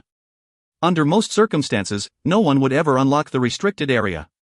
The members of the palace would only be willing to unlock the restricted area when there was a peerless genius in the underworld. Hence, only the eldest lady Huang Ying had been allowed to enter the restricted area recently. Furthermore, Huang Ying's cultivation had improved greatly in the restricted area, bringing her power to greater heights. Of course, for someone in Qian Beiyi's position, he could enter the restricted area as well. Unfortunately, he had rejected this chance. Forget about the palace elders, even the palace lord could not understand why he was not willing to enter the restricted area. Only Qian Beiyi knows that this restricted area was of no use to him. Entering it would only be a waste of time. What did you say? In meeting room in the underworld, a middle-aged man instantly rose to his feet with an ugly look on his face as he asked, "Did you just say that the young master has returned? He has even brought a woman back?" "That's right." A white-haired old man replied. He then nodded and said, "Many have seen the young master bring a woman into the underworld. Besides, he has even arranged for that woman to stay in his room. Based on the looks of it, that woman's relationship with the young master is not an average one. Palace Lord, how should we deal with this matter?" Lady Huang Ying. Humph. The palace lord scoffed icily as the corner of his eyes filled with viciousness. The young master is going to marry Inger. As for that woman, if she's sensible, let her become the young master's concubine. If she refuses to listen, we can only get rid of her. I won't allow anyone to compromise Inger's position. No. What he really meant was to not allow anyone to affect his position. After all, in all his years as the palace lord, he has always gotten whatever he wanted. If this position were to ultimately fall to Qian Beiyi, that means that the current palace lord would lose his power. How could he accept this? Therefore, he wanted Qian Beiyi to marry Huang Ying. This way, he could use his position as the palace lord's father-in-law to rain tyrannical abuse. Everyone, I know that you have your opinions on the young master as well, so we must be united now.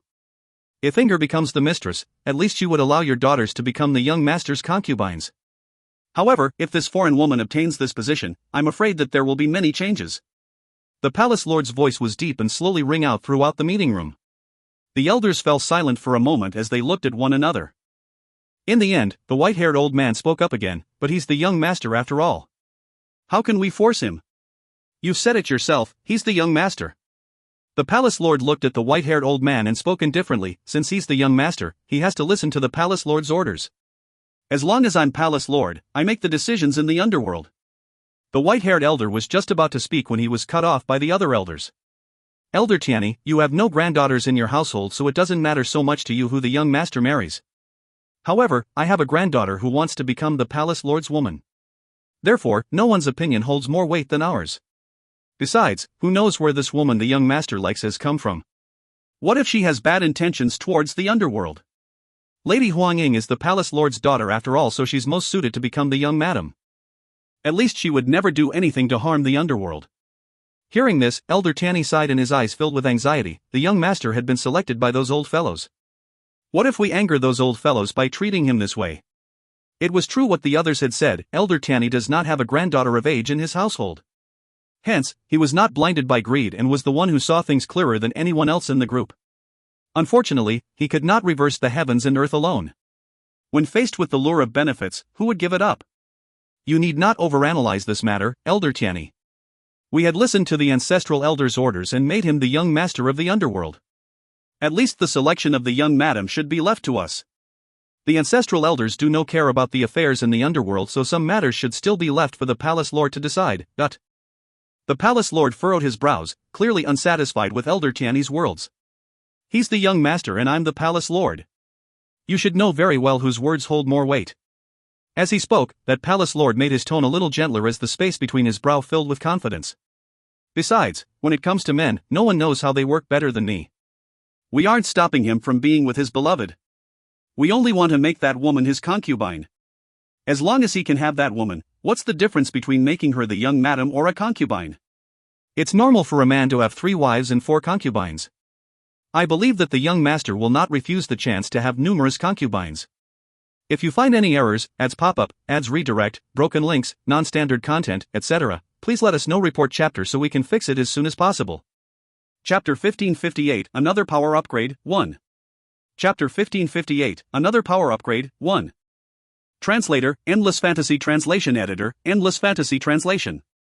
Just as they were discussing Chen Beiyi, a panicked voice suddenly rang out from outside the meeting room. Palace Lord, something terrible has happened. A figure then quickly dashed into the room and exclaimed, out of breath, Palace Lord, the young master has brought that young lady into the restricted area. What?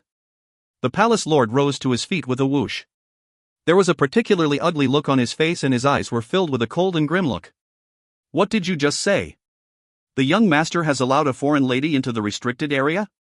The palace lord did not wait and rushed out in a panic, remembering the importance of the restricted area to the underworld.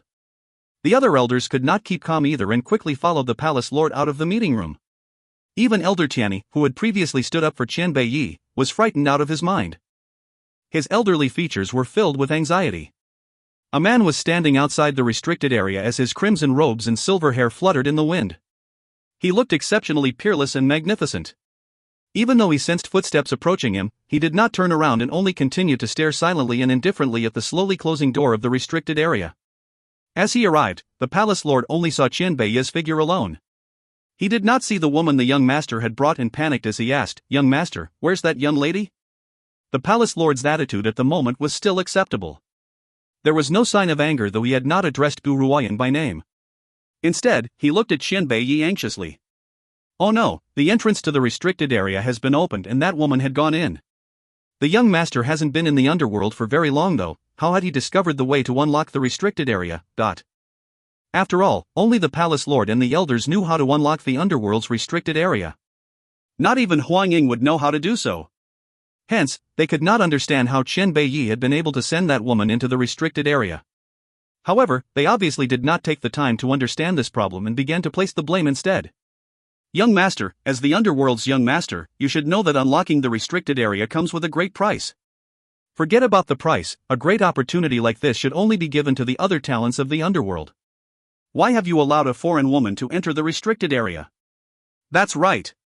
I knew that she had harbored ill intentions by following the young master around. She only here for the sake of the underworld's restricted area. An outsider should never be allowed to enter the restricted area. I really don't know what kind of enchantment that woman has placed on the young master until he couldn't even comprehend such a simple issue. Young master, you must understand that women in the outside world would have their objectives in approaching you. Only the women in the palace are faithful to you. What a waste of the palace lord's intentions in allowing this woman to remain in the palace as your concubine. I think women like her who harbor their own intentions have no right to enter the underworld. The elders were extremely enraged. Let's not discuss the full price of unlocking the restricted area, just knowing that unlocking the restricted area one time would require one to go into closed-door cultivation for half a year. That gives an estimate of how much of the underworld's time Chen Beiyi has wasted. After adding the 3 months needed when staying in the restricted area, Chen Beiyi's actions had caused disciples who have waited for the restricted area to be unlocked to be delayed by another 9 months. Father! A melodious voice suddenly chimed in. The yellow-robed Huang Ying then slowly descended, escorted by handmaidens. Her stance was very graceful and her dainty figure emitted a noble air. Inger, what are you doing here? The palace lord furrowed his brows and asked. If you find any errors, ads pop-up, ads redirect, broken links, non-standard content, etc., please let us know. Report chapter so we can fix it as soon as possible. Chapter 1559 Another Power Upgrade, 2. Chapter 1559 Another Power Upgrade, 2. Translator, Endless Fantasy Translation Editor, Endless Fantasy Translation. I heard about what was going on here so I had rushed over. Huang Ying smiled gently as her pretty eyes swept towards the indignant elders. Her melodious voice slowly rang aloud as she continued, Father, elders, the young master is not connected with this matter. You need not blame him. Inger, what do you mean? The palace lord's brows tightened as he asked. Father, I was the one who had arranged for Lady Gu to enter the restricted area. Huang Ying bit her lips. I had once secretly observed how you unlocked the restricted area, so I managed to learn how to do so. Therefore, when I heard that Lady Gu was interested in the underworld's restricted area, I had arranged for her entry. The young master has nothing to do with his. It was I who had broken the underworld's rules. Be it a punishment or a beating, I've confessed. Please do not blame the innocent. Even though Huang Ying had placed the blame on herself by saying this, she had mentioned that Gu Ruoyan had expressed interest in the restricted area, which was why she had helped Gu Ruoyan to enter the restricted area, However, Huang Ying was telling the truth when she confessed that she had secretly observed the palace lord when he was unlocking the restricted area. The only thing was, she could not understand how Chen Beiyi had figured out the way to unlock it too. Could it be that he had spied on her father just like she did? Huang Ying understood that no matter what, Chen Beiyi must not be punished. Her father could not possibly punish her either. However, her father would need to provide justification towards everyone beneath him regarding the matter of the unlocking of the restricted ray. Hence, he could only push all the blame onto one person. The most suitable person was clearly that woman. By doing this, not only would her father have an explanation, she could also get into Chen Beiyi's good graces. Besides, her father would never punish her too severely. How could the palace lord not comprehend Huang Ying's intention? He sighed in exasperation as he asked, Inger, did you really make this decision on your own? Yes, father, I'm entirely at fault, please don't blame the young master. Huang Ying turned towards the palace lord and her eyes were filled with determination.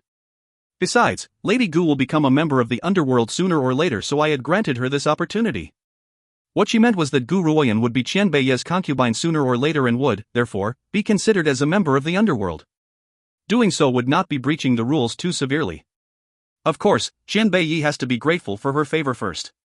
Can you all leave yet? Chen Beiyi slowly turned around and looked at the crowd behind him as his bloodthirsty eyes carried a sense of viciousness. I don't want Xiao Yuner to see too many idlers here when she emerges. Idlers. Everyone here holds great power in the underworld. Aside from the palace lord and the eldest lady, the remainder were elders, but these people have been reduced to idlers in Chen Beiyi's statement. Young master, as the young master of the underworld, how could you say such a thing? Don't forget, we were the ones who had bestowed the title of young master on you. An elder in grey robes cried out, agitated, the palace lord is your master by right. This attitude of yours is simply deceiving and destroying your ancestors. My master? Xianbei's gaze landed upon the palace lord's ugly expression and his lips curled into a malicious angle. Does he match up? Does he match up? When these words were spoken, the palace lord's face instantly turned ashen. He then clenched his fist so tightly that it shook. I want to wait for Xiao Yuner here. If you have no other business, you can get lost. The cruelty in Xianbei's voice made their hearts tremble. As for your conduct today, I will deal with you after Xiao Yuner emerges. If you find any errors, ads pop up, ads redirect, broken links, non-standard content, etc., please let us know. Report chapter so we can fix it as soon as possible. Chapter 1560, Another Power Upgrade, 3. Chapter 1560, Another Power Upgrade, 3. Translator, Endless Fantasy Translation Editor, Endless Fantasy Translation. Young Master. The elders' faces changed into utterly bitter and hateful expressions as if they never expected Xianbei to protect this woman so much. Until the point that he did not place any importance upon the palace lord. Father. Noticing that the palace lord was about to blow up, Huang Ying hurriedly stopped him and shook her head as she remarked calmly, Father, since the young master has some matters to attend to at the moment, let us not disturb him. Let's go. The palace lord understands his daughter's attitude, so when he heard her words, he calmed himself down no matter how angry he had felt. Let's go. He waved his hand and did not say anything more before turning around to leave. The group of elders noticed the palace lord's departure and sighed before leaving along with him. However, it was undeniable that, deep down, everyone was unsatisfied with Xianbei's presence. Young Master. After the crowd had left, Cheng Ming descended from the sky and stood behind the silver-haired man. I've completed my investigation. Those people who had been sent to assassinate you and the young madam had been under the Heavenly Moon Emperor's orders. According to my information, it was for the sake of a treasure in the young madam's possession. The Heavenly Moon Emperor? The man laughed icily. Since the Heavenly Moon Emperor had the audacity to plot against Yuner, there's no need for the Heavenly Moon Empire at all. As for the underworld, once Yuner is out, we'll have a great change of blood. A sense of shock flashed in Qing Ming's eyes upon hearing this, but he did not say very much. He had been sent by those ancestral elders to take care of the young master, so he could only obey the young master's commands. He would not be concerned with anything else. Cheng Ming's heart settled at the thought of this. The underworld. The palace lord walked into the front courtyard with an ashen look on his face as a group of white-haired and bearded elders trailed behind him. Everyone looked quite angry. Huang Ying, who was standing next to the palace king, wished to console her father but was unsure of what to say. Inger, you've had to suffer through grief. In the end, the palace lord paused in his footsteps and sighed, I don't know what kind of medicine the young master has consumed either. There are so many outstanding women in our palace, but he doesn't want any of them. Instead, he has fallen for a foreign woman. He has even unlocked the restricted area for that woman's sake. This is just causing more trouble. Father. Huang Ying smiled calmly, you've been too prejudiced towards Lady Gu. I don't think that Lady Gu is all that bad. Since the young master likes her, what's wrong with letting her remain in the palace? Now that it has been mentioned, Huang Ying's first encounter with Gu Ruoyan could not be considered as friendly. However, she could only say this now. After all, this Gu Ruoyan was still of some use to her. Inger, you must know one thing, one can know someone for a long time without understanding their true nature.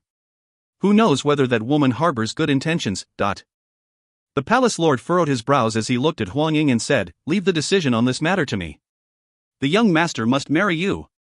Furthermore, I know that you have no feelings for the young master, but you must know that the only way to prevent our power from falling into another person's hands is by marrying him. Besides, the young master's looks and talents won't stifle you. She does not know why, but when Huang Ying heard what the palace lord just said, she could not help but remember how Qianbei had protected Gu Ruoyan back then. That was right. It was true that Huang Ying did not have feelings towards the young master in the beginning. At that time, marrying him was only for the sake of bringing benefits to her father. However, when she remembered the words that man had said to protect his beloved, her heart had begun to race. If you find any errors, ads pop up, ads redirect, broken links, non-standard content, etc., please let us know. Report chapter so we can fix it as soon as possible. Chapter 1561, Another Power Upgrade, 4. Chapter 1561, Another Power Upgrade, 4. Translator, Endless Fantasy Translation Editor, Endless Fantasy Translation. Unfortunately for her, that man only had eyes for one woman. Huang Ying's gaze darkened as a murky look flashed across her peerless features. She knows that if she falls into it, she would be consigned to eternal damnation.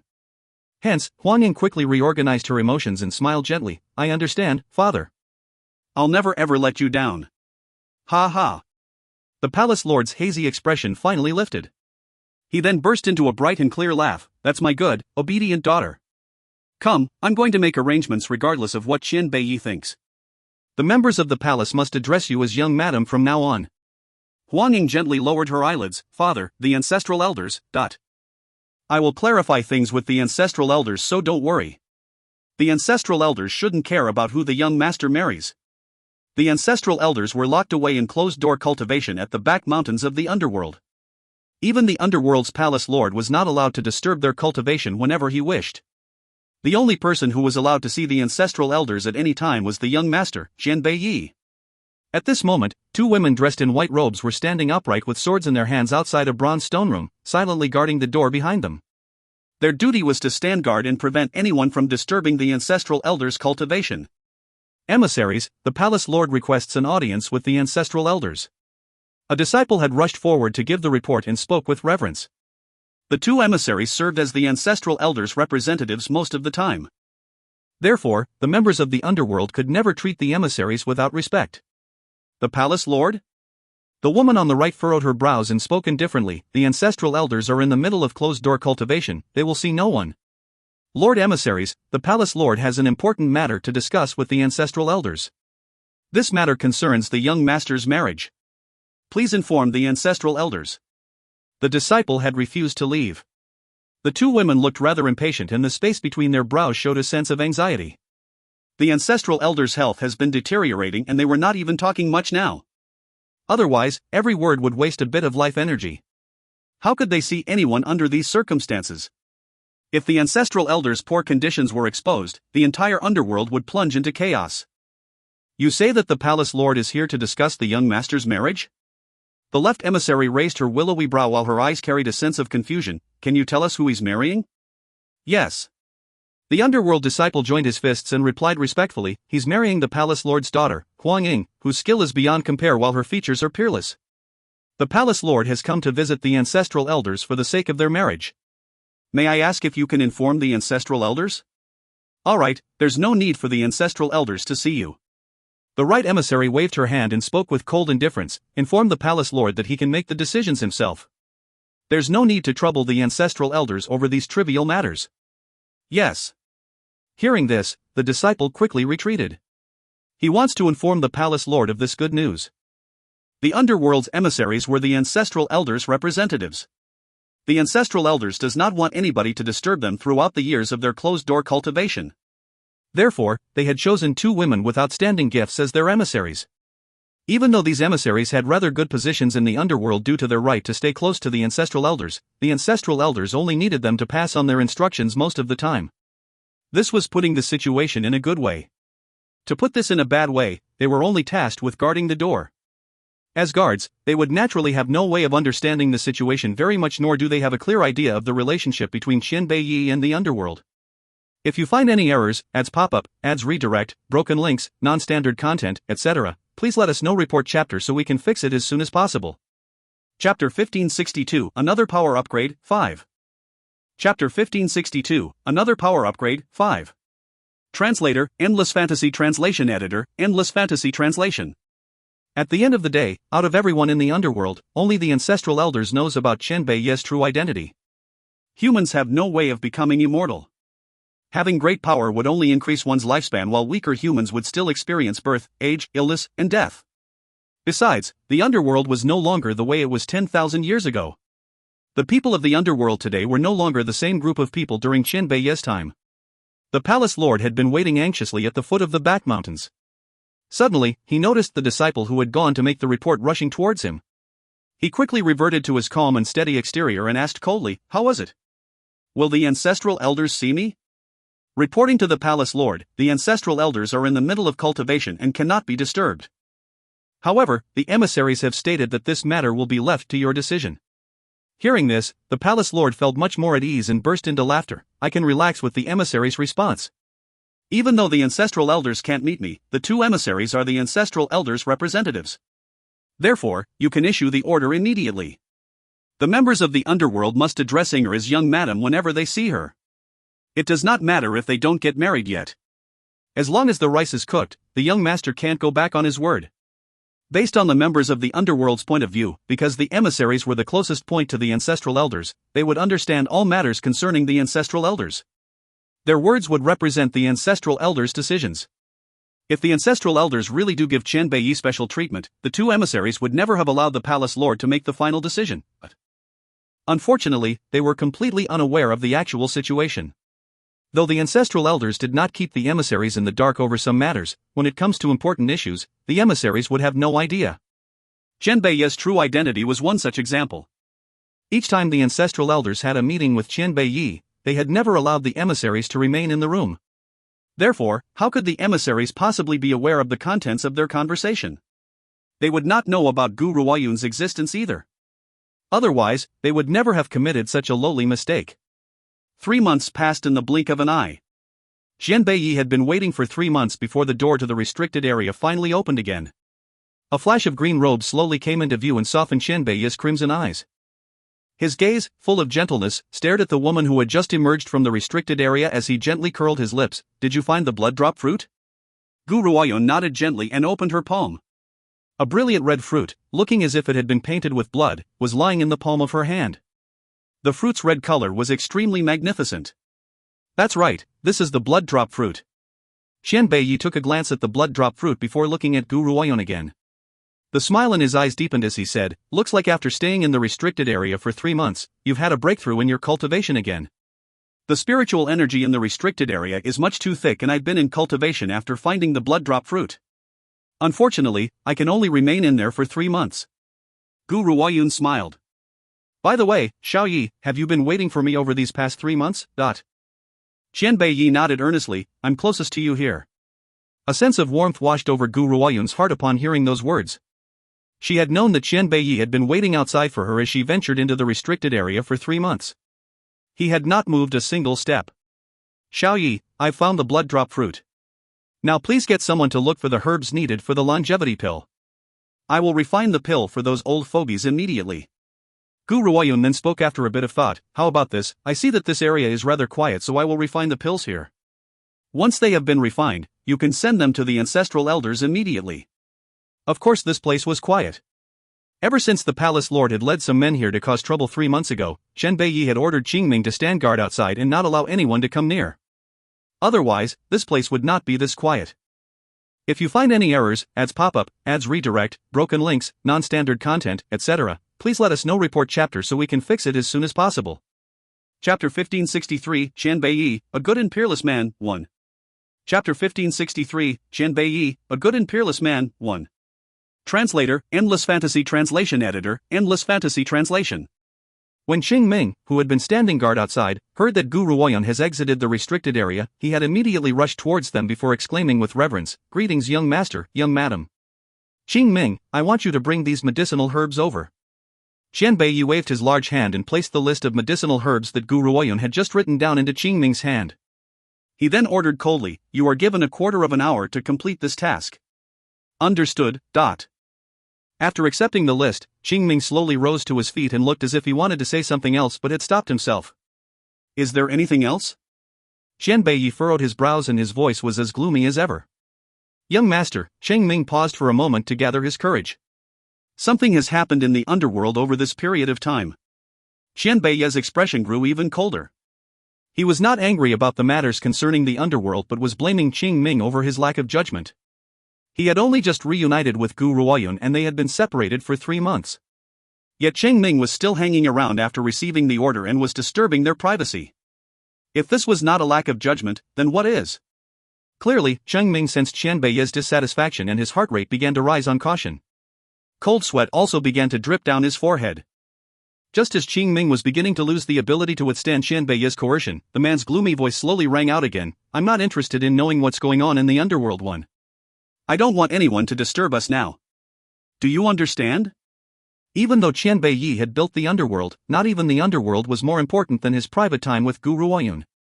Therefore, he had chased Qingming away before waiting for him to finish his report on the situation in the underworld. "Yes, young master, I will do as you command." Qingming wiped the cold sweat off his brow and did not dare to say anything more as he hurriedly left to complete his task. As for the situation in the underworld, it was best that the young master finds out about that himself. He was not going to push his luck. The underworld has a vast and formidable information network. Hence, Qing Ming had only needed to be away for a short while before he brought the required herbs for the longevity pill over. To Gu Ruoyun right now, there was nothing easier than refining longevity pills. Therefore, she managed to refine a cauldron full of pills in no time at all. She then placed the pills needed by the ancestral elders into Qing Ming's hand and spoke indifferently, "Give these pills to them." Qing Ming was shaken and turned towards Qian Beiyi, puzzled. Qian Beiyi felt irritable at the sight of the look in Qing Ming's eyes and he furrowed his brows once again. From now on, the young madam holds the greatest power in the underworld. You must obey her orders. The greatest power? Does that mean that she was more powerful than the ancestral elders and the young master? Qing Ming blinked dazedly but did not dare to hesitate any further as he replied with reverence, "As you command." However, if I were to go alone, why would the ancestral elders believe me and consume these pills? Qian Beiyi looked at Qing Ming, "You only need to give these pills to them. Whether they consume them or not, that's their problem. Furthermore, once they've taken the pills, have them meet me in the clan hall." Qian Beiyi did not say anything more after this and left towards the courtyard, holding Gu Ruoyun. Previously, he had gone to the back mountains to see them on account of their weak bodies. Now that they have the longevity pills, letting them live for a few more years would not be a problem. He no longer has the need to personally go to them. Instead, he would have them make the trip to see him. If you find any errors, ads pop-up, ads redirect, broken links, non-standard content, etc., please let us know. Report chapter so we can fix it as soon as possible. Chapter 1564, Qian Beiyi, a good and peerless man, 2. Chapter 1564, Qian Beiyi, a good and peerless man, 2. Translator, Endless Fantasy Translation Editor, Endless Fantasy Translation. Qing Ming was completely stunned as he stared at the direction of Qian Beiyi's departure. His eyes were filled with astonishment. Based on what the young master had just said, why do I feel as if he does not attach any importance upon the ancestral elders? Especially that manner of speaking, he speaks as if this were an order from him to them. Qing Ming shook his head at the thought of this. As long as he completed the task given to him by the young master, that was enough. Whatever the ancestral elders decide, that was not for him to question. The underworld. Gu Ruoyun and Qian Beiyi had only just stepped into a large courtyard when a maidservant hurried towards them, bowed and said, "Young master, you finally emerged. I serve the palace lord, the elders, and the young madam as well. I had been ordered to wait here for you." The young madam? Hearing this, Qian Beiyi's eyes narrowed. What did you just say? Young madam? Who did you say was the young madam? The maidservant's heart shook as a sense of astonishment flashed across her eyes. However, she did not dare to look at Qian Beiyi at all and lowered her head to reply respectfully, "The daughter of the palace lord, Lady Huang Ying. The palace lord has given the order to select an auspicious day once you've emerged so you can get married. He has even said." She eyed the woman in green who was standing next to Qian Beiyi carefully as she spoke. "He's even said that Lady Gu is not a member of the underworld. This clan meeting is to discuss the young master's marriage so she does not need to participate." Boom! A powerful and explosive aura erupted from Qian Beiyi's being. He then raised his hand and grabbed the maidservant's throat. His peerless features looked entirely ashen while his red eyes flickered with murderous intent. "Who gave you the permission to address Huang Ying as the young madam?" The maidservant's face turned red from being choked by Qian Beiyi as she gasped, It was the palace lord's order." Wham! Qian Beiyi lifted the maidservant up high before throwing her fiercely out of the way. The maidservant's body slammed into a stone table with a loud thump. She then spat out a mouthful of blood as she stared at Qian Beiyi with a pale look on her face. Her eyes were filled with shock. My wife is Gu Ruoyun alone. Since she dares to consider herself as the young madam, she must pay the price. Qian Beiyi did not look at the frightened maidservant as he lifted his hand and pulled Gu Ruoyun into his arms. There was a cold, bloody light in his red eyes as he said, "Let's go, Yuner. I had thought of waiting for you to come out before changing the blood in the underworld, so it's about time to do it now."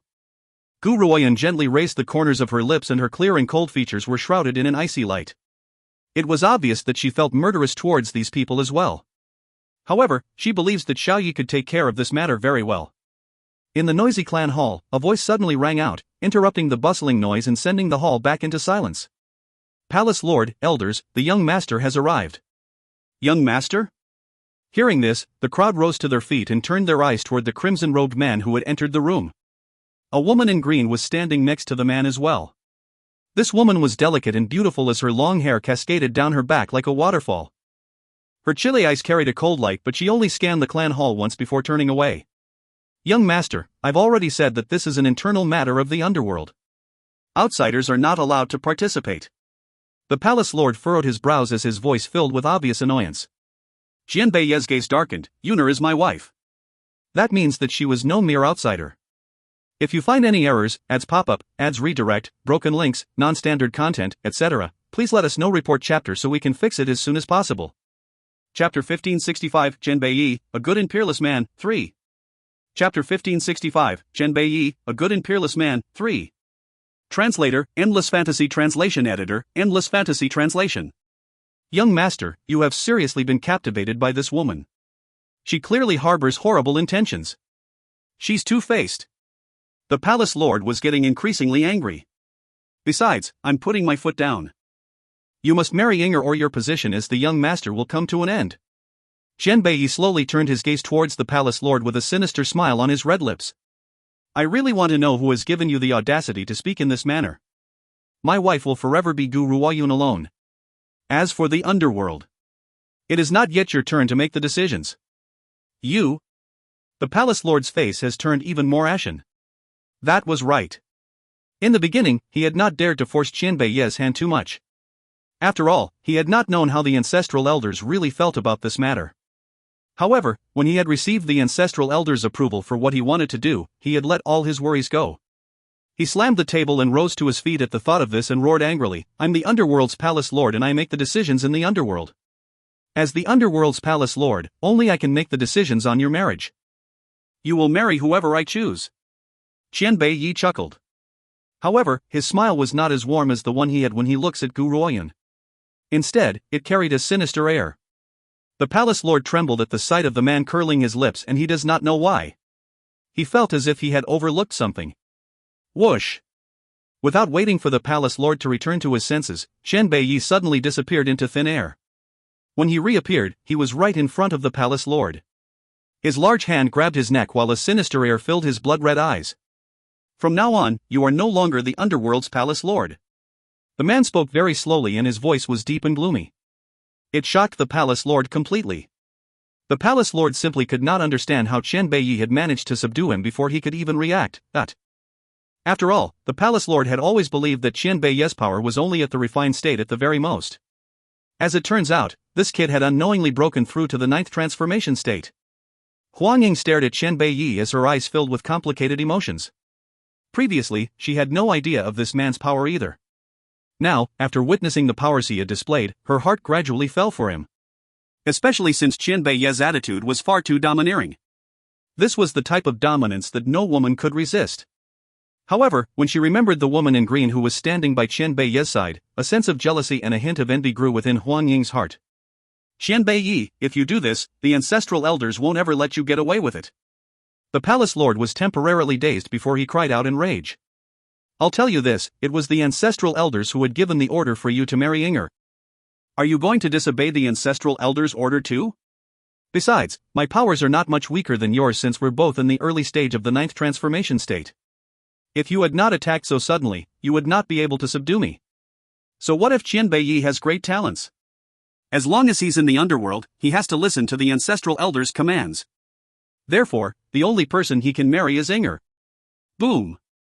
Indeed, upon hearing the palace lord's words, the aura from Qianbei's being grew even more powerful, expanding throughout the entire clan hall. Those who were at the refined state could not resist such a powerful aura. Everyone's faces drained of color as their eyes filled with shock. If you find any errors, ads pop up, ads redirect, broken links, non-standard content, etc., please let us know. Report chapter so we can fix it as soon as possible. Chapter 1566, Qianbei, a good and peerless man, 4. Chapter 1566, Qianbei, a good and peerless man, 4. Translator, Endless Fantasy Translation Editor, Endless Fantasy Translation. 9th Transformation. Was this the might of a cultivator at the 9th transformation state? They never expected the young master to have broken through to the 9th transformation state. This power was on par with the palace lords. Unfortunately, you can't wait for those old fogies to appear. Qianbei laughed icily. I, Qianbei, will only marry one person. Aside from her, no other woman can ever measure up to become my wife. Anyone who stops me from marrying her will be killed. Even if the heavens tried to stop me, I will move against the heavens. Therefore, His voice grew even more sinister. Those who heard it felt extremely fearful. You had set your own doom from the moment you made Huang Ying the young madam. The palace lord's body shook. He could feel the power released by Qian Beiyi and his heart felt weakened. After all, it was possible for them to determine their strength and weakness through only their aura at this state. Though the palace lord was at the early stage of the 9th transformation, he also understood that Qian Beiyi's power was stronger than his. If the palace lord were to fight him, the palace lord's chances of victory were very low. Young master. The palace lord looked at Huang Ying, who was seated next to him, and said, Ina is a good and outstanding woman. She's also more powerful than any other women. If you lose her, it will be a huge loss for you, so why do you insist on doing this? However, we can't force you into the bedroom either. If you agree to marry Inger, I will agree to give this woman the title of young madam, but you must also give Inger the same rank. The palace lord knew that if he were to insist on chasing Gu Ruoyun away or on making Gu Ruoyun into a concubine, Qian Beiyi would never agree to it. Since that was the case, he would take a step back and ask for Huang Ying and Gu Ruoyun to be made into young madam at the same time. This was his final concession. Qian Beiyi's eyes grew increasingly gloomy as the chilly air from his being became even denser. Young master, you must know that if we both fight, only the underworld's power would suffer. This does not bring you any benefit. Besides, this woman by your side will certainly agree to our request. Based on the palace lord's observation, why had Gu Ruoyun entered the underworld in the first place? Was it not for the position of young madam? Since he has permitted her to become the young madam, was there anything else she would be unhappy with? Otherwise, based on her identity, she would never have the right to marry into the underworld. My apologies. Just as the palace lord was filled with confidence, a clear and cold voice slowly rang out, I'm a little bit petty. My man belongs to me alone and I will never let anyone share anything that belongs to me. The palace lord's features froze in place. He wanted to speak, but Qian Beiyi had tightened his grip around his neck. As a result, he could only swallow his words. Of course, the other elders grew unsatisfied under Qian Beiyi's threats and began to voice their opinions. What's the meaning of this? What do you mean by the young master belongs to you alone? It's entirely normal for a man to have many wives, especially if he's the underworld's young master. Naturally, he will have many concubines. You will have to accept this eventually. That's right, the palace lord has given way by agreeing to let you marry the young master, yet you don't know what's good for you. If it were me, I would never agree to grant you that position. An outstanding woman like Lady Huang Ying is forced to share a husband with you, what right do you have to refuse this? The ones who had spoken were elders who have unmarried granddaughters in their household. If the young master does not take concubines, does that mean that they have no further opportunities for expansion? How could they accept this? Therefore, they had panicked when they heard Gu Ruoyun's words. If you find any errors, ads pop-up, ads redirect, broken links, non-standard content, etc., please let us know. Report chapter so we can fix it as soon as possible. Chapter 1567, Qian Beiyi, a good and peerless man, 5. Chapter 1567, Qian Beiyi, a good and peerless man, 5. Translator, Endless Fantasy Translation Editor, Endless Fantasy Translation. Qian Beiyi made a note of each and every person who had spoken up. He then released his grip on the palace lord's neck before slowly walking back towards Gu Ruoyun's side. His red lips were curled into a sinister angle. I've come here today to announce 2 things. Number 1, all the elders in the Elders' Circle, aside from Elder Tianyi, are absolved of their position as elders. Everyone in the elders' household will be made into slaves and will do manual labor in the underworld. They will also not be allowed to leave the underworld for the rest of their lives. Doing manual labor was no different from becoming servant girls and footboys who would do the most tiring jobs and consume the lowest grade of food. Furthermore, these elders have been reduced to manual laborers. Based on the rules, they would never be able to receive any remuneration for their work. Besides, these old fellows were the underworld's elders. To be turned into manual labors in an instant. How could their dignity endure this? Death was better than this humiliation. Young master, what do you mean to achieve by this? We obey the palace lord's commands. What right do you have to demote us? The elders instantly rose into a sensation. Aside from Elder Tianyi, who had kept quiet, everyone else was enraged. They cried out against Qian Beiyi as they voiced their dissent. Number 2, Qian Beiyi did not seem to hear their cries and continued to speak. The underworld is my engagement gift to Yuner. Hence, from now on, everyone in the underworld must obey Yuner alone. He had once said that he would make the heavens and earth as an engagement present before taking her as his wife. The underworld was only a part of the heavens and earth. Wah! The entire clan hall burst into a discussion. No one ever expected Qian Beiyi to say such a thing. Young master, are you aware of what you are doing? The palace lord slammed his hand on the table as he roared angrily, you're giving the underworld to an outsider? Is something wrong with your brain? What right do you have to give the underworld to an outsider?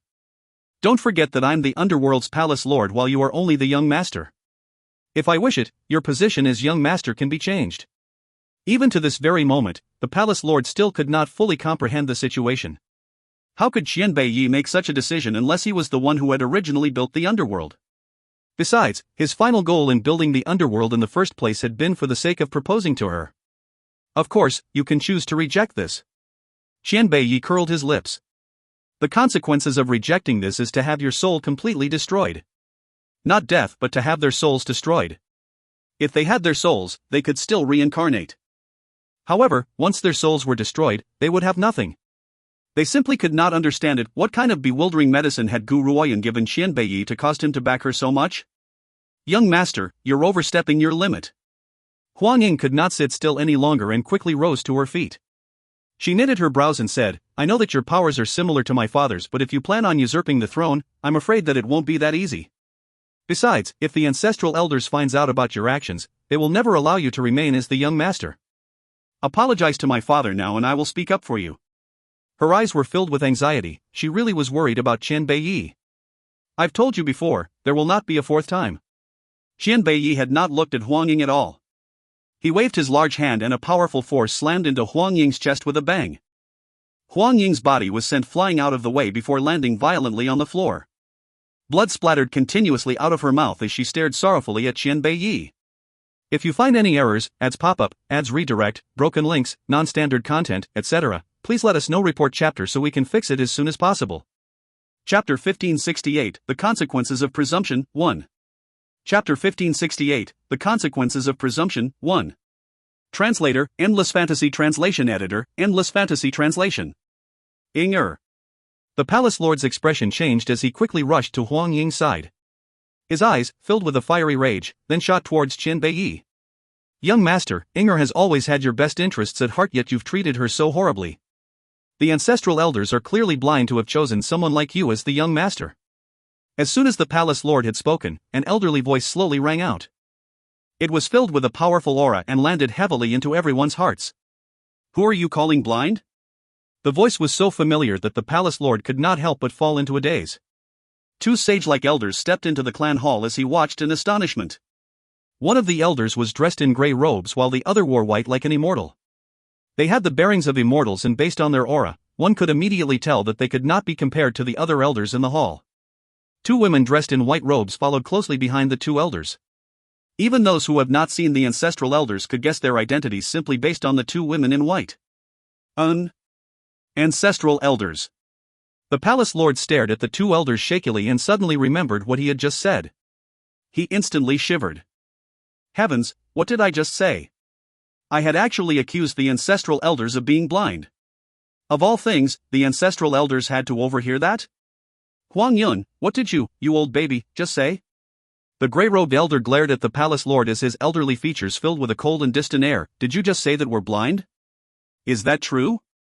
Detecting the anger in the grey-robed elder's voice, Huang Yun gritted his teeth. Ancestral elders, you've only just emerged from closed-door cultivation and are not aware of the current situation. This Qian Beiyi here, he doesn't accept his title as the young master and wants to usurp the throne. Besides, he's even willfully gifted the underworld to a woman. Our underworld has expanded to such greatness, how could it be so freely given to the hands of another? Ancestral elder, you must give us justice. Someone like him is not fit to be the young master of our underworld. If Huang Yun had been referring to someone else, the ancestral elders would believe him. However, he was going against Qian Beiyi of all people. Who was Qian Beiyi? He was once the founder of the underworld. The underworld belongs to him in the first place. Even if he were to take the underworld back, no one would dare speak against it. Are you done talking? The grey-robed elder sneered. His voice was filled with a vicious air as he continued, what else is there? Tell us everything now. She does not know why, but Huang Ying felt a little uneasy at the sight of the grey-robed elder at this point. She quickly tried to stop her father from speaking any further, but before she could do anything, the palace lord began to blab about Qian Beiyi's misdeeds. Ancestral elder, that's not all. You had clearly agreed to allow Huang Ying to marry Qian Beiyi.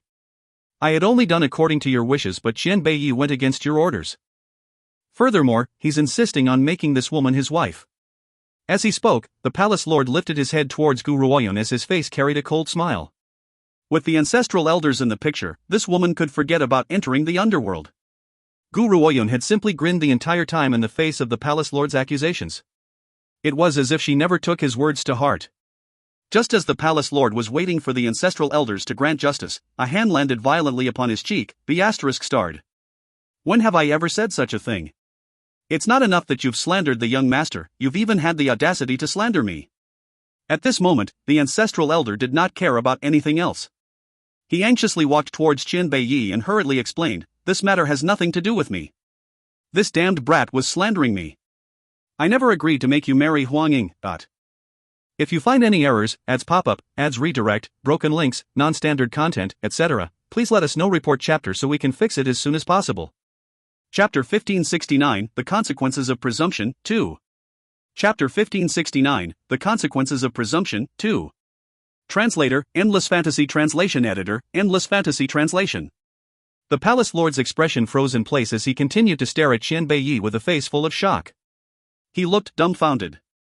Why do I have the feeling that the ancestral elders are afraid of being chastised by the young master? How can this be? The ancestral elders were the ones who had given the young master his position. Also, the ancestral elders' powers are far more superior to the young master's. Why should they lower themselves in the young master's presence? However, regardless of how foolish the palace lord was, he could sense that something was not right this time. A shiver crept up from the bottom of his feet and he felt as if his entire being was frozen. I'm gifting the underworld to Yuner, do you have any objections? Qian Beiyi's voice was gloomy.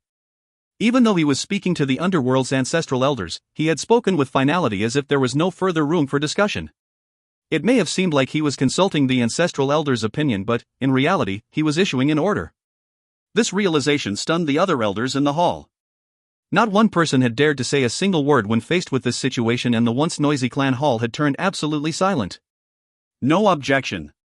Why would I possibly have any objections? No one would ever dare say no to whoever you choose to give it to. Boom!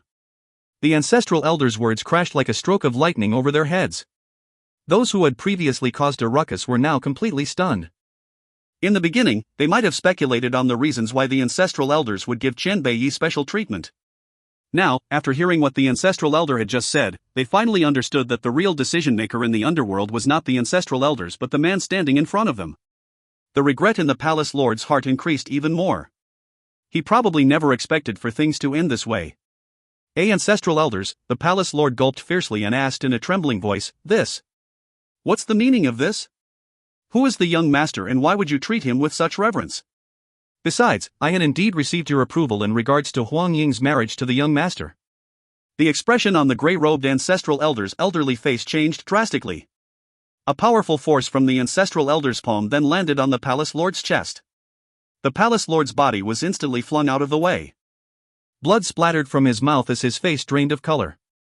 "Ancestral elder, I'm telling the truth. You had communicated the order through the two emissaries. I was only following orders." The two emissaries?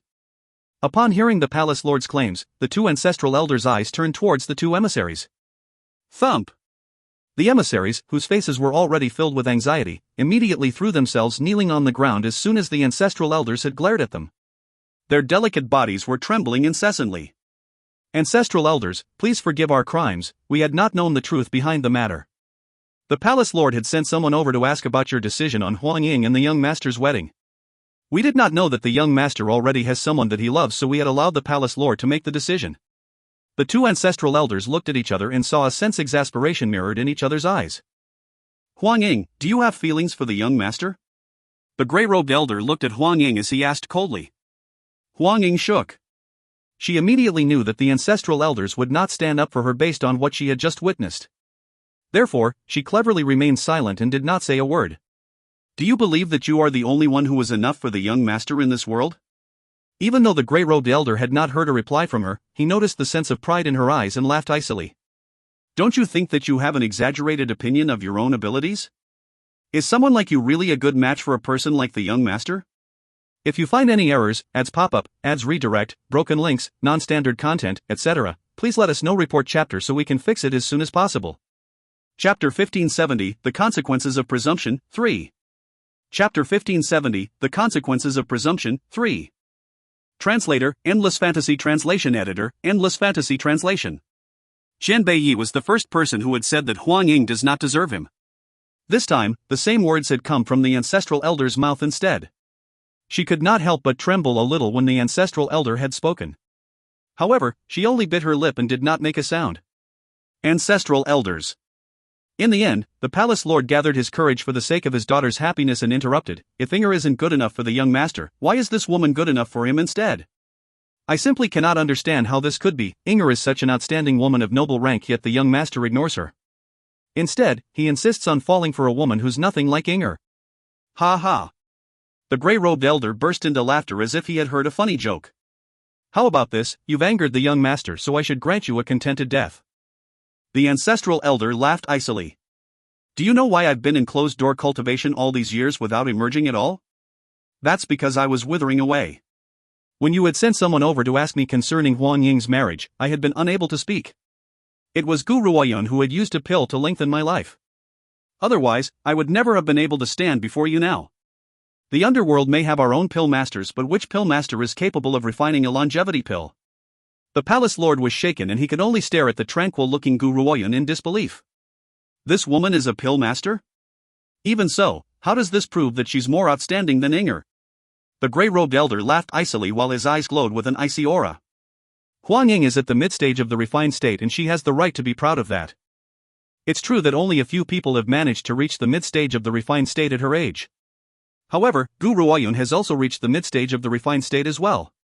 Huang Ying certainly can't be considered as her rival, so tell me this, in what aspect is Huang Ying considered to be outstanding?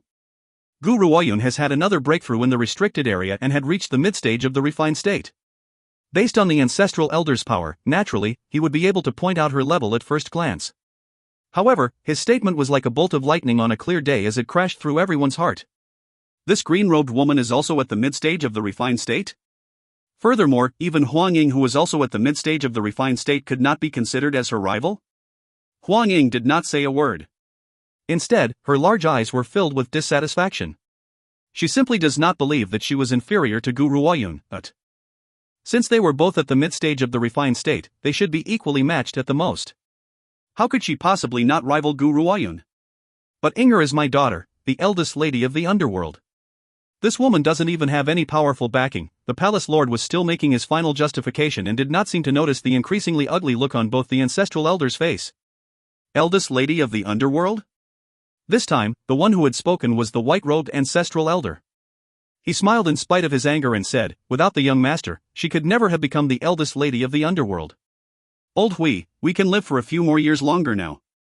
With both our powers in the 9th transformation state, we can fully protect the young master and Lady Ruoyun for a few more years. There's also no need for us to fear that fellow's retaliation, so some things need not remain hidden any longer." The palace lord was even more confused now. What did he mean by, without the young master, Inger would never have become the eldest lady of the underworld? What does that even mean? Humph. The white-robed elder noticed the confused look on the palace lord's face and scoffed coldly as he said, "Do you know why we had given him the position of young master? That's because he was the original creator of the underworld. Now, we are merely returning the underworld to its rightful owner. So tell me, without his existence, what kind of palace lord would you have become? How is it your business when it concerns who he wishes to hand an organization that he has created over to?" If you find any errors, ads pop up, ads redirect, broken links, non-standard content, etc., please let us know. Report chapter so we can fix it as soon as possible. Chapter 1571, The Consequences of Presumption, 4. Chapter 1571, The Consequences of Presumption, 4. Translator, Endless Fantasy Translation Editor, Endless Fantasy Translation. Thump. Before the palace lord could get up from the ground, he was pushed back down once again. His pale face was filled with hopelessness as he directed a hate-filled glare towards Qian Beiyi. The other elders had ugly looks on their faces, as well as they never thought that Qian Beiyi would turn out to be the underworld's creator. They had lost their leverage since they had previously intended to use his position as young master to threaten Qian Beiyi. Huang Ying gently lowered her gaze. Even though she had remained silent, a wave of peril washed over her heart. She has thoroughly underestimated Qian Beiyi. If she had known that he has such a powerful background, she would have exhausted all means to obtain his heart, However, she was never really interested in Qian Beiyi at the beginning and had only approached him under her father's others. Therefore, she had not used any schemes at all. After finding out about Qian Beiyi's true identity and witnessing his devotion towards Gu Ruoyun, how could she not feel regret? No woman could resist the charms of such a devoted yet powerful man. Ancestral Elder, did you say that Qian Beiyi is the underworld's creator? How can this be? How could something like this have happened? The palace lord laughed bitterly as he gently shut his eyes while his heart trembled strongly. The white-robed elder scoffed icily before he turned to face Qian Beiyi and asked respectfully, "Master, may I ask how do you wish for us to deal with these people?" Ever since he had exposed Qian Beiyi's identity, he no longer addressed him as the young master and had reverted to his manner of address from 10,000 years ago. Everyone must be punished according to the clan's law. Qian Beiyi's voice was cold and distant without a trace of humanity. No! The palace lord quickly rose to his feet when he heard this. His eyes turned red with anxiety as he cried out in panic, "Inger is innocent, you can't do this to her." According to the clan's law, any subordinate who has offended their superior would be executed by 1,000 cuts. This was the underworld's true cruelty. Yuner, we're done with the matters here. It's time for us to leave the Dark Earth realm. Qian Beiyi did not seem to hear the palace lord's cries as he stared gently at the woman in his arms and curled his lips. All right. Gu Ruoyun nodded. She was fighting against time now, so she would naturally not waste it in the underworld. As she had obtained the blood drop fruit, she should now head off to search for the ancient dragon's bile in the dragon clan. Young master, no. You can't do this. The clan's punishment is too severe and Inger has done nothing wrong. Besides, we had merely wanted you to marry Inger. Even if we were in the wrong, our crimes do not merit death. The palace lord's eyes turned red and he wanted to lunge forward to pull the corner of Qian Beiyi's robe. However, the ancestral elders had restrained him before he could even touch Qian Beiyi. You said that you've done nothing wrong? Qian Beiyi slowly turned around and his gloomy eyes landed upon Huang Ying. This was the first time he had looked straight at Huang Ying. His gaze, however, made her tremble. She had called herself the young madam, and that's the worst crime. Everyone else must also receive the clan's punishment with no exceptions. Thump! The palace lord's legs gave way and he crumbled to the ground once again. He had been truly mistaken. However, he never thought that he would end up with no hope of reprieve because of this one mistake. There's one more thing. Qian Beiyi looked at the ancestral elders as he coldly issued his order. The Heavenly Moon Emperor had dared to stage an assassination attempt on me and Yuner. You two will handle this matter. I want that emperor to suffer a fate worse than death. As you command. The two ancestral elders joined their fists in unison as they replied. Wait a minute. Gu Ruoyun suddenly remembered something and called out to the two ancestral elders. The son of the Heavenly Moon Empire's general, Li Qing, is my friend. Therefore, only attack the Heavenly Moon Emperor. Don't hurt the members of the general's mansion by mistake. Understood. The two did not hesitate and responded immediately. Let's go. After Qian Beiyi had issued his instructions, he then wrapped his arm around Gu Ruoyun before exiting the clan hall. Now that those two old geezers' health has been restored, the underworld can be set aside for the time being. The current task is more urgent and restoring my brother-in-law's body is more important.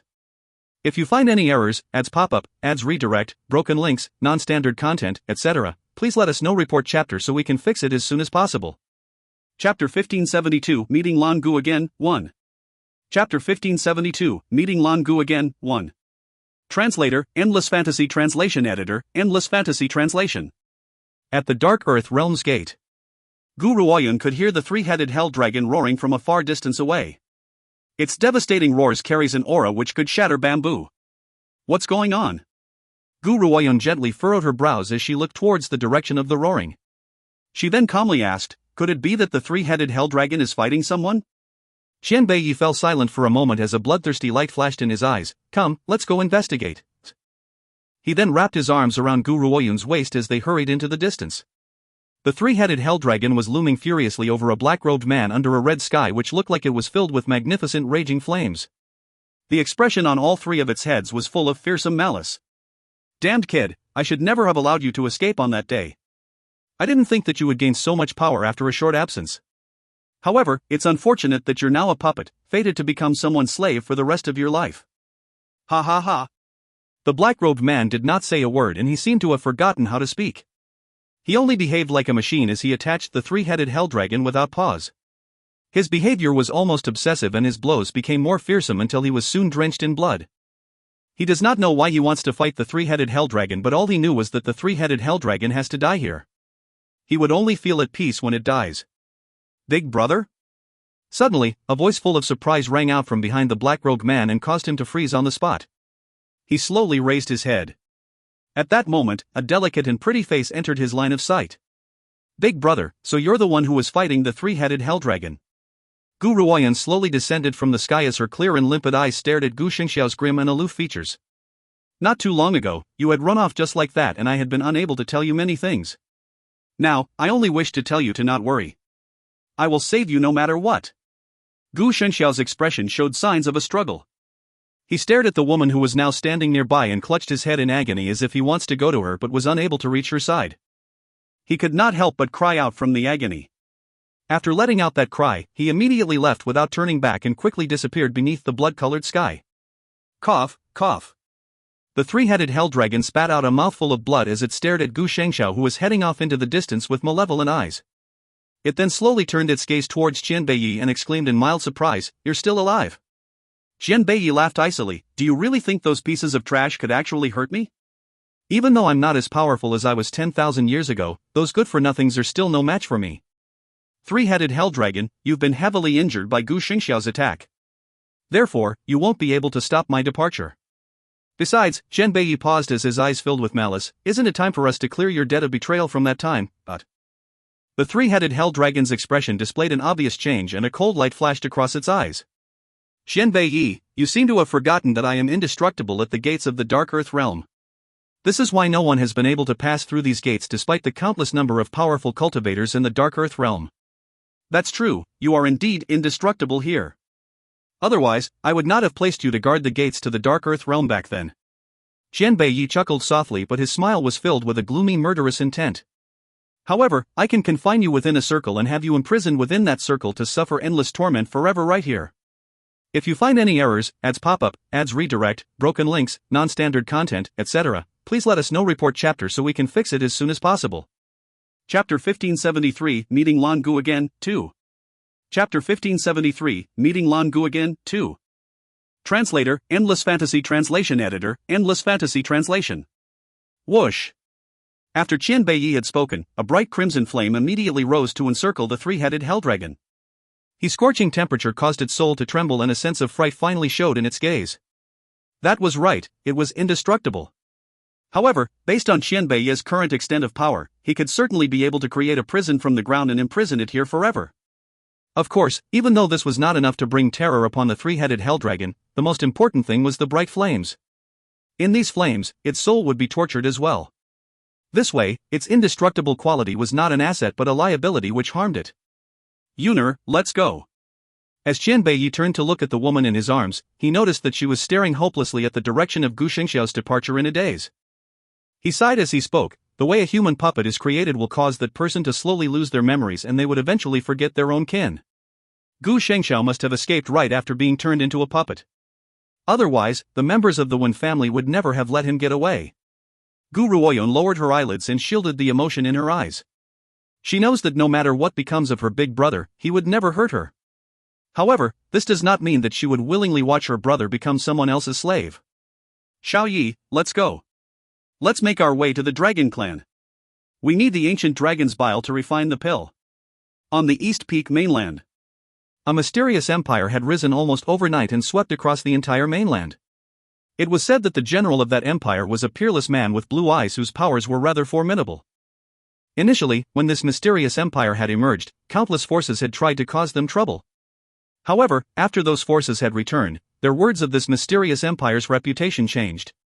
No one knows what they had experienced in that empire. However, it was undeniable that from that moment on, this empire's name has spread everywhere in the city. Even the cultivators of the first city knows of their existence. Aside from the renowned General Lan Gu, there was also the Oracle, Lu Yu. One handled military matters while the other handled civic matters. One was calmer while the other had more schemes. Therefore, their personalities complemented each other as they expanded the empire as one unit.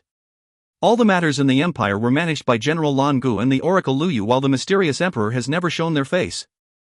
The rest of the world simply could not figure out what kind of person was the emperor to have been able to subdue subordinates like Lan Gu and Lu Yu. At this moment, at the foot of a mountain in the East Peak mainland, a man dressed in blue robes was gently furrowing his brows. His blue eyes, like precious stones, stared at the people who were standing in his way. I recall that the first city has a rule that anyone above the rank of a martial saint could not leave the first city without permission. Could it be that the first city wishes to go against its own rule? The man gently raised his head as a cold smirk flashed across his handsome features. The leader of the opposing force was an elder dressed in flax-colored robes. His entire being emitted a stern and righteous aura, as if all wicked demons would vanish into nothingness under his righteousness. Humph. The flax-robed elder scoffed icily before he replied emotionlessly, even though the first city has such a rule, this only applies to other humans. A demi-beast human like you who harms the people of the world does not have the right to enjoy equal treatment. We, as righteous humans of the mainland, would naturally need to kill wicked demons and exterminate a monster like you.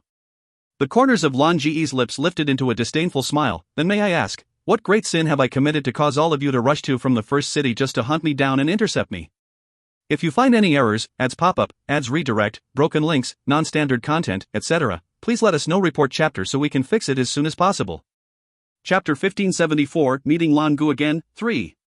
Chapter 1574, Meeting Lan Gu Again, 3. Translator, Endless Fantasy Translation Editor, Endless Fantasy Translation. To the people of the world, your existence as a demi-beast human is a great sin. The elder laughed icily. Lan Gu, you better accept your death like a good boy. Demi-beast humans should never have existed in the world anyway. Besides, why have so many forces ended up fearing you after they had traveled to the Cloudy Wind Empire? If you haven't done anything devious, would they have turned out that way? Ha ha ha. Lan Gu seemed to have heard a funny joke and burst into laughter. Those people were not satisfied with being oppressed by the Cloudy Wind Empire, so they had formed an alliance to cause trouble for me. What's wrong with me retaliating against them? Simply because you're human and I'm a demi-beast human, whenever it comes to right or wrong, I will always be in the wrong? The elder in flax-colored robes frowned as he stared icily at Lan Gu. His voice was just as stern and righteous as ever as he replied, in the grudges between humans and demi-beasts, humans will never be in the wrong. Only you can ever be the sinner, so we righteous men must get rid of a disaster like you. Otherwise, all life on the mainland will suffer a calamity. Lan Gu laughed once again. His smile was full of disdain while his blue eyes, like precious stones, were full of ridicule. I, Lan Gu, have never hurt an innocent human, so there's no need for you to speak in such a righteous manner. At the end of the day, you've simply taken an interest in this body of mine. These ambiguous words which came from Lan Ji's mouth were filled with sorrow. The body of a demi-beast human is full of treasures for a cultivator. Our blood can heal wounds, our organs can aid in breakthroughs, and our flesh can refine weapons. Even our hair is particularly valuable. I had once met a girl who was a demi-beast human like me. She was kind and friendly and never did anything to hurt anyone. Furthermore, she was still a child. It was you so-called righteous men who had murdered her, drained her blood, and dug out all her organs. Lan Ji's eyes filled with bitterness as if he was recalling the incident from the past. He felt a great hatred grow towards these so-called righteous men. What had she done that you would have to treat her that way? Are we really that cruel, or are you so-called humans the cruel ones? This matter was no mystery to the first city's cultivators. Indeed, they had killed a young demi-beast human maiden many years ago. However, so what if that little maiden was only 10 years old? Even if she had never committed a sin, so what? As a demi-beast human, she deserved to die. Lan Gu, no matter how much nonsense you sputter, it's useless. We, as humans, are the noblest of all existence, so it's an honor for you to be able to contribute to our breakthroughs. Besides, the talents of a demi-beast human are far too powerful. If I don't kill you now, you will bring calamity upon the mainland sooner or later. As for things like fresh blood or organs, they are merely our reward for destroying you. Demi-beast humans' talents were indeed very powerful. Though Lan Gu was still rather young, his powers were already at the exceeding state. This level of power was considered to be ranked amongst the best in the first city. If he were allowed to continue his growth, it might not be that easy to kill him the next time. The elder in flax-colored robes licked the corners of his lips as a nearly undetectable sense of greed flashed across his righteous-looking expression. He was now at the verge of a breakthrough. If he could taste a demi-beast human's bile, he could achieve a breakthrough immediately. This was the true objective of their interception today. If you find any errors, ads pop up, ads redirect, broken links, non-standard content, etc., Please let us know report chapter so we can fix it as soon as possible. Chapter 1575, Meeting Lan Gu Again, 4. Chapter 1575, Meeting Lan Gu Again, 4. Translator, Endless Fantasy Translation Editor, Endless Fantasy Translation. Nevertheless, they would never reveal this agenda. Do demi-beast humans really have explosive tempers and could easily commit a great sin? This was merely an excuse which elders and seniors have come up with in order to obtain the bodies of demi-beast humans. Otherwise, their acts of cruelty would go down in history as infamy. By using this excuse, things would become different. The world would see cultivators who have murdered demi-beast humans as righteous men and would write their names down in history. Humph. Lan Gu scoffed coldly, "You cruel humans will receive retribution one day. I, Lan Gu, will tear myself to pieces today and won't leave a single shred of useful material for you." He was surrounded by so many human cultivators, escape would be more difficult than scaling the heavens. However, he would rather tear himself to pieces than leave his organs for these disgusting humans to utilize. What are you going to do? Sensing the ripples of energy from Lan Ji's body, the elder in flax-colored robes no longer maintained his stern and righteous air as his expression filled with anxiety. You want to explode yourself? You must know that if you explode, your soul will be destroyed as well. Stop that now. If Lan Gu really does explode, nothing would be left and their efforts would have gone to waste today. After all, the number of demi-beast humans were far too few. They had finally discovered one with great difficulty, so how could they abandon this opportunity? Lan Gu did not seem to hear the elder in flax-colored robes' words as the aura within his body rose once again with a self-destructive power. Lady Gu, I'm sorry that I can't fulfill my promise to you, nor can I grow stronger and follow you. Lan Ji's greatest regret was being unable to personally hand over the Cloudy Wind Empire to Gu Ruoyun. This would be his life's greatest regret. Just as Lan Gu felt that he would explode at any moment, a hand suddenly reached out and pressed against his shoulder. At that moment, the power within his body calmed down. His body, which had initially expanded like a balloon, was restored to its previous state as if it had been punctured. He turned around shakily to lay his eyes upon a woman dressed in green robes standing behind him. His expression was full of shock as well as a sense of excitement. You're back? The green-robed woman was tranquil and aloof. Her chilly eyes bored into the people who had forced Lan Ji's hand as she calmly asked, Lan Gu, tell me what's going on. Lan Ji's body shuddered and he gently lowered his eyes as a hint of sadness flashed within his gaze. I had accidentally revealed my identity as a demi-beast human, so I was hunted by them. Exposed his identity? Gu Ruoyun knitted her brows together as she looked at Lan Gu and said, I had helped you to conceal your aura, how did you end up revealing yourself? Hearing this, Lan Gu flashed her a bitter smile. I had heard that a divine weapon had appeared in this region, so I had come here with Lu Yu to obtain it. Who would have thought that the so-called divine weapon was an ancient spirit? That spirit had seen right through my identity immediately and wanted to use my flesh to mold a new body for him. At the time, there were many powerful cultivators who were also present, so my identity as a demi-beast human had been exposed. An ancient spirit who could see through Lan Ji's identity as a demi-beast human? Gu Ruoyun gently stroked her chin and fell silent. Her thoughts were unreadable. She had once helped to conceal Lan Ji's aura, but someone had still managed to see through it. However, only one type of person could have seen through Lan Ji's concealment. This means that the spirit was also a demi-beast human. If you find any errors, ads pop-up, ads redirect, broken links, non-standard content, etc., please let us know report chapter so we can fix it as soon as possible. Chapter 1576, Meeting Lan Gu Again, 5. Chapter 1576, Meeting Lan Gu Again, 5. Translator, Endless Fantasy Translation Editor, Endless Fantasy Translation. Human, are you acquainted with this demi-beast human? The elder in flax-colored robes noticed Gu Ruoyun's appearance but did not place any importance on her. He then laughed icily and continued, I'd advise you to mind your own business. Leave this demi-beast human to us. Gu Ruoyun emerged from her silence and raised her brow. If I refuse, Humph. The elder in flax-colored robes stared icily at Gu Ruoyun before he spoke in a stern and righteous manner. If you are allied with this demi-beast human and go against us humans, you're a traitor to the human race. Your name will go down in infamy for the rest of history. Gu Ruoyun chuckled, but her smile did not reach her eyes. A chilly light flashed in her gaze. A traitor to the human race? I wonder which angle of thought did you approach to determine my status as a traitor? The elder in flax-colored robes simply never expected Gu Ruoyun to arrive at such a conclusion.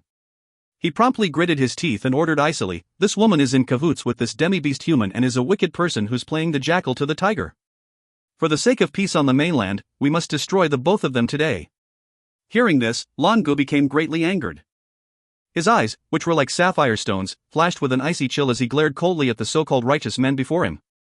This really is a case of giving a dog a bad name before hanging him. Lady Gu had done nothing wrong yet you won't even spare her. Is this how humans like you should behave? Weren't you all aiming for my body? If you want it, take it. This matter has nothing to do with her. Lan Gu turned towards Gu Ruoyun as a sense of worry flashed through his eyes. Lady Gu, it was you who had helped me back then. You had helped me to kill my enemies too, and I owe you too much now. Besides, I had once told you that I would follow you, so after your departure, Lu Yu and I had built an organization. Go to the Cloudy Wind Empire and look for Lu Yu, he will hand our organization over to you. Cloudy Wind Empire has no emperor and he had always left this position open. All because he had been waiting to hand the empire to Gu Ruoyun one day. You should stand back. Gu Ruoyun frowned and said to the blue-eyed man by her side. Lan Gu shook his head with a stubborn and resolute expression. Lady Gu, I don't want to drag you down. This matter has nothing to do with you and you've helped me so much. I'm already happy enough to see you again before I die. Upon saying this, he then turned his gaze towards the crowd before him and spoke as if he saw death as a welcome friend. If you want my body, I can give it to you. But first, let Lady Gu go. Otherwise, I will explode in front of you immediately so that you won't be able to get anything at all. Gu Ruoyun's frown deepened. Lan Gu, step aside. Lady Gu, I know that you are talented and powerful, but these people are very powerful as well. I really don't want to drag you down. Lan Gu shook his head and remained standing in front of Gu Ruoyun the entire time. Gu Ruoyun sighed and stepped forward in exasperation. Lan Gu, I had come here this time to take you along with me to the Dragon Clan. After all, that's where your mother originated from and you must want to go back and have a look. So now, please go to the side and wait. Give me 3 seconds, I'll be done with them by then. 3 seconds? Lan Gu was shaken as he stared in astonishment at Gu Ruoyun's delicate and pretty features. He does not know why, but when he saw the cool confidence on her face, his heart filled with belief in her. 3 seconds? The elder in flax-colored robes burst into laughter. Young lady, are you threatening us? Humph, I'd love to see if you can actually finish so many of us in 3 seconds. If you find any errors, ads pop up, ads redirect, broken links, non-standard content, etc., please let us know. Report chapter so we can fix it as soon as possible. Chapter 1577, The Dragon Clan, 1. Chapter 1577, The Dragon Clan, 1. Translator, Endless Fantasy Translation Editor, Endless Fantasy Translation. Gu Ruoyun looked at the crowd in front of her with a calm and tranquil look on her face. I suddenly feel that using 3 seconds to defeat you is too much of a waste. 1 second is enough. The crowd shook before they burst into laughter. Some laughed so hard that they could not stand up straight. They have seen arrogance, but they have never met anyone as arrogant as this woman. She actually had the audacity to say that it would only take 1 second to defeat them? However, just as the crowd was laughing very loudly, the woman slowly raised her hand. The ancient divine pagoda, which emitted a purple light, appeared from thin air. Without even waiting for the group to return to their senses, it had slammed violently down.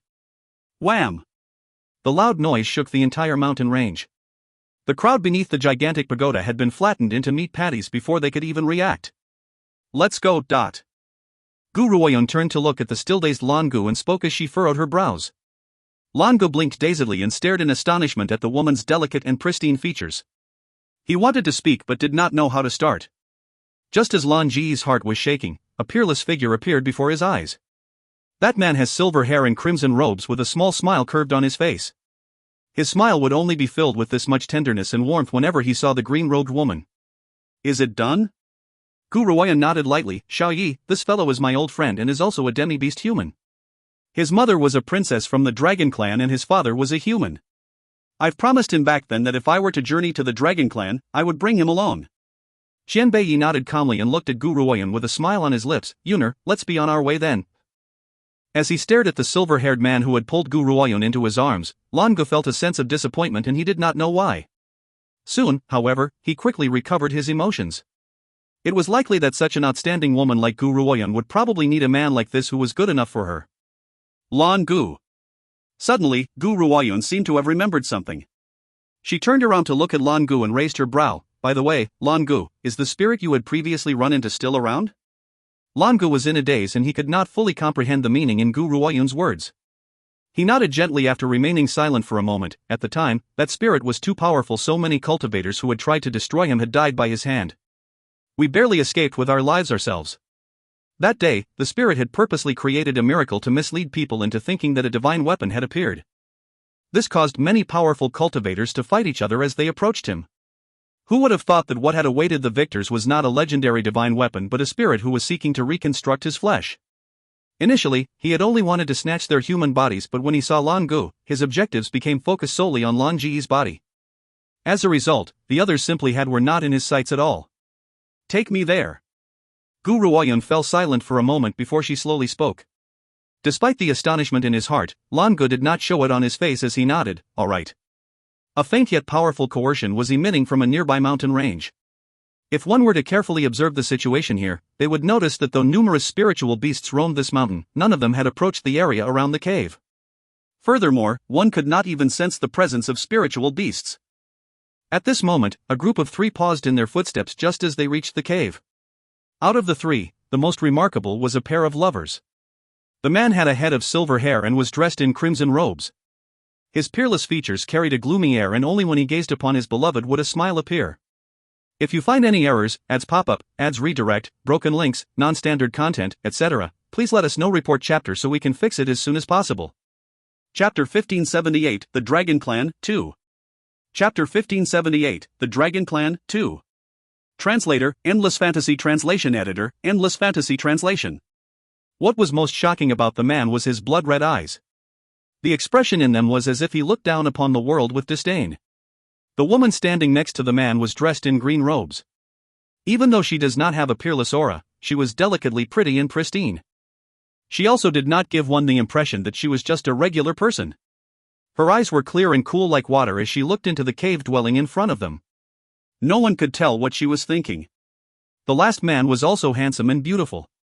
His blue robes made his skin look even fairer, while his blue eyes were like precious stones, carrying a gentle aura. This is where the spirit resides. Lan Gu looked at Gu Ruoyun as he spoke. It seems that there's some sort of formation here which prevents the spirit from leaving, so it could only stay inside the cave dwelling. The hidden meaning behind Lan Ji's words was far too obvious and was a reminder to Gu Ruoyun that if she could not defeat the spirit, she should escape. As long as she could escape this cave dwelling, that spirit could not do anything to them. Gu Ruoyun gently nodded before she stepped into the cave dwelling. Even with her current level of power, she could already feel a crushing sense of suppression as soon as she had stepped into the cave dwelling. One could imagine the might of the spirit who resides in this place. Haha, little brat, I never thought that you'd still have the courage to come back. It seems that the heavens are giving me another opportunity. I will soon be able to reconstruct my body and leave this place. Suddenly, an eerie and gloomy voice rang out like the voice of a devil in one's ear, causing one to shiver. Is this that spirit? Gu Ruoyun gently raised her brow. It seems that this spirit was indeed powerful. This spirit's power should be at the 9th transformation state while he was still alive. Now, however, he was only a spirit trapped in this place. Just as Gu Ruoyun was in deep thought, a tall and large figure suddenly enveloped her and blocked her view instantly before the eerie and gloomy voice rang out beside her ear again. Little brat, are these 2 your reinforcements? The spirit looked sinister as he stared at Gu Ruoyun before his eyes landed on Qianbei Yi. Suddenly, a sense of fear appeared in his eyes. It was very obvious that Qianbei Yi's power made him feel a sense of terror. Looks like I should never have allowed you escape in the first place. These 2 are obviously more powerful than the previous cultivators. The spirit turned towards Lan Gu and exclaimed with malice, however, brat, anything that holds my liking will never escape me. Your body is destined to become mine. I can only construct a body that is useful to me by using your body. Otherwise, you can also choose to let me walk into reincarnation. After the spirit had spoken, he fell silent for a moment before he rejected his last suggestion. No, your powers are too weak now. If I step into reincarnation, I will also become as weak as this. Only by using your flesh to reconstruct my body can I have the power I once had at my peak. Lan Ji's expression changed. He pointed at the translucent spirit and said, Lady Gu, he's the spirit who had exposed my identity. Gu Ruoyun smiled gently and her eyes carried the light of wisdom when she looked at the spirit. Are you a demi-beast human as well? Whoosh! The expression on the spirit's face changed instantly. He stared at Gu Ruoyun in shock as if he never thought that Gu Ruoyun would be able to see through his identity as a demi-beast human. Are you puzzled about how I had managed to identify you? Gu Ruoyun smiled calmly. Your power is stronger than Lan Ji's, so you could see through his identity easily. Regardless of how he had concealed it, he could not hide it from you as he's weaker than you. Hence, he did not know that you're also a demi-beast human. If you find any errors, ads pop up, ads redirect, broken links, non-standard content, etc., please let us know. Report chapter so we can fix it as soon as possible. Chapter 1579, The Dragon Clan, 3. Chapter 1579, The Dragon Clan, 3. Translator, Endless Fantasy Translation Editor, Endless Fantasy Translation. The spirit was stunned. Suddenly, he cackled icily. His gloomy and eerie laughter filled the cave dwelling and caused goosebumps to appear on one's skin. Hee hee, so what if you've managed to identify me as a demi-beast human? It doesn't change the final conclusion anyway. The spirit laughed icily as if he does not place any importance on Gu Ruoyun's words. Gu Ruoyun ignored his attitude as she continued to speak with a small smile on her face. I've heard that if one were to refine the soul of a demi-beast human, it would be a great tonic for a fellow demi-beast human. The spirit's face sank immediately and he stared eerily at Gu Ruoyun as his body was enveloped with murderous intent. You want to use my soul and give it to this brat as a tonic, dot. That's right. Gu Ruoyun smiled serenely. If I can use your soul as a tonic, his cultivation speed would become even faster in the future. Otherwise, why did you think I had wanted to follow him here? She had come here today to help Lan Gu increase his power. After all, one can only come across a demi-beast human soul serendipitously. Especially since this demi-beast human had the power of a 9th transformation cultivator when he was alive. If Lan Gu could ingest this demi-beast human soul, he could be promoted to the 9th transformation state. Hearing this, Lan Ji's eyes carried a complicated air and his thoughts were conflicted. He had never expected Gu Ruoyun to journey into this cave dwelling to help him raise his power. Little girl, if you want to refine my spirit, that would depend on whether you have that ability. The spirit narrowed his eyes as he exclaimed eerily. I alone do not have this power, but, Gu Ruoyun's eyes flashed as she smiled gently. If I were to use the 9th underworld flames? Whoosh! As soon as Gu Ruoyun had spoken, the 9th underworld flames ignited on her palm. The flames illuminated the entire cave dwelling as it danced in her hand. The 9th underworld flame was the bane of any soul. If the spirit still has the level of power he had when he was alive, Gu Ruoyun would not be able to do anything to him even if she had used the 9th underworld flames. Unfortunately, his powers have regressed after so many years. Furthermore, because he does not have a physical body and was a spirit, the 9th underworld flames in Gu Ruoyun's hand was a fatal weapon to him. No! The spirit finally felt fear when he saw the 9th underworld flames. He let out a sharp shriek, but before he could beg for mercy, the 9th underworld flame had started to burn his soul. The severe agony made the spirit tremble all over and he could no longer behave arrogantly. He shook as he pleaded, I was wrong, I should not have coveted this boy's body. Please spare me, I will give everything I've saved up these past few years to you. Unfortunately, Gu Ruoyun had remained indifferent to the spirit's pleas. Very soon, the spirit had been turned into a speck of light under the immense agony and landed in Gu Ruoyun's hands. Gu Ruoyun gave the soul orb over to Lan Gu and calmly said, he had wanted to take your physical body and now, I've given you his soul as a form of revenge. Swallow it. Lan Gu looked at Gu Ruoyun with gratitude before he swallowed the soul without hesitation. However, he did not feel anything after he had swallowed the soul, it was almost as if he had just swallowed a bit of air. His soul holds the power of a cultivator at the early stage of the 9th transformation state. If you digest his soul completely, you can also break through to the 9th transformation state. However, you can't digest the soul all in one go. Everything must be done slowly. If you find any errors, ads pop up, ads redirect, broken links, non-standard content, etc., please let us know. Report chapter so we can fix it as soon as possible. Chapter 1580, The Dragon Clan, 4. Chapter 1580, The Dragon Clan, 4. Translator, Endless Fantasy Translation Editor, Endless Fantasy Translation. The woman's voice was calm and refined, but it moved Lan Gu so much that he did not know what to say. In the end, all of his gratitude was put into 2 words, thank you. You don't have to thank me. Since you've chosen to follow me, I will have need of your powers. Helping you is equivalent to helping me. Gu Ruoyun replied calmly. Let's go, our business here is done. We shall make our way to the Dragon Clan now. The Dragon Clan resides on the North Sea, which was in the first city. Hence, they had to return to the first city once again. Lan Gu nodded and did not say any further word of thanks. He knows that the way to really repay her was to follow her and fight against the world. Dragons were living things who stand at the pinnacle of the food chain amongst all living things. Hence, one could imagine the sheer power the Dragon Clan holds. However, because the heirs of the Dragon Clan have withered and reproduction has been difficult, the number of dragons have decreased dramatically. Even though the dragons of the Dragon Clan have great power, they have lost to humans when it comes to population strength. As a result, humans were now the masters of the mainland. If the Dragon Clan were to procreate as successfully as humans, all of heaven and earth would belong to the Dragon Clan. At the vast and endless North Sea, Gu Ruoyun paused as she stared into the large sea. She then gently raised her brow and turned towards the blue-eyed man by her side. Do you know how to enter the Dragon Clan? Lan Gu frowned. After a long pause, he spoke. Ever since my parents' death, I had intended to escape back to the Dragon Clan. However, the people of the Dragon Clan had refused to recognize my identity, so I have no position to speak of in the Dragon Clan. I don't have any way of making those people see me either. As he spoke, Lan Ji's voice filled with sorrow. As a demi-beast human, he has the blood of a human but also the blood of the Dragon Clan in his veins.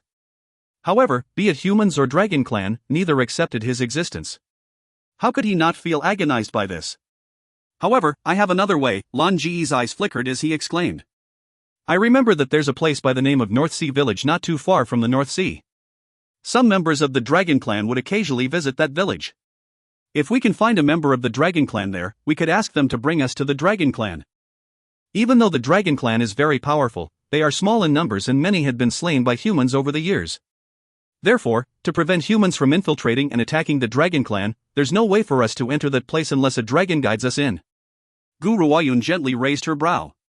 Even though she has the Dragon King's spirit in her possession, she would never let anyone find out about the Dragon King's existence unless she had no other choice. After all, if anyone were to see the Dragon King's spirit one, it would bring her a lot of trouble. Come, let's head to the North Sea Village now.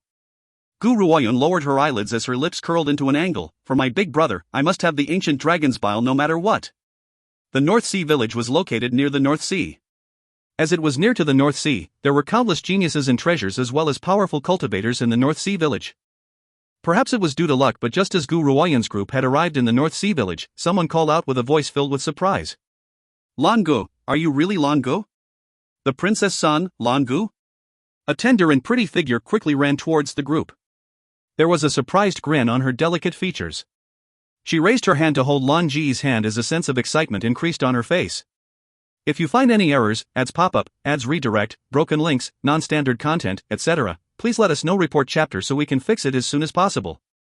Chapter 1581, The Dragon Clan, 5. Chapter 1581, The Dragon Clan, 5. Translator, Endless Fantasy Translation Editor, Endless Fantasy Translation. I was right, you really are Lan Gu. It's been so long since we've last met, do you still remember me? Lan Gu was shaken. He stared at the young girl's pretty, smiling face and fell silent for a moment before he asked in a voice filled with disbelief, Long Linger? Aren't you Long Linger? Lan Gu, you still remember me. The young girl's smile was like a blossom. She then turned towards Gu Ruoyun and Qian Beiyi and asked, Are these your friends? A stunned look flashed across the young girl's eyes when she saw Qian Beiyi. However, that was all there was to it, and she quickly placed her attention back on Lan Gu. This is Lady Gu and the other one is Sir Qianbei. Perhaps it was due to the sight of an old friend, Lan Ji's face now displayed a smile as well. He then turned towards Gu Ruoyun and made the introductions. Lady Gu, didn't you want to see a member of the Dragon Clan? This is Long Linger, the granddaughter of the Dragon Clan's High Elder. I've met her before. A member of the Dragon Clan? Gu Ruoyun's eyes flickered as she stroked her chin and fell silent. She never thought that she would have had such good luck to run into a member of the Dragon Clan as soon as they have arrived in the village. Especially since she was the daughter of the Dragon Clan's High Elder. Linger, who are you talking to? Just then, a less friendly voice chimed in from the side. Long Linger knitted her pretty brow impatiently as her tender and pretty features filled with irritation. However, she still turned good-naturedly to the young man approaching her and replied, This Lan Gu, the princess' son. These two are his friends. What? The young man was shocked. After a long while, he finally reacted and shot a disdainful glare towards Lan Gu. You claim that this is the princess' son? That unchaste Princess Longxi who had a child with a human? Humph, I was wondering who this was. This fellow is not recognized by the Dragon Clan at all. Linger, you'd better stop interacting with someone like this so you won't come into ruin as well, Long Linger was enraged. Long Yen, how can you say that about Lan Gu? Even though he has the blood of humans, it does not conceal his Dragon Clan blood either. He's still the princess' son. I really don't know why all of you have to treat him like this. Linger, you must have been bewitched to stand up for someone like him. The young man who had been addressed as Long Yen scoffed coldly. He then looked at Lan Gu arrogantly. Damned kid, you're nothing but a demi-beast human. If someone like you were to set foot into the Dragon Clan's land, that would only tarnish the Dragon Clan. Especially since you, kid, had dared to seduce Linger. Linger's blood is high and noble and cannot be compared to a demi-beast human like you. Go away immediately and don't let me see you ever again. Otherwise, I will beat you once for every time that I see you. His face displayed an unconcealed hatred as if speaking to Lango was an insult to him. Long Yen, Lango is my friend. I won't let you speak to him like this. Long Linger placed her hands on her hips in anger and puffed her cheeks as she glared at Long Yen furiously. Long Yen felt immense jealousy at the sight of her protectiveness towards Lango, causing him to direct his fearsome glare towards Lango again. Damned kid, what are you still doing here? Aren't you going to scram yet? Don't you believe me when I said that I'll beat you up until you cry out for your parents? As he spoke, Long Yen cracked his fists and stepped forward to teach Lango a lesson. However, before his fist could land on Lan Ji's body, he was stopped by a slim arm. When he raised his head, he saw the woman's cool and pretty features. However, Long Yan's expression grew even uglier when he saw Gu Ruoyun. If you find any errors, ads pop up, ads redirect, broken links, non-standard content, etc., please let us know. Report chapter so we can fix it as soon as possible. Chapter 1582, The Dragon Clan, 6. Chapter 1582, The Dragon Clan, 6. Translator, Endless Fantasy Translation Editor, Endless Fantasy Translation. A human? He immediately scoffed icily. Linger, take a good look, Lan Ji's companions are human. He must be using the human's power to destroy the Dragon Clan. Previously, Long Yen had refused to recognize Lan Gu, but he was now putting the attention on Lan Ji's half-dragon bloodline. The implication behind his words was very clear. Besides, the Dragon Clan has always hated humans. If it had not been for the humans' immense cruelty, they would never have needed to hide in the vast North Sea. Wham! Gu Ruoyun simply flung her hand and sent Long Yen flying out of the way. She stared at the ugly look on the young man's face as she calmly remarked, Lan Gu is one of my own. I'll not allow you to touch him. The woman's voice was filled with dominance and Lan Gu could not help but stiffen. His once sorrowful eyes showed signs of change. Lan Gu, remember this. Gu Ruoyun seemed to sense the sorrow in Lan Ji's heart as her voice calmly rang out. Whether you're a demi-beast human or any other thing, no one can look down on you. Only you can look down upon yourself. No matter what anyone else says, you can't allow their words affect your emotion. Do you have any idea how much danger you were in? Lan Ji's identity as a demi-beast human has always been his shame. Hence, he had plunged into a deep sadness when he heard Long Yan's words until he failed to notice his opponent's incoming attack. Gu Ruoyun was right.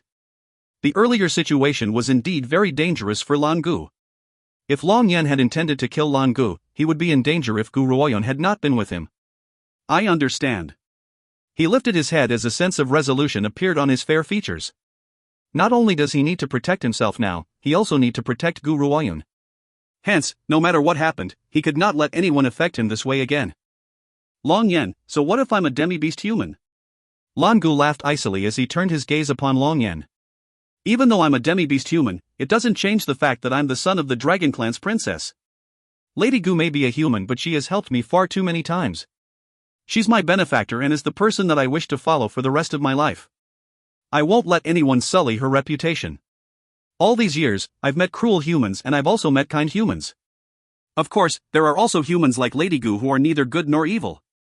The human race can be divided in a multitude of ways, so why must you think that all humans are forever the same? Lan Gu stared coldly at Long Yan as he spoke slowly. In Lan Ji's heart, Gu Ruoyun was not a kind and good person. Even though this woman has helped him many times, he understood that he would never have helped him if he was not a demi-beast human. However, she was not evil either. She would always abide by the principle of not attacking unless attacked. Even in the case of the demi-beast human spirit who had been refined not too long ago, that had transpired because that spirit had wanted to obtain Lan Ji's physical body. Gu Ruoyun was only taking revenge in his stead. Only a woman like this would deserve his lifelong loyalty. Long Yan, that's enough out of you. Long Linger noticed that Long Yan was about to burst into rage and instantly called him out. Lan Gu didn't do anything wrong anyway, why do you insist on pinning this on him? Lan Gu is the princess' son and I trust his judgment. Anyone who catches his eye can't be all that bad. Long Linger. Long Yan roared angrily and clenched his fist tightly. Everyone nearby could hear his bone-crushing voice. If you find any errors, ads pop up, ads redirect, broken links, non-standard content, etc., please let us know. Report chapter so we can fix it as soon as possible. Chapter 1583, The Dragon Clan, 7. Chapter 1583, The Dragon Clan, 7. Translator, Endless Fantasy Translation Editor, Endless Fantasy Translation. How could Long Yen remain unmoved when faced with the sight of the woman he loves shielding another man? Besides, he has been pursuing Long Linger for over 10 years, but she had never done anything else to encourage him. Now, she was smiling so happily in front of this demi-beast human. How could he not feel jealous over this? Long Yen, if you continue to treat Lan Gu in this manner, don't ever show your face in front of me again. I can complete this task alone and I don't need you. Long Linger scoffed icily as she remarked irritably. Long Yen shut his eyes in agony before he reopened them after a long pause. There was a sense of struggle in his eyes. Linger, you will regret putting your trust in these people one day, especially these humans. They are the most cunning of all and you will only lose by interacting with them. All I've ever done has been for your own good, why won't you listen to me? Long Linger pursed her lips. She no longer bothered about Long Yen as she walked to Lan Ji's side before speaking with a grin. Lan Gu, ignore this fellow, he really doesn't trust humans. He would not even trust you who holds the bloodline of humans. Lan Gu chuckled and stared at Long Linger with a gentle gaze. I don't mind. The only thing is, what task do you have on your trip here? Is there anything that I can help you with? Long Linger fell silent as the smile on her face gradually disappeared as well. Something has happened to the Dragon Clan. Something has happened to the Dragon Clan? Lan Gu was shaken as he asked quickly, what happened? One should not judge Lan Gu simply because the Dragon Clan had previously treated him badly. In reality, he had considered the Dragon Clan to be his own family all the while. Mainly because his mother was the Dragon Clan's princess. She was once the Dragon Clan leader's most treasured daughter. Regardless of how badly the Dragon Clan treats him, he does not want his mother's family to be destroyed so quickly. Linger! Long Yen yelled anxiously once again and his eyes filled with panic, afraid that Long Linger would blurt something out. However, Long Linger did not seem to hear his voice and continued to speak. Not too long ago, a human had plotted against the clan leader and poisoned the clan leader. That human had wanted our Dragon Clan to become his hired thugs, which was why he had plotted against the clan leader. It was also our carelessness to accidentally allow a villain to approach the clan leader when we were on a journey. We've made this trip to find a cure for the clan leader. As she spoke, Long Linger looked at Lan Gu. Lan Gu, the clan leader is your maternal grandfather. I hope you can come with us. Humph. Once Long Linger has finished speaking, Long Yen, who was next to them, scoffed coldly and exclaimed with ridicule, now do you know how wicked you humans can be? They had spared no mercy in tactics in order to obtain our Dragon Clan's power. This is simply the height of cruelty. This is why I hate humans. You humans have nothing good about you, you're all selfish people. Based on Long Yan's expression, they could tell that he already detests humans bitterly and deeply wishes that humans never existed in the world at all. However, after he had spoken, a gloomy aura engulfed him from all directions. It was difficult for him to even breathe under that aura and he felt suffocated. He wanted to find the source of that aura and raised his head. At that moment, a cold, gloomy and bloodthirsty pair of eyes bore into his vision, causing him to shudder. If you find any errors, ads pop up, ads redirect, broken links, non-standard content, etc. Please let us know. Report chapter so we can fix it as soon as possible. Chapter 1584, The Dragon Clan, 8. Chapter 1584, The Dragon Clan, 8. Translator, Endless Fantasy Translation Editor, Endless Fantasy Translation. Please don't take it to heart, Long Yen has always had a temper and he has always hated humans. Actually, his character isn't all that bad. Long Linger turned apologetically towards Gu Ruoyan and Xin Beiyi and explained, you are Lang Ji's friends. I trust Lan Gu, so I trust the both of you as well. I can see that your powers are really not bad. I wonder if you'd be willing to come with us to search for the medicinal herbs to make the cure. Gu Ruoyan's eyes flickered and she nodded, our trip this time is for the Dragon Clan, so if you have the need, we can come with you. What is your purpose for coming to the Dragon Clan? Long Yen caught on to what Gu Ruoyan had said and frowned before he asked irritably. Gu Ruoyan would certainly never admit that she was here for the Dragon King's bile. Otherwise, she could probably forget about ever entering the Dragon Clan. Therefore, she pointed at Lan Gu and said, to escort him to meet his forefathers. This time, Gu Ruoyan could not help but feel glad for bringing Lan Gu along. Otherwise, it would be more difficult for her to enter the Dragon Clan. Don't worry. After you've helped us to find the herbs for the clan leader's cure, I will definitely put in a good word for Lan Gu. Long Linger grinned. Her tender and pretty features were filled with a smile as she continued, to find the herbs for the cure, we need to cross the North Sea village to the mountain behind it. It is said that a powerful spiritual beast guards the herb, so it might be a bit difficult to obtain. One more thing. Long Yenner's eyes slowly turned downwards and landed on the little beast in Gu Ruoyun's arms. This little fellow is really cute. What species of spiritual beast is it? Gu Ruoyun glanced at Meng Meng. This little fellow is not a spiritual beast at all, but she could not reveal that. Hence, she thought of a bit before replying, it's a furball beast. This little fellow was fluffy and adorable like a furball. It really does suit the name. Squeak, squeak, squawk. Meng Meng understood what Gu Ruoyun had said and squeaked angrily while its little eyes opened wide. No matter how angry it was, no deterrent force could be seen. You're the furball beast, your whole family are furball beasts. Long Linger's mouth twitched after hearing this name. However, honestly speaking, this fellow really does look like a ball of fur. Let's go now. If we drag on any longer, the clan leader might be in danger. Long Linger thought for a moment and said, Lan Gu, if you and your friends can help us, and we will certainly repay you, but my mother is the Dragon Clan's princess, so I can never ignore the matters surrounding that old fellow. Lan Gu lowered his eyes as he sighed in exasperation. Even though his maternal grandfather refuses to recognize him, for his mother's sake, he could not stand back and watch his maternal grandfather die. Besides, Gu Ruoyun surely has her objectives for entering the Dragon Clan. Due to this, that old geezer must live.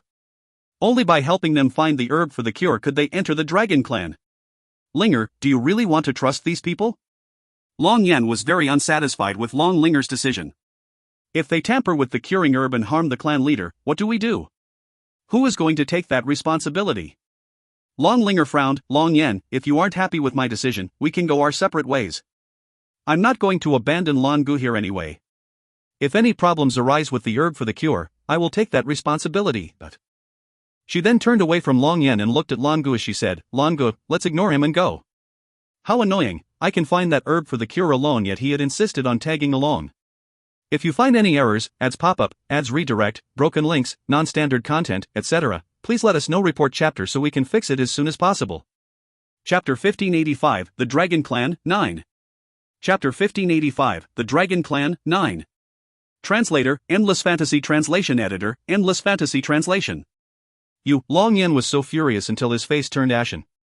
However, he simply waved his hand in the end and replied, we will follow you. If he allows Linger to stay with these people, it was hard to tell if she would remain unharmed. It would be best for him to tag along for now. When the time comes, Linger would get a clearer idea of who actually has her best interests in mind. Humans will never be anything good. Though the North Sea village was called a village, its size was comparable to some of the major cities on the mainland. In fact, it was even bigger than most. This place was also ranked as one of the top places in the first city. As Gu Ruoyun and the others stepped out from the North Sea village's back area, countless figures instantly appeared from all directions and blocked the group's way. Is that them? Long Yan's expression changed when he saw the people before him. A dark, gloomy expression clouded over his gaze as he spoke. North Sea village isn't the only path to the Celestial Dragon Mountain. There are other paths which connect to that place. Why, of all things, have these people discovered that we would be using this path? Gu Ruoyun gently narrowed her eyes and observed the people before her. A sense of surprise flashed across her eyes. Members of the Wen family? That was right, those were indeed members of the Wen family. Besides, there was more than a few of them here. I knew it, I knew that these humans have wicked intentions. Long Yan overheard Gu Ruoyun's words and cried out, they must have drawn them here. Otherwise, how could these people have known that we would be using this path? Besides, they clearly know these people. Based on Long Yan's point of view, Gu Ruoyun must have secretly informed these people and asked them to surround and intercept them after she had met with the members of the Dragon Clan. Of course, if this had happened in the North Sea, Long Yan would not be afraid of them. After all, there were a lot of powerful cultivators in the Dragon Clan. However, they had not brought very many people when they had left the North Sea this time so that they would not raise any suspicions. They never expected to be ambushed by these humans along the way. This must be a misunderstanding, Lan Gu and the others would never harm us. Long Linger shook her head. She trusts Lan Gu explicitly and would never believe that he has intentions of hurting them. The facts are now in front of us. They must have informed them. Long Yan scoffed icily as he spoke with disdain. Celestial Dragon Mountain's terrain is fraught with danger and countless traps. Even if these people had intercepted us at the foot of the mountain, based on our understanding of the place, we could have avoided getting killed. They must have known that they could not defeat us in Celestial Dragon Mountain and they could only kill us while we were outside the mountain. There are so many paths to Celestial Dragon Mountain, yet we had chosen the longest way from North Sea Village. Why were they still able to intercept us here? Idiot. When the little fellow overheard Long Yan's accusations, it yawned before sending a disdainful look at the furious dragon. Is this fellow an idiot? He has exposed his own whereabouts. It's obvious that there's a traitor in the dragon clan, but he had pushed the responsibility onto Guru Oyen in the end. Besides, how could one human have the ability to plot against the dragon clan's clan leader? If someone had not betrayed them, how could that human have possibly been able to get near the clan leader? However, based on Long Yan's conceited personality, he would never believe that there was a traitor in the dragon clan. If you don't wish to die, you'd better shut your mouth. A clear and cold voice suddenly chimed in. It was layered thickly with suppression and caused Long Yan's body to stiffen. He then sensed the woman fiercely yanking his lapels with her hand while an unbridled fury burned within her cool and clear eyes. Lan Gu was shocked. If you find any errors, ads pop up, ads redirect, broken links, non-standard content, etc., please let us know. Report chapter so we can fix it as soon as possible. Chapter 1586, The Dragon Clan, 10. Chapter 1586, The Dragon Clan, 10. Translator, Endless Fantasy Translation Editor, Endless Fantasy Translation. Lan Gu has known Guru Oyen for so many years, and the woman before him had always remained tranquil in every situation. He has never seen her react so angrily before. Xian Beiyi was the only one who knows that Guru Oyen's anger was directed at the members of the Wen family instead of Long Yan. However, Long Yan was the one who had jumped the gun first. The Wen family members. Guru Oyen released Long Yan as her clear and cold gaze turned towards the Wen family. She then laughed icily and said, I was just thinking of looking for you, yet you've delivered yourselves to me. Since you've presented yourself, I won't spare a single one of you.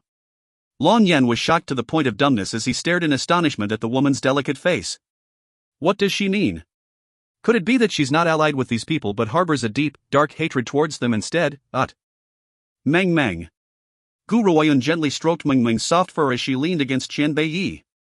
Her lips curled into a chilly angle as she continued, You've had so many treats, it's time to change your diet. I want you to devour them. You aren't allowed to leave a single one alive. Meng Meng looked rather pitiful. It squeaked twice before it finally jumped out from Guru Oyen's arms and stumbled towards the Wen family members. Long Linger and the others were shocked and could only stare in confusion at the tottering Meng Meng, unable to comprehend the situation for the moment. What had Guru Oyen meant? Is she going to let this small fry fight against so many humans? Can it do that? As for whether Meng Meng could take them on or not, those people soon found out the truth. Meng Meng's mouth gradually grew wider as it expanded endlessly like a black cave. Before the once haughty Wen family members could react, they had all been swallowed whole. A gentle breeze brushed across the place and caused the leaves to flutter. The group of people who had been standing there had vanished without a trace. It was as if they were never here at all. Meng Meng burked before it sauntered lazily back to Guru Oyen's side. It whined with every step and there was a look of revulsion on its face as if it had been forced to swallow a fly. Long Linger blinked her large, bright eyes as she looked at Guru Oyen and said, "This spiritual beast of yours is very powerful." This was a word of praise which had come from her heart. Even the way she looked at Guru Oyen was full of awe. "It's a little bit gluttonous." Guru Oyen stroked the little fellow's head and smiled serenely as she replied. "You're the glutton, your whole family are gluttons." The little fellow glared irritably at Guru Oyen. It certainly had not wanted to eat those people, but she had forced him to. The most delicious food to this little fellow was pills. It definitely does not wish to change its diet. The little fellow looked even more pitiful at the thought of this. It was just about to bury its head into Guru Oyen's snowy peaks to seek comfort, but was picked up by a large hand and tossed aside with a thud. "Yuner, this spiritual beast is too much of a pervert." Xian Beiyi looked thoroughly furious and even his voice carried a tinge of jealousy. Guru Oyen shrugged her shoulders in exasperation. "It's a spiritual beast, it's no different from a cat or dog. But it's a male. Especially since this creature always attacks her bosom. If Guru Oyen was careless, it would take whatever advantage it could." As the two of them were bickering, Long Linger's voice chimed in, "Long Yan, this should now prove that Lady Gu had nothing to do with these people, right? I told you, Lan Gu has pretty good judgment. His friends can't be anyone bad, but perhaps they had orchestrated it purposely? Those people had lost to this woman on purpose so that we will trust her more. This would make it easier for her to hurt the clan leader." Even though Long Yan had said such a thing, his words clearly lacked conviction. If you find any errors, ads pop up, ads redirect, broken links, non-standard content, etc., please let us know. Report chapter so we can fix it as soon as possible. Chapter 1587, The Dragon Clan, 11. Chapter 1587, The Dragon Clan, 11. Translator, Endless Fantasy Translation Editor, Endless Fantasy Translation. Long Yan, I've truly misjudged you. Long Linger was incensed by Long Yan's attitude and she scolded, I never thought that you would turn out to be someone who would refuse to admit that you had been mistaken. If Lan Ji's friends had not intervened today, we might not have been able to escape the situation so easily. Once Long Linger had said her piece, she turned to face Lan Go. The once furious look on her little face immediately shifted onto a smile. Let's go, Lan Gu. All right. Lan Gu looked at the nearly twisted look on Long Yan's face as a light flickered in his eyes. He then turned his gaze back to Long Yanner as a smile appeared in his blue eyes. Gu Ruoyan and Qianbei Yi followed behind them as they slowly walked towards Celestial Dragon Mountain. No one paid any attention to the irritated Long Yan. Celestial Dragon Mountain was a grim terrain filled with countless traps. There were also countless powerful spiritual beasts who reside here. Only the Dragon Clan's members were familiar with Celestial Dragon Mountain's terrain, so they were able to pass the layers of obstacles very quickly. This is Celestial Dragon Mountain. If my grandfather is right, the detoxifying herb should be close by. Long Linger furrowed her attractive brows as her large eyes flashed. She then searched every corner but could not find the detoxifying herb that she needed, causing her brows to furrow even more. This isn't right, the detoxifying herb should be here. Why isn't it here? Watch out. Suddenly, a powerful aura charged towards them. With sharp eyes and agile hands, Lan Gu pulled Long Linger aside, dodging the enormous entity which had suddenly charged towards them. However, Long Yan, who had been following closely behind Long Linger, was not as fortunate. He was hit squarely by that enormous entity which howled and bit his shoulder. Roar! The searing agony from his shoulder caused Long Yan to let out a heart-wrenching dragon's roar. Somehow, his dragon's roar caused the enormous entity to shake. Long Yan took advantage of this to break away from the latter's fangs. Sir Long Yan! The members of the Dragon Clan who had tagged closely behind Long Yan all turned pale from shock. They quickly rushed to Long Yan's side and asked anxiously, Sir Long Yan, we have a hemostatic herb, use it now. When the ashen-faced Long Yan saw the medicinal herb that then members of the Dragon Clan had handed to him, he quickly accepted it and applied it on his wound. The pain caused him to gasp and his expression turned even uglier. It's a tyrannical sky tiger. The tyrannical sky tiger was a massive beast with a cruel nature. They never expected to meet one in the Celestial Dragon Mountain. Suddenly, Long Linger's sharp eyes noticed a purple medicinal herb in the tyrannical sky tiger's mouth. Her expression instantly changed as she spoke, it's the detoxifying herb. The detoxifying herb is in the tyrannical sky tiger's mouth. However, she does not know why the tyrannical sky tiger was carrying the detoxifying herb in its mouth instead of swallowing it. Attack it and take the detoxifying herb. Long Yan waved his hand as he coldly issued the order. The tyrannical sky tiger noticed that Long Yan was trying to snatch the detoxifying herb away and instantly roared in anger. It then howled as it charged towards Long Yan once again. This time, Long Yan was prepared and did not get smashed by the tyrannical sky tiger. However, he had barely avoided its attack. He stumbled and looked even less composed than ever. He gritted his teeth, but he simply could not understand why this tyrannical sky tiger was so focused entirely on him and had not attacked anyone else. Could it be that it has a grudge? The more Long Yan thought about this, the more he felt aggrieved and his eyes filled with resentment. He turned towards the tyrannical sky tiger which was charging towards him and no longer avoided it. Instead, he hurled his dragon's breath at it. If you find any errors, ads pop-up, ads redirect, broken links, non-standard content, etc., please let us know. Report chapter so we can fix it as soon as possible. Chapter 1588, The Dragon Clan, 12. Chapter 1588, The Dragon Clan, 12. Translator, Endless Fantasy Translation Editor, Endless Fantasy Translation. At the same time, the guards of the Dragon Clan also surrounded the tyrannical sky tiger and blocked it from approaching Long Yan. The Long Yan has reached the late stage of the exceptional state, there is still a sizable gap in power between him and the tyrannical sky tiger. Despite that, the tyrannical sky tiger still cried out in pain when the dragon's breath hit it, causing it to drop the detoxifying herb. Quick, grab the detoxifying herb. Long Linger's face lit up when she saw this and she shouted excitedly. Hearing this, one of the guards quickly picked the detoxifying herb up and tossed it at Gu Ruoyan, who was the nearest to him. Howl! When the tyrannical sky tiger saw that it had lost the detoxifying herb, its eyes turned red and it immediately charged towards the Dragon Clan guard. Its sharp claws shot down fiercely and slashed the guard, causing blood to pour from his wounds. However, the guard did not retreat and continued to use his dragon's breath to attack the tyrannical sky tiger. Regardless of how powerful the tyrannical sky tiger was, it could not withstand the attacks from so many people at once. It eyed the group surrounding it in anger before turning its eyes towards the detoxifying herb in Gu Ruoyun's hands. Suddenly, it broke through one of the guard's defenses and rushed madly towards a nearby hill. This tyrannical sky tiger seems to be quite intelligent. It knew that it could not defeat us, so it had ran away. However, why do I get the feeling as if it's a little odd? Long Linger tightly knitted her brows as she observed, I almost have the feeling that it had brought the detoxifying herb to us as a gift, but it was reluctant to part with it, making it seem like it had not been intentional. Unable to understand this, Long Linger decided not to overanalyze it. She shook her head and discarded this question from her mind. Lan Gu, didn't you and your friends want to visit the Dragon Clan? Long Linger turned towards Lan Gu. I had promised you that once we had obtained the detoxifying herb, I would help to plead your case to the clan's elders to allow you to meet your forefathers. After all, if it had not been for you, we might have perished by the Wen family cultivator's hands.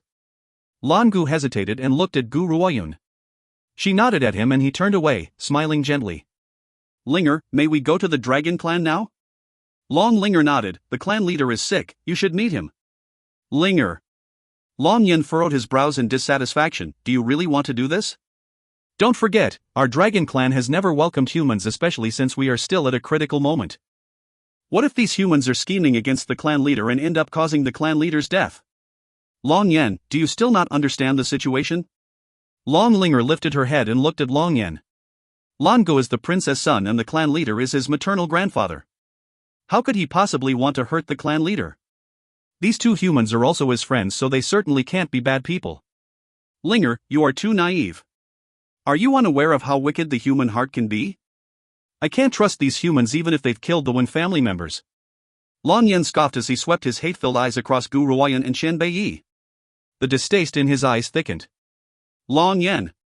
Long Linger stomped her foot and pouted her little lips as she retorted stubbornly, I don't care, I believe that Lan Ji's friends are no villains. If you don't agree with me bringing them into the Dragon Clan, I won't ever speak to you again. When Long Yen saw the look on Long Linger's face, he no longer dared to express his dissatisfaction no matter how much he was feeling it.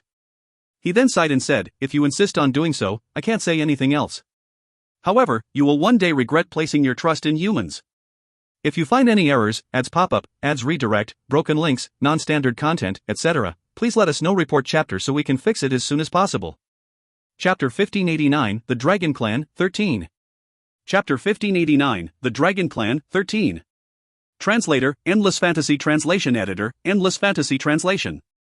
The Dragon Clan was located at the North Sea's deep end.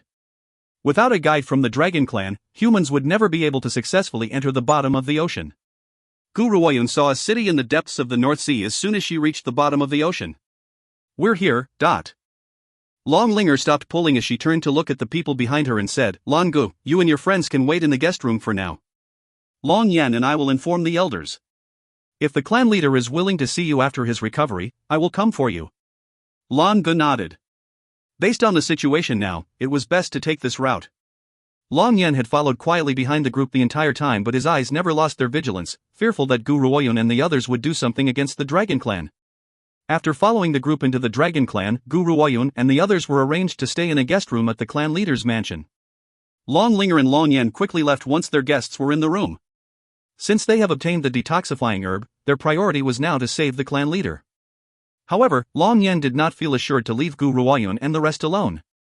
Hence, he had stationed several Dragon Clan guards outside the guest room to watch them. In the guest room, the strong fragrance of sandalwood filled their senses. Gu Ruoyun was seated in front of a table as she poured herself a cup of tea. She gently took a sip and said, Xiaoyi, what do you think of the Dragon Clan? Can we get the ancient dragon's bile easily? If they won't give it to us, we'll take it by force. Qian Beiyi raised his brow. To him, this was not an issue. If the Dragon Clan refuses to hand over the ancient dragon's bile, they would take it by force. He would bring the ancient dragon's bile to her no matter what. It would be good if we can resolve this peacefully. Gu Ruoyun sighed. If we really had no other choice, I can let the Dragon King out. After all, he's only taking his body back. Can the Dragon Clan really stop him from doing that? Suddenly, Gu Ruoyun seemed to remember something and gently furrowed her brows. Xiaoyi, did you sense that there was something not right with that tyrannical sky tiger? The tyrannical sky tiger? Hearing this, Qian Beiyi fell silent. After a long pause, Gu Ruoyun spoke again, that tyrannical sky tiger wasn't that powerful and was only at the early stage of the refined state. The Dragon Clan members could have defeated it if they attacked together. Spiritual beasts have always been sensitive to danger, so why had it appeared? More so, it was even carrying the detoxifying herb when it had appeared. I feel as if it had been purposely sent to bring the detoxifying herb to us. Gu Ruoyun also felt the same way as Long Linger. That tyrannical sky tiger seemed as if it had been purposely sent to bring the detoxifying herb to them. Was there something wrong with that detoxifying herb? Qian Beiyi went behind Gu Ruoyun and gently rested his chin on her shoulder as he asked. Gu Ruoyun shook her head. I had checked the detoxifying herb, it can indeed be used to cure poison. There shouldn't be any problems with this medicinal herb. Qian Beiyi fell silent for a moment before wrapping his arms gently around Gu Ruoyun from behind.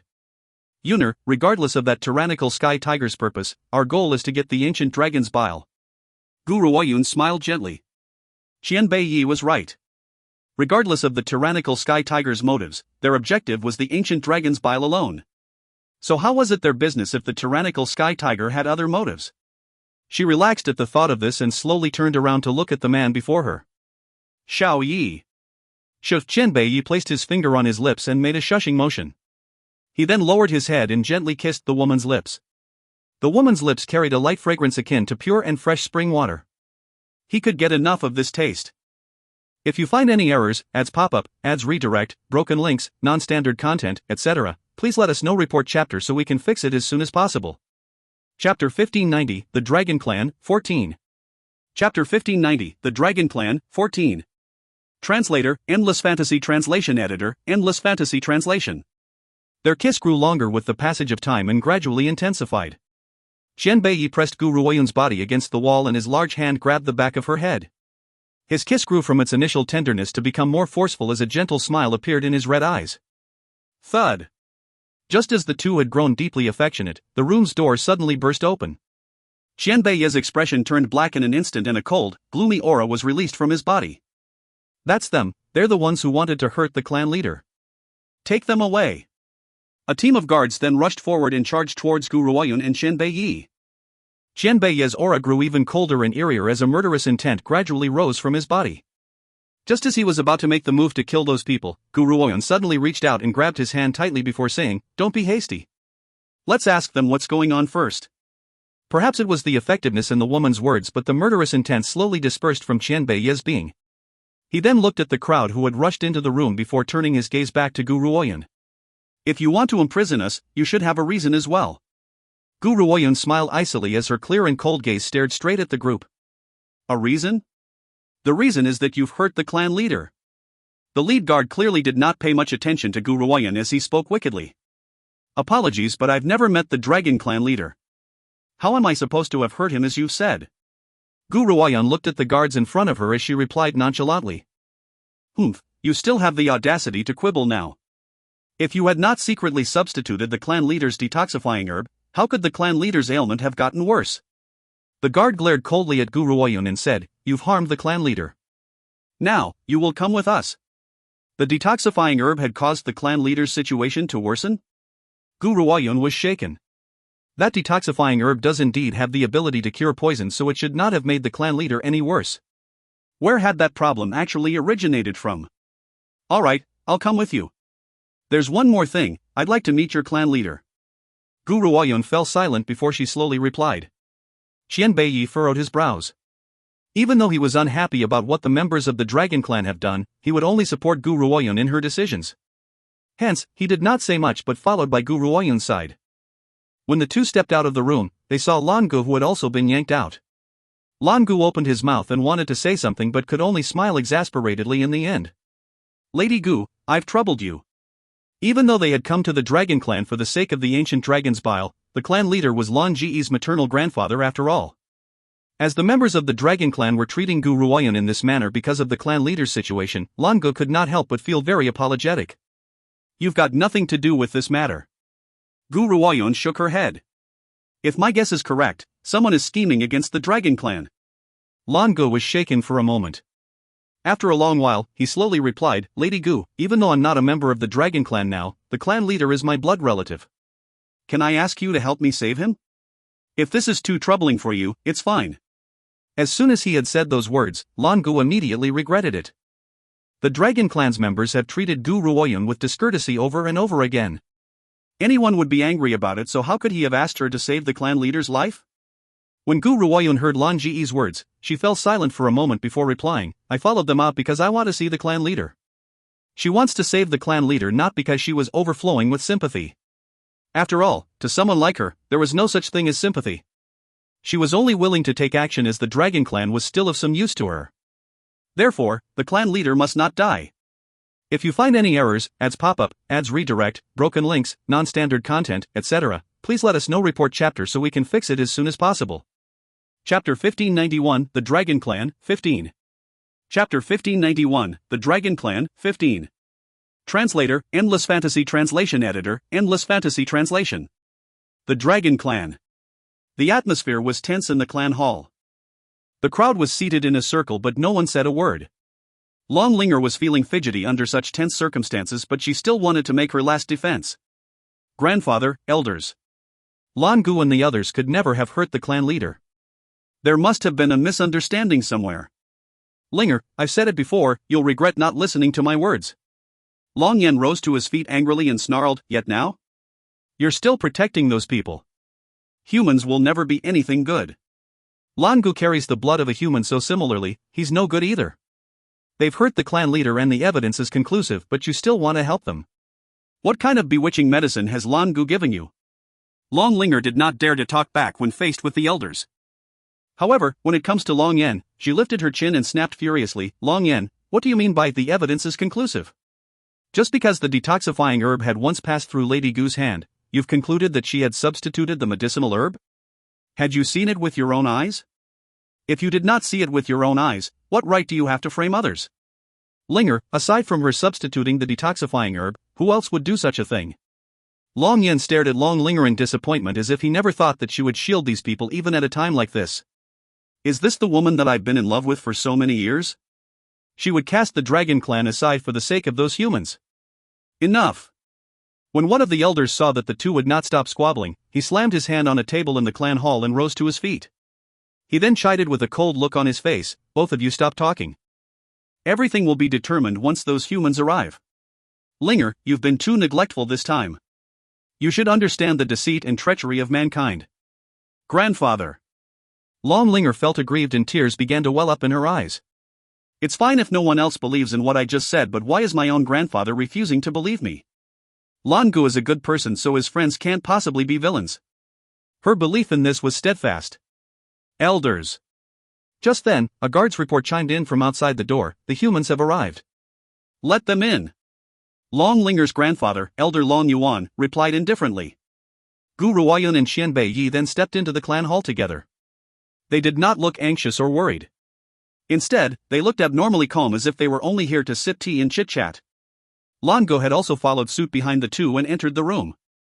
He saw the elders seated in the clan hall at first glance and could not help but recall the humiliation he had once faced here. His eyes turned pitch black. However, he soon recovered. He had promised Gu Ruoyun that he would not let anyone affect his emotions. Hence, he would not feel sad and dejected because of the dragon clan anymore. Was it you who had substituted the detoxifying herb to covertly injure the clan leader? Long Yuan stared calmly at the three who had entered the clan hall and slowly asked. No. Gu Ruoyun's reply was steady and decisive, firmly denying Long Yuan's question. I've heard from Long Yen that you've touched this detoxifying herb. As a result, a medicinal herb which should have cured the clan leader's poison has been turned into a fatal poison. Long Yuan laughed icily. He then looked at Gu Ruoyun and slowly remarked, if you claim that you did not do it, answer me this, who's the one who was trying to hurt the clan leader? But Long Yuan's words caused Long Linger's entire face to fill with anxiety. However, at a time like this, there was no way for her to extend any help to Gu Ruoyun. If you find any errors, ads pop-up, ads redirect, broken links, non-standard content, etc., please let us know. Report chapter so we can fix it as soon as possible. Chapter 1592, Saving a Life, 1. Chapter 1592, Saving a Life, 1. Translator, Endless Fantasy Translation Editor, Endless Fantasy Translation. Gu Ruoyun's lips curled into a cold smile in the face of Long Yuan's indirect threat. Since you're accusing me of harming the clan leader, may I ask if you can produce the evidence? Evidence? Honestly speaking, Long Yuan does not have any physical evidence. If he had the evidence, he would not be acting this way and would have probably ordered the Dragon Clan's powerful cultivators to imprison Gu Ruoyun immediately. Hence, he was only slightly startled and smiled coldly when he heard Gu Ruoyun's query. Long Yen said that you had touched the detoxifying herb. Aside from you humans, who else would do something so utterly heartless? To avoid having to fight with you humans, our dragon clan has been forced to live in seclusion in the North Sea. I never thought that you still refused to spare us in the end. Long Yuan's voice trembled as he spoke. It was obvious that he thinks that Gu Ruoyun was the Wen family's accomplice. Grandfather. Long Linger noticed that her grandfather's words were going excessively overboard and could not help but stomp her foot. She then bit her lip and said, previously, when the Wen family members had ambushed us, it was Lady Gu who had saved Long Yen and I. We shouldn't bite the hand that feeds us. If they had been allied with those people, why would they have saved us? Long Yuan fell silent. After a long time, he finally spoke. If they can produce evidence to prove that they were not responsible for turning the detoxifying herb into poison, I will believe them. Even though Long Linger was his granddaughter, he does not believe in her words and only thought that Long Linger has been deceived. Only irrefutable evidence would convince him. You want proof? Gu Ruoyun curled her lips. Alright, if I can cure the clan leader, it would be enough to prove everything. Cure the clan leader? The crowd went into a daze upon hearing these words, as if they did not think Gu Ruoyun would use this method to prove her innocence. Do you know what you're saying? You're saying that you can cure the clan leader? Don't you know that the detoxifying herb from Celestial Dragon Mountain was the only thing which could have cured the clan leader's poison? Now, because you've substituted the detoxifying herb, the clan leader's condition has worsened. Even if the gods were here, he cannot be saved. Before Long Yuan could respond, a white-haired old man had opened his mouth and retorted furiously. However, Gu Ruoyun ignored the outburst and only continued to look at Long Yuan. Based on her observations, she has determined that Elder Long Yuan was the main decision-maker out of all the other elders in the Dragon Clan. He was also Long Linger's grandfather. Grandfather. Long Linger was worried. Her tender features carried a sense of anxiety as she spoke. She's Lan Ji's friend and he would never want to hurt the clan leader. Perhaps his friend really can save the clan leader? That may not be so. Long Yen could no longer tolerate Long Linger's stance in protecting Lan Gu and scoffed coldly. Lan Gu is not recognized by the Dragon Clan, so there must be some hatred in his heart towards us. He has the greatest motive to attack the clan leader. You. Long Linger clenched her fists tightly as she stared in disappointment at Long Yen. She was so angry that she could not speak. She never thought that Long Yen would be someone who would fail to differentiate between right and wrong. The clan leader was Lan Ji's maternal grandfather, so why would Lan Gu hurt the clan leader? Alright, be quiet both of you. Long Yuan sent Long Linger and Long Yen an icy glare before he turned back to look at Gu Ruoyun. I've never trusted humans, so what makes you think that I would entrust the clan leader's life to you so easily? If you find any errors, ads pop up, ads redirect, broken links, non-standard content, etc., please let us know. Report chapter so we can fix it as soon as possible. Chapter 1593, Saving a Life, 2. Chapter 1593, Saving a Life, 2. Translator, Endless Fantasy Translation Editor, Endless Fantasy Translation. Gu Ruoyun looked at Long Yuan and calmly replied, if I don't save him, he will most certainly die. If I do save him, he has another chance at life. You should be very clear on the choice you need to make. Long Yuan fell silent. Gu Ruoyun was right, the clan leader's condition has worsened and it was likely that he would not be able to live through the night. Since that was the case, why not make a last resort and temporarily trust a human for once? Besides, there were countless powerful Dragon Clan cultivators here, so this woman should not be able to do anything else. Alright. Long Yuan gently nodded at the thought of this and turned his gaze towards Gu Ruoyun. I will put my trust in you humans just once more. However, I won't spare you if I do find out that you're scheming against the Dragon Clan. Gu Ruoyun merely smiled serenely upon hearing this. Honestly speaking, if she really plans to leave the Dragon Clan, there was no one here who would be able to stop her. However, she still has an objective for staying in the Dragon Clan. Qian Beiyi had not said a word the entire time. His red eyes only saw Gu Ruoyun alone and he did not seem to place any importance upon the Dragon Clan. There was an unreadable expression on his peerlessly beautiful features. Thank you, Lady Gu. Lan Gu swallowed heavily as he approached Gu Ruoyun with eyes full of gratitude. Even though Gu Ruoyun was not doing this for him, he still wanted to thank her. Now, take me to the clan leader. Gu Ruoyun gently pursed her lips and looked at the Dragon Clan members. I can only figure out the situation once I've seen him. Alright. Long Yuan rose to his feet. Regardless of how much he dislikes humans, he could not do anything to Gu Ruoyun before they obtain irrefutable proof. Since Gu Ruoyun has claimed that she could cure the clan leader, why should he not give her that chance? No, Elder Long Yuan, this human has other objectives. How could he let her see the clan leader? The person who had spoken up was the white-haired elder from a while ago. He glared fearsomely at Gu Ruoyun as he continued, "Little girl, if you explain honestly, we might even be lenient with your punishment. If you insist on hurting the Dragon Clan, don't blame us for our lack of courtesy." Russell. The rest of the elders rose to their feet as well and stared cautiously at Gu Ruoyun. "Elder Long Yuan, I think Long Xin is right. We can't let these humans see the clan leader. The clan leader's condition has already worsened, perhaps he might even die immediately after seeing her." "That's right, she's only a little human girl. What abilities does she have to claim that she could save the clan leader? Not even a 3-year-old child would believe this. She's only trying to find a way to assassinate the clan leader." Even though these elders' words had been directed at Gu Ruoyun, Long Yuan felt rather uncomfortable as well. After all, he had just decided to put his trust in humans one more time. By saying those things, that implies that he does not even measure up to a 3-year-old child. Can most people really tolerate this kind of humiliation? Enough! Long Yuan raised his head and looked at the elders before speaking in a cool and calm voice. "I've made my decision. I believe that this human can't possibly assassinate the clan leader in front of my eyes. If she can successfully cure the clan leader, she will be welcomed as the Dragon Clan's guest and no one is to disrespect her. If she's unable to cure the clan leader, it also proves that she cannot produce any evidence to prove her innocence. By then, I will be the first to show her no mercy." Elder Long Yuan was very confident in his own abilities. He believes that Gu Ruoyun has no way of killing the clan leader in front of him, which was why he was allowing her to carry out her suggestion. If you find any errors, ads pop-up, ads redirect, broken links, non-standard content, etc., please let us know. Report chapter so we can fix it as soon as possible. Chapter 1594, Saving a Life, 3-4. Chapter 1594, Saving a Life, 3-4. Translator, Endless Fantasy Translation Editor, Endless Fantasy Translation. An old man was lying still on the bed in a pale yellow bedchamber with his eyes closed tightly. His nails have turned greenish-black as if they had been completely tainted by dirty blood. His face was extremely pale and his brows were tightly knitted the entire time as if he was enduring great agony. The bedchamber's door was pushed open and a ray of sunlight shone into the room. When the light hit the old man's body, his agonized expression deepened. This frightened Long Yuan and the others so much that they quickly shut the door once everyone had entered the room.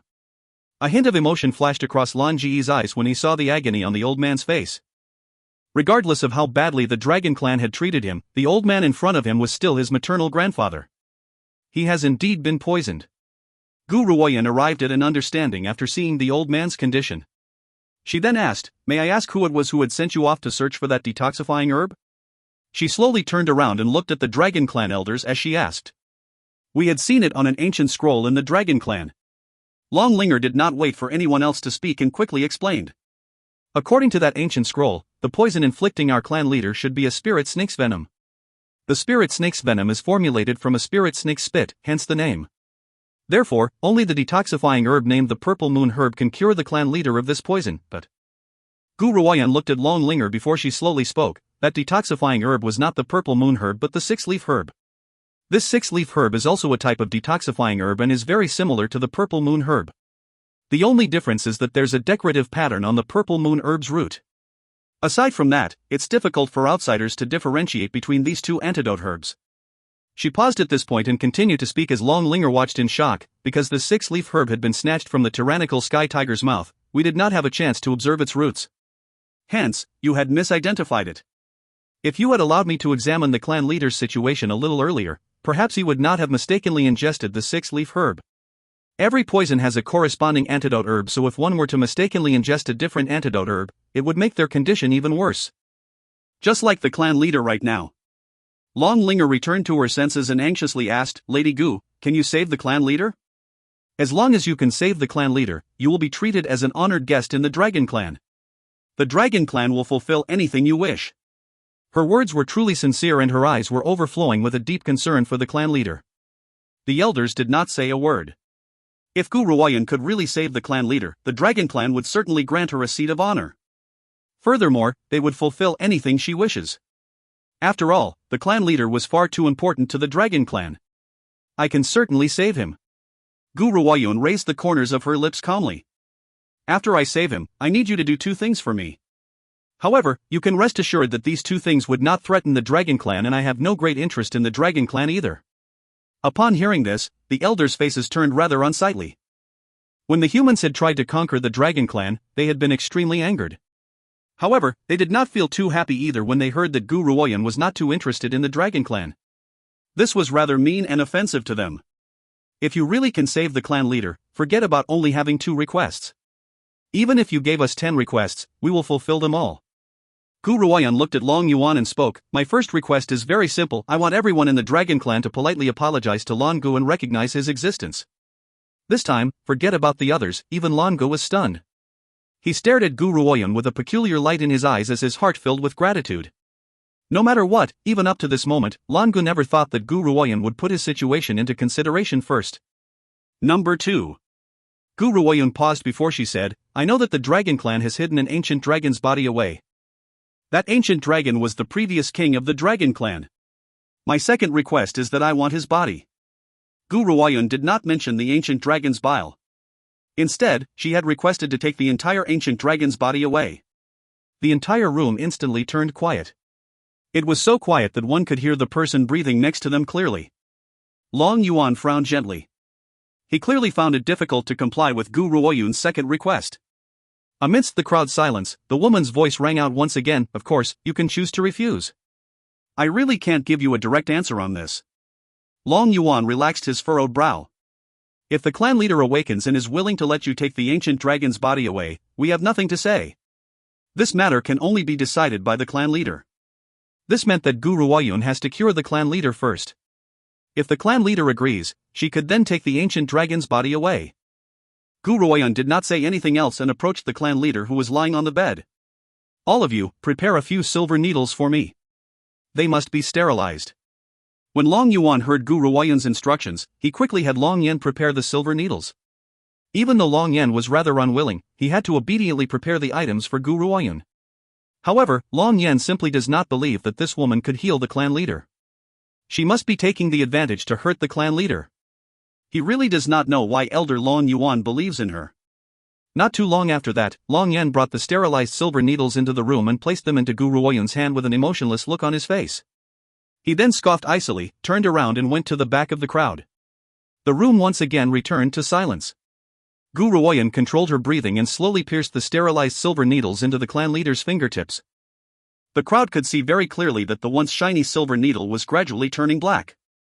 They then saw Gu Ruoyan fish out a pill from out of nowhere and stuff it into the clan leader's mouth. It was too late for Long Yuan to stop her, and he could only watch Gu Ruoyan as she fed the clan leader the unidentified pill.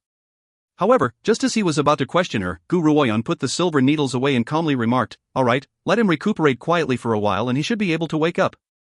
Long Yuan blinked as he stared at the woman's calm features. "It's that easy? The spirit snake's venom is not much of a problem and is easy to solve. If you don't believe me, you can take a look. Furthermore, spirit snakes fear sunlight the most. You can open the door and give it a try." Gu Ruoyan calmly replied as if she did not place any importance on Long Yuan's doubts. Long Yuan looked at Gu Ruoyan before he turned around and opened the room's door. A ray of sunlight shone into the room and landed on the clan leader's body. His sleeping face looked serene, calm and peaceful. "He's all right, the clan leader is really all right." Long Yuan's heart instantly filled with excitement. Heaven knows how much he had been worrying over the clan leader's predicament. "This is amazing. My lady, you've saved the clan leader, so you're the Dragon Clan's benefactor. Our Dragon Clan may despise humans, but we aren't the type who would bite the hand who feeds us. Now, I will arrange for you to rest in the clan leader's palace. As for your requests, I will wait for the clan leader to awaken before giving you an answer." Once Long Yuan had spoken, he turned towards Linger and said, "Linger, escort our honored guest to get some rest. Make sure you show her our Dragon Clan's highest standard of courtesy. If you find any errors, ads pop up, ads redirect, broken links, non-standard content, etc., please let us know. Report chapter so we can fix it as soon as possible." Chapter 1595, Saving a Life, 5. Chapter 1595, Saving a Life, 5. Translator, Endless Fantasy Translation Editor, Endless Fantasy Translation. "Yes, grandfather." Long Linger smiled adorably. It was absolutely captivating. "Lan Gu, Lady Gu, and Sir Qianbei, come with me." It was very obvious that Long Linger's heart was full of joy at this moment. She glanced smugly at Long Yan when she passed him and said, "I told you, Lan Ji's friends are no villains, yet you had refused to believe me. Are you satisfied now? If they really want to hurt the Dragon Clan, why would they have saved the clan leader?" Long Yan's expression was frozen in place. He looked at Long Linger's smug face but could not say a word. After all, he was the one who had accused Gu Ruoyun of being responsible for hurting the clan leader and had treated her discourteously. However, he never thought that the latter would let bygones be bygones and save the clan leader. Long Yan's heart filled with complicated emotions at the thought of this. He could only lower his head as a sign of embarrassment. Once Long Linger had organized the rooming arrangements for Gu Ruoyun and the others, she departed. Now, only the two of them were left alone in the room. Xiao Yi. Gu Ruoyun has just turned around to speak to Qian Beiyi when the latter fiercely pressed against her lips. Even though they have had many occasions of intimacy between them, she could not help but tremble. She felt as if a jolt of electricity has just run through her entire body. The man's features were extremely peerless and his red eyes carried a loving tenderness. Whoever who looks into those eyes would feel their heart melt instantly. The man's hand began to slowly wander all over Gu Ruoyun's body. Gu Ruoyun gently closed her eyes and allowed the man to press her against the wall and caress her with his gentle touch. "Yuner, there's no one else here.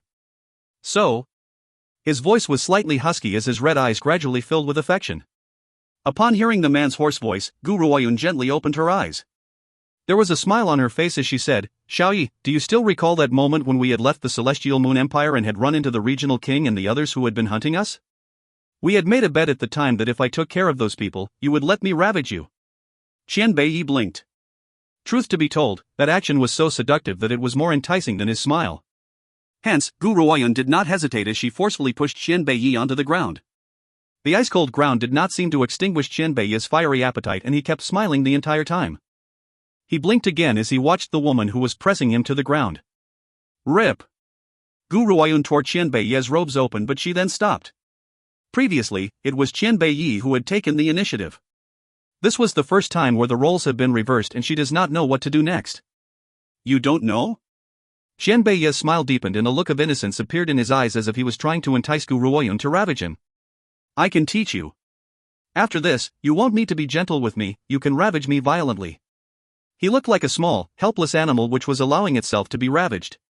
Their exchange deepened and filled the entire room with romance. The next day. Dawn. Gu Ruoyun woke in Qian Beiyi's embrace. She rubbed her mildly sore body and gently raised her brow as she faced a pair of smiling eyes. "Xiao Yi, there's something that I want to ask you." Qian Beiyi raised the corners of his lips, "As long as you're the one asking, I will answer." Gu Ruoyun fell silent for a moment. "When were your memories restored?" When she had first encountered Qian Beiyi, this man had lost all his memories. Hence, she simply could not understand when this fellow had regained them again. If you find any errors, ads pop-up, ads redirect, broken links, non-standard content, etc., please let us know. Report chapter so we can fix it as soon as possible. Chapter 1596, Saving a Life, 6. Chapter 1596, Saving a Life, 6. Translator, Endless Fantasy Translation Editor, Endless Fantasy Translation. Do you remember the Banished Lands one? A light flashed in Qian Beiyi's eyes as he asked. I remember. You had forcibly raised your power in order to save me, which resulted in you falling into a coma. I then journeyed into the Banished Lands to search for the Hell's Lotus to save you. Had you regained your memories in the Banished Lands? Gu Ruoyun was shocked as she stared at the peerless-looking man before her. Qian Beiyi nodded. That's right. I had regained my memory ever since I've awakened. That is also to say, you've been playing the fool in front of me? Gu Ruoyun gritted her teeth tightly. Qian Beiyi could hear the grinding sound of her teeth. Ever since his awakening, Qian Beiyi had still maintained the look of a naive little thing. She simply never suspected that this fellow has regained his memories. When had she finally realized it? Qian Beiyi's personality has changed subtly and he was no longer as pitiful and naive as he once was. Instead, he has become incomparably powerful. However, the only thing which has remained unchanged was his devotion to Gu Ruoyun. However, Gu Ruoyun never thought that he would have regained his memories during that period of time. This also meant that Gu Ruoyun has been kept in the dark all this while. Alright, I'd like to ask you as well, what is your relationship with the previous master of the ancient divine pagoda? No, should I say, how am I related to her? All this time, Gu Ruoyun only had one guess as to who that woman was, but she did not dare to admit it. Hence, she took the chance to ask the question. Silence. The entire room was completely silent. It was so quiet that Gu Ruoyun could only feel the man's breathing by her side.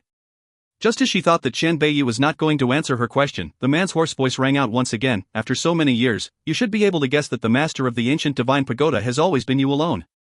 Even though she had already guessed it deep down, when faced with his confirmation, Gu Ruoyun's heart trembled. That is also to say that the woman whom I had once seen in an illusion was me? No wonder. No wonder Zixi had chosen me and the 9 emperors had recognized me immediately as its master. This was all because I was the previous master of the ancient divine pagoda. No. It should be, she alone will forever be the master of the ancient divine pagoda. The scene that I had witnessed in that illusion, you had pierced a sword into me. Xiao Yi, what's the meaning of that? Ultimately, she had to ask this question. Qian Beiye's arm around her trembled slightly. After a long pause, he sighed, if I told you that it wasn't me, would you believe me? I believe you. Gu Ruoyun lifted her head to look at the man as her eyes filled with determination. As long as you say that he wasn't you, I believe you. You nur. Qian Beiyi pulled Gu Ruoyun into his arms, flipped them over and lay on top of her. Just as he was trying to get on with the same mission as he did last night, a knock suddenly sounded on their door. Lady Gu, the clan leader has awakened and asked me to escort you. Qian Beiye's mood was disturbed and he furrowed his brows. He did not say much as he helped Gu Ruoyun to dress in her robes. Let's go. All right. Gu Ruoyun gently nodded. She then washed her face and rinsed her mouth before she opened the door. A beautiful and handsome young man was standing outside the door. This young man has exquisite features and fair, white skin. He was very tall and slim. When he laid eyes upon Gu Ruoyun who had just opened the door, he blushed and glanced carefully at her. She's the human girl who had saved the clan leader? I never thought that she would turn out to be so beautiful. If you find any errors, ads pop-up, ads redirect, broken links, non-standard content, etc., please let us know. Report chapter so we can fix it as soon as possible. Chapter 1597, The Clan Leader's Request, 1. Chapter 1597, The Clan Leader's Request, 1. Translator, Endless Fantasy Translation Editor, Endless Fantasy Translation. Qian Beiyi stared vigilantly at the bashful-looking Dragon Clan youth before them. He raised his brows and pulled Gu Ruoyun into his arms as a gloomy light flashed in his eyes. Gu Ruoyun did not comment on Qian Beiye's actions. Instead, she smiled and said, please take us to see the clan leader. All right. Please come with me, Lady Gu. The young man looked even shyer and he could not stop glancing over at Gu Ruoyun incessantly from the corner of his eyes. As they walked to the clan leader's chamber, the young man described the Dragon Clan's culture and traditions to Gu Ruoyun. Gu Ruoyun did not pay much heed to the young man's friendliness and only listened absent-mindedly to him. Oh, right.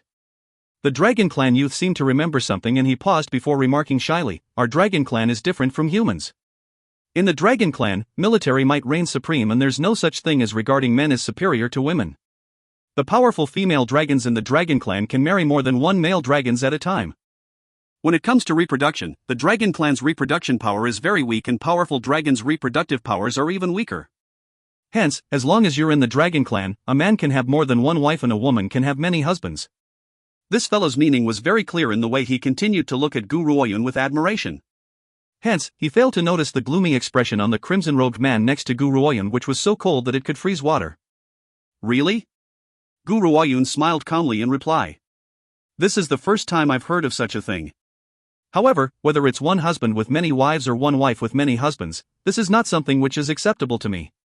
Though Gu Ruoyun may not have noticed the look of interest in the Dragon Clan youth's eyes at the beginning, she had immediately understood his meaning after hearing his words, so she had abruptly made that remark. Besides, if she does not say anything, it was likely that this fellow would be torn limb from limb by the jealous next to her. Indeed, upon hearing Gu Ruoyun's words, Qian Beiye's expression looked slightly better and was no longer as gloomy as before. The Dragon Clan youth was a little bit disappointed. Gu Ruoyun's meaning could not be more obvious to him. The feelings which have risen in him for the first time in so many years were extinguished by Gu Ruoyun at the budding stage. Lady Gu, we've arrived at the clan leader's chamber and the clan leader is waiting for you inside. Young Master Lan Gu has also arrived a while ago. The Dragon Clan youth has regained his emotional balance. Even though Gu Ruoyun was not willing to accept him, it did not mar his admiration towards her. However, when Gu Ruoyun heard the way the Dragon Clan youth had addressed Lan Gu, she was shaken. Based on the situation, has the Dragon Clan accepted Lan Ji's existence? That was a good thing. There was no loss in having Lan Gu accompany her this time. Creak. The Dragon Clan youth pushed the door open and made a gesture at Gu Ruoyun and Qian Beiyi. He then stepped into the clan leader's chamber first and joined his fist respectfully. Clan leader, I've brought them here. Good. The clan leader smiled. You may take your leave. I have some matters to discuss with our guests who have traveled from afar. Understood. The Dragon Clan youth left after receiving his orders. When he reached Gu Ruoyun's side, she looked knowingly at him. His eyes no longer carried his previously infatuated look, there was only a sense of admiration instead. The clan leader watched the Dragon Clan youth as he left as if deep in thought. If you find any errors, ads pop up, ads redirect, broken links, non-standard content, etc., please let us know. Report chapter so we can fix it as soon as possible. Chapter 1598, The Clan Leader's Request, 2. Chapter 1598, The Clan Leader's Request, 2. Translator, Endless Fantasy Translation Editor, Endless Fantasy Translation. Lady Gu, Sir Qianbei. Lan Gu, who had been chatting with the clan elder, quickly rose to his feet when he saw Gu Ruoyun. His eyes were warm as he said, I really want to thank you for this time. If it had not been for you, the Dragon Clan would never have recognized me. Now, I've received the Dragon Clan's approval and my mother can finally be at peace. When he thought about his long-departed parents, Lan Ji's heart sank and the joy in his eyes disappeared. Gu Ruoyun gently nodded at Lan Gu before turning her eyes towards the clan leader. What do you wish to discuss by summoning us here? Lady Gu, I've heard that you want to have the ancient dragon's physical body? The clan leader fell silent for a moment. That ancient dragon was once the king of our dragon clan and had passed on due to some accident. We don't know where his spirit has gone and all that's left is his physical body. We've carefully hidden his physical body away all these years but we really have no use for it. If you have need of it, Lady Gu, I can loan it to you on a temporary basis. The clan leader had said loan and not give. After all, the Dragon King was still a symbol of faith to the Dragon Clan. Alright, Gu Ruoyun nodded. I will loan his body for a while, and will return it in the end. Furthermore, Lady Gu, I'd like to ask for your help. The clan leader's voice deepened. You should know that the Dragon Clan is now facing a grave danger. Even though my health has been restored, I can't defeat so many humans. This time, the chief culprit who has stepped forward to cause trouble for our Dragon Clan isn't the Wen family. Gu Ruoyun raised her brow and waited for the next part of the clan leader's explanation. The Wen family is only helping that person to do his dirty work. I don't know who he is, all I know is that he comes from the Dark Earth Realm. The Dark Earth Realm. Those three words echoed in Gu Ruoyun's heart and caused it to tremble. Since the three-headed hell dragon has been imprisoned by Qian Beiyi, it was only logical that everyone else could now leave the Dark Earth Realm. However, she could not figure out who it was who has come to cause trouble for the Dragon Clan. Therefore, Lady Gu, I'd like to ask for your help. That powerful cultivator has brought along too many humans. Other than the Wen family, there are other forces involved as well. Without your help, Lady Gu, the Dragon Clan will be destroyed very quickly. If it had not been for the fact that they have no way of entering the North Sea, I'm afraid that the Dragon Clan would have been eradicated long ago. Hence, they had taken advantage of my outing to poison me and force me into serving him. Gu Ruoyun fell silent. If the clan leader had used the Dragon King's body to threaten her, she would certainly refuse to help and would have snatched the Dragon King's body straight away. However, he had loaned the Dragon King's body to her first before asking for her help. The order of events was different, so, naturally, the result would be different as well. Alright, I can stay back and help you. Gu Ruoyun fell silent for a moment before she raised her head as her eyes filled with determination. However, you must understand that since I had saved you, you must give the Dragon King's body to me. This is a transactional process and I don't owe the Dragon Clan anything, so my willingness to help you is only for Lan Ji's sake. He's my subordinate and I can't just sit idly by when it comes to matters which concern him. Lan Ji's heart shook as his blue eyes stared at Gu Ruoyun's determined yet confident features. However, his feelings were mixed. How could anyone not believe in anyone like her, but it was likely that in this lifetime, he was extremely fortunate to have met her. She was the one who has changed his life. If you find any errors, ads pop up, ads redirect, broken links, non-standard content, etc., please let us know. Report chapter so we can fix it as soon as possible. Chapter 1599, The Clan Leader's Request, 3. Chapter 1599, The Clan Leader's Request, 3. Translator, Endless Fantasy Translation Editor, Endless Fantasy Translation. This child, Lan Gu, has truly met a good master. The clan leader smiled before he sighed. This child has suffered a lot from a young age. His parents had been murdered, but when he had come to ask for the Dragon Clan's help, he was rejected. I had intended to protect him, but I had no way of going against so many objections. I could only give him grief in the end. Gu Ruoyan looked at the clan leader and her voice was tranquil. You're a good clan leader. She paused before she continued, but not a good father, and an even worse maternal grandfather. The clan leader laughed bitterly, but he knows that Gu Ruoyan was speaking the truth. He had fulfilled the criteria of a clan leader but did not fulfill the duties of a father and a maternal grandfather. He had allowed his child to suffer so much grief in the world outside. Especially that year, when he heard that his daughter had married a human, he had been greatly enraged and had not seen her from that moment on. Even after his daughter had been killed, he had not seen her at all. However, no one knows how much agony he had felt when he had received the news of his daughter's death. He had not been able to sleep the entire night and all he could think of was how his daughter had used to act coquettishly at his knees. Therefore, I've now thought it through. So what if the Dragon Clan's members marry humans? So what if the children they produce are demi-beast humans? As long as they can be happy, we should allow them to get married. Besides, the talents of demi-beast humans are far greater than the Dragon Clan or humans. With demi-beast humans, our Dragon Clan can grow even more powerful. The clan leader sighed. Instantly, he remembered the look in that Dragon Clan youth's eyes before his departure and his eyes darted a little. Lady Gu, I don't have anything to repay your aid for the Dragon Clan this time, so you may choose any of the youths from the Dragon Clan. The chosen one shall become your male attendant. Male attendants were not the same as guards but were equivalent to male concubines. The clan leader was feeling quite satisfied with his decision and chuckled. I don't mean to brag, but each and every one of the youths in the Dragon Clan are handsome beyond compare, so delicate that a pinch would bring water. If you, ... Before he could finish his speech, he suddenly sensed a gloomy aura. That aura filled the chamber and nearly froze the blood in his veins. The crimson-robed man's eyes were gloomy and filled with a bone-piercing chill. His crimson robes carry the graceful bearing of drenched blood and cause one to feel a type of deep oppression. I was only kidding. Our Dragon Clan youths are all ugly like cow manure. How could they be good enough to become your male attendants, Lady Gu? I really was joking. As soon as he said these words, the powerful yet eerie aura disappeared from the surroundings. He could also finally breathe freely. Lan Gu stared wordlessly at his maternal grandfather as he itched to ask the question, where was your integrity? However, Lan Gu was unaware about the hair-raising disturbance his maternal grandfather had just experienced. The clan leader had felt as if his life was not in his hands and that he could be strangled to death by that crimson-robed man at any time. The old man wiped the sweat off his forehead at the thought of this and stared at Qian Beiyi, trembling with fear. The clan leader was already at the late stage of the refined state, yet this man had been able to oppress him with such a powerful coercion force. Could it be that this man was already at the 9th transformation state? In the first city, it seems that only the Secret Order's Order Master was at this level of power. Therefore, how could the man before him possess such a formidable power?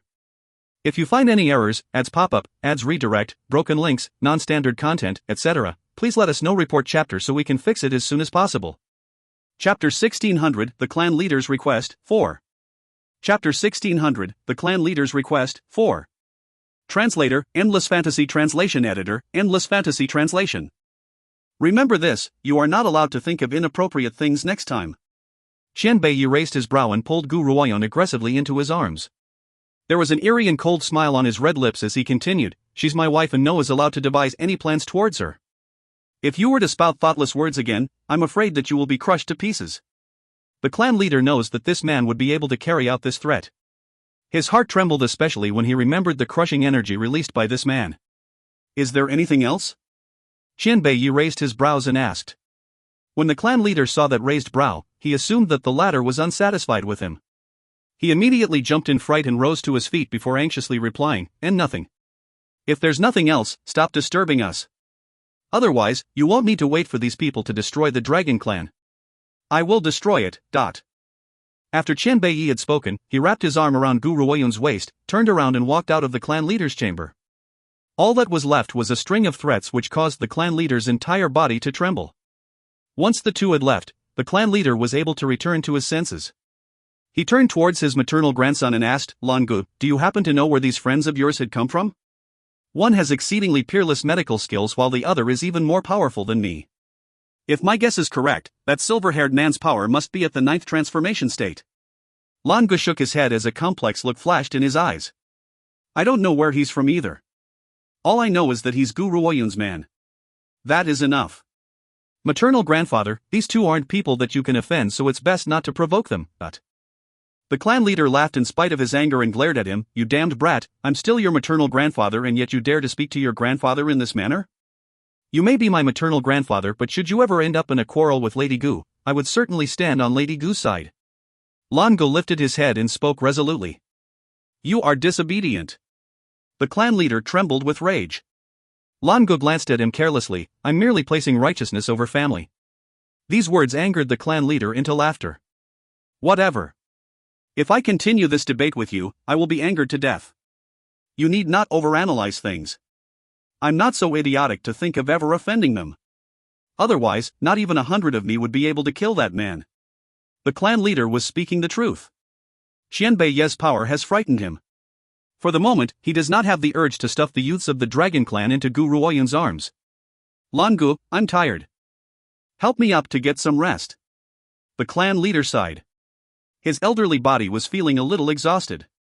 Hearing this, Langu furrowed his brows and did not say much as he helped the old geezer up. Gu Ruoyun was seated near the desk in the room and gently sipped on a cup of tea.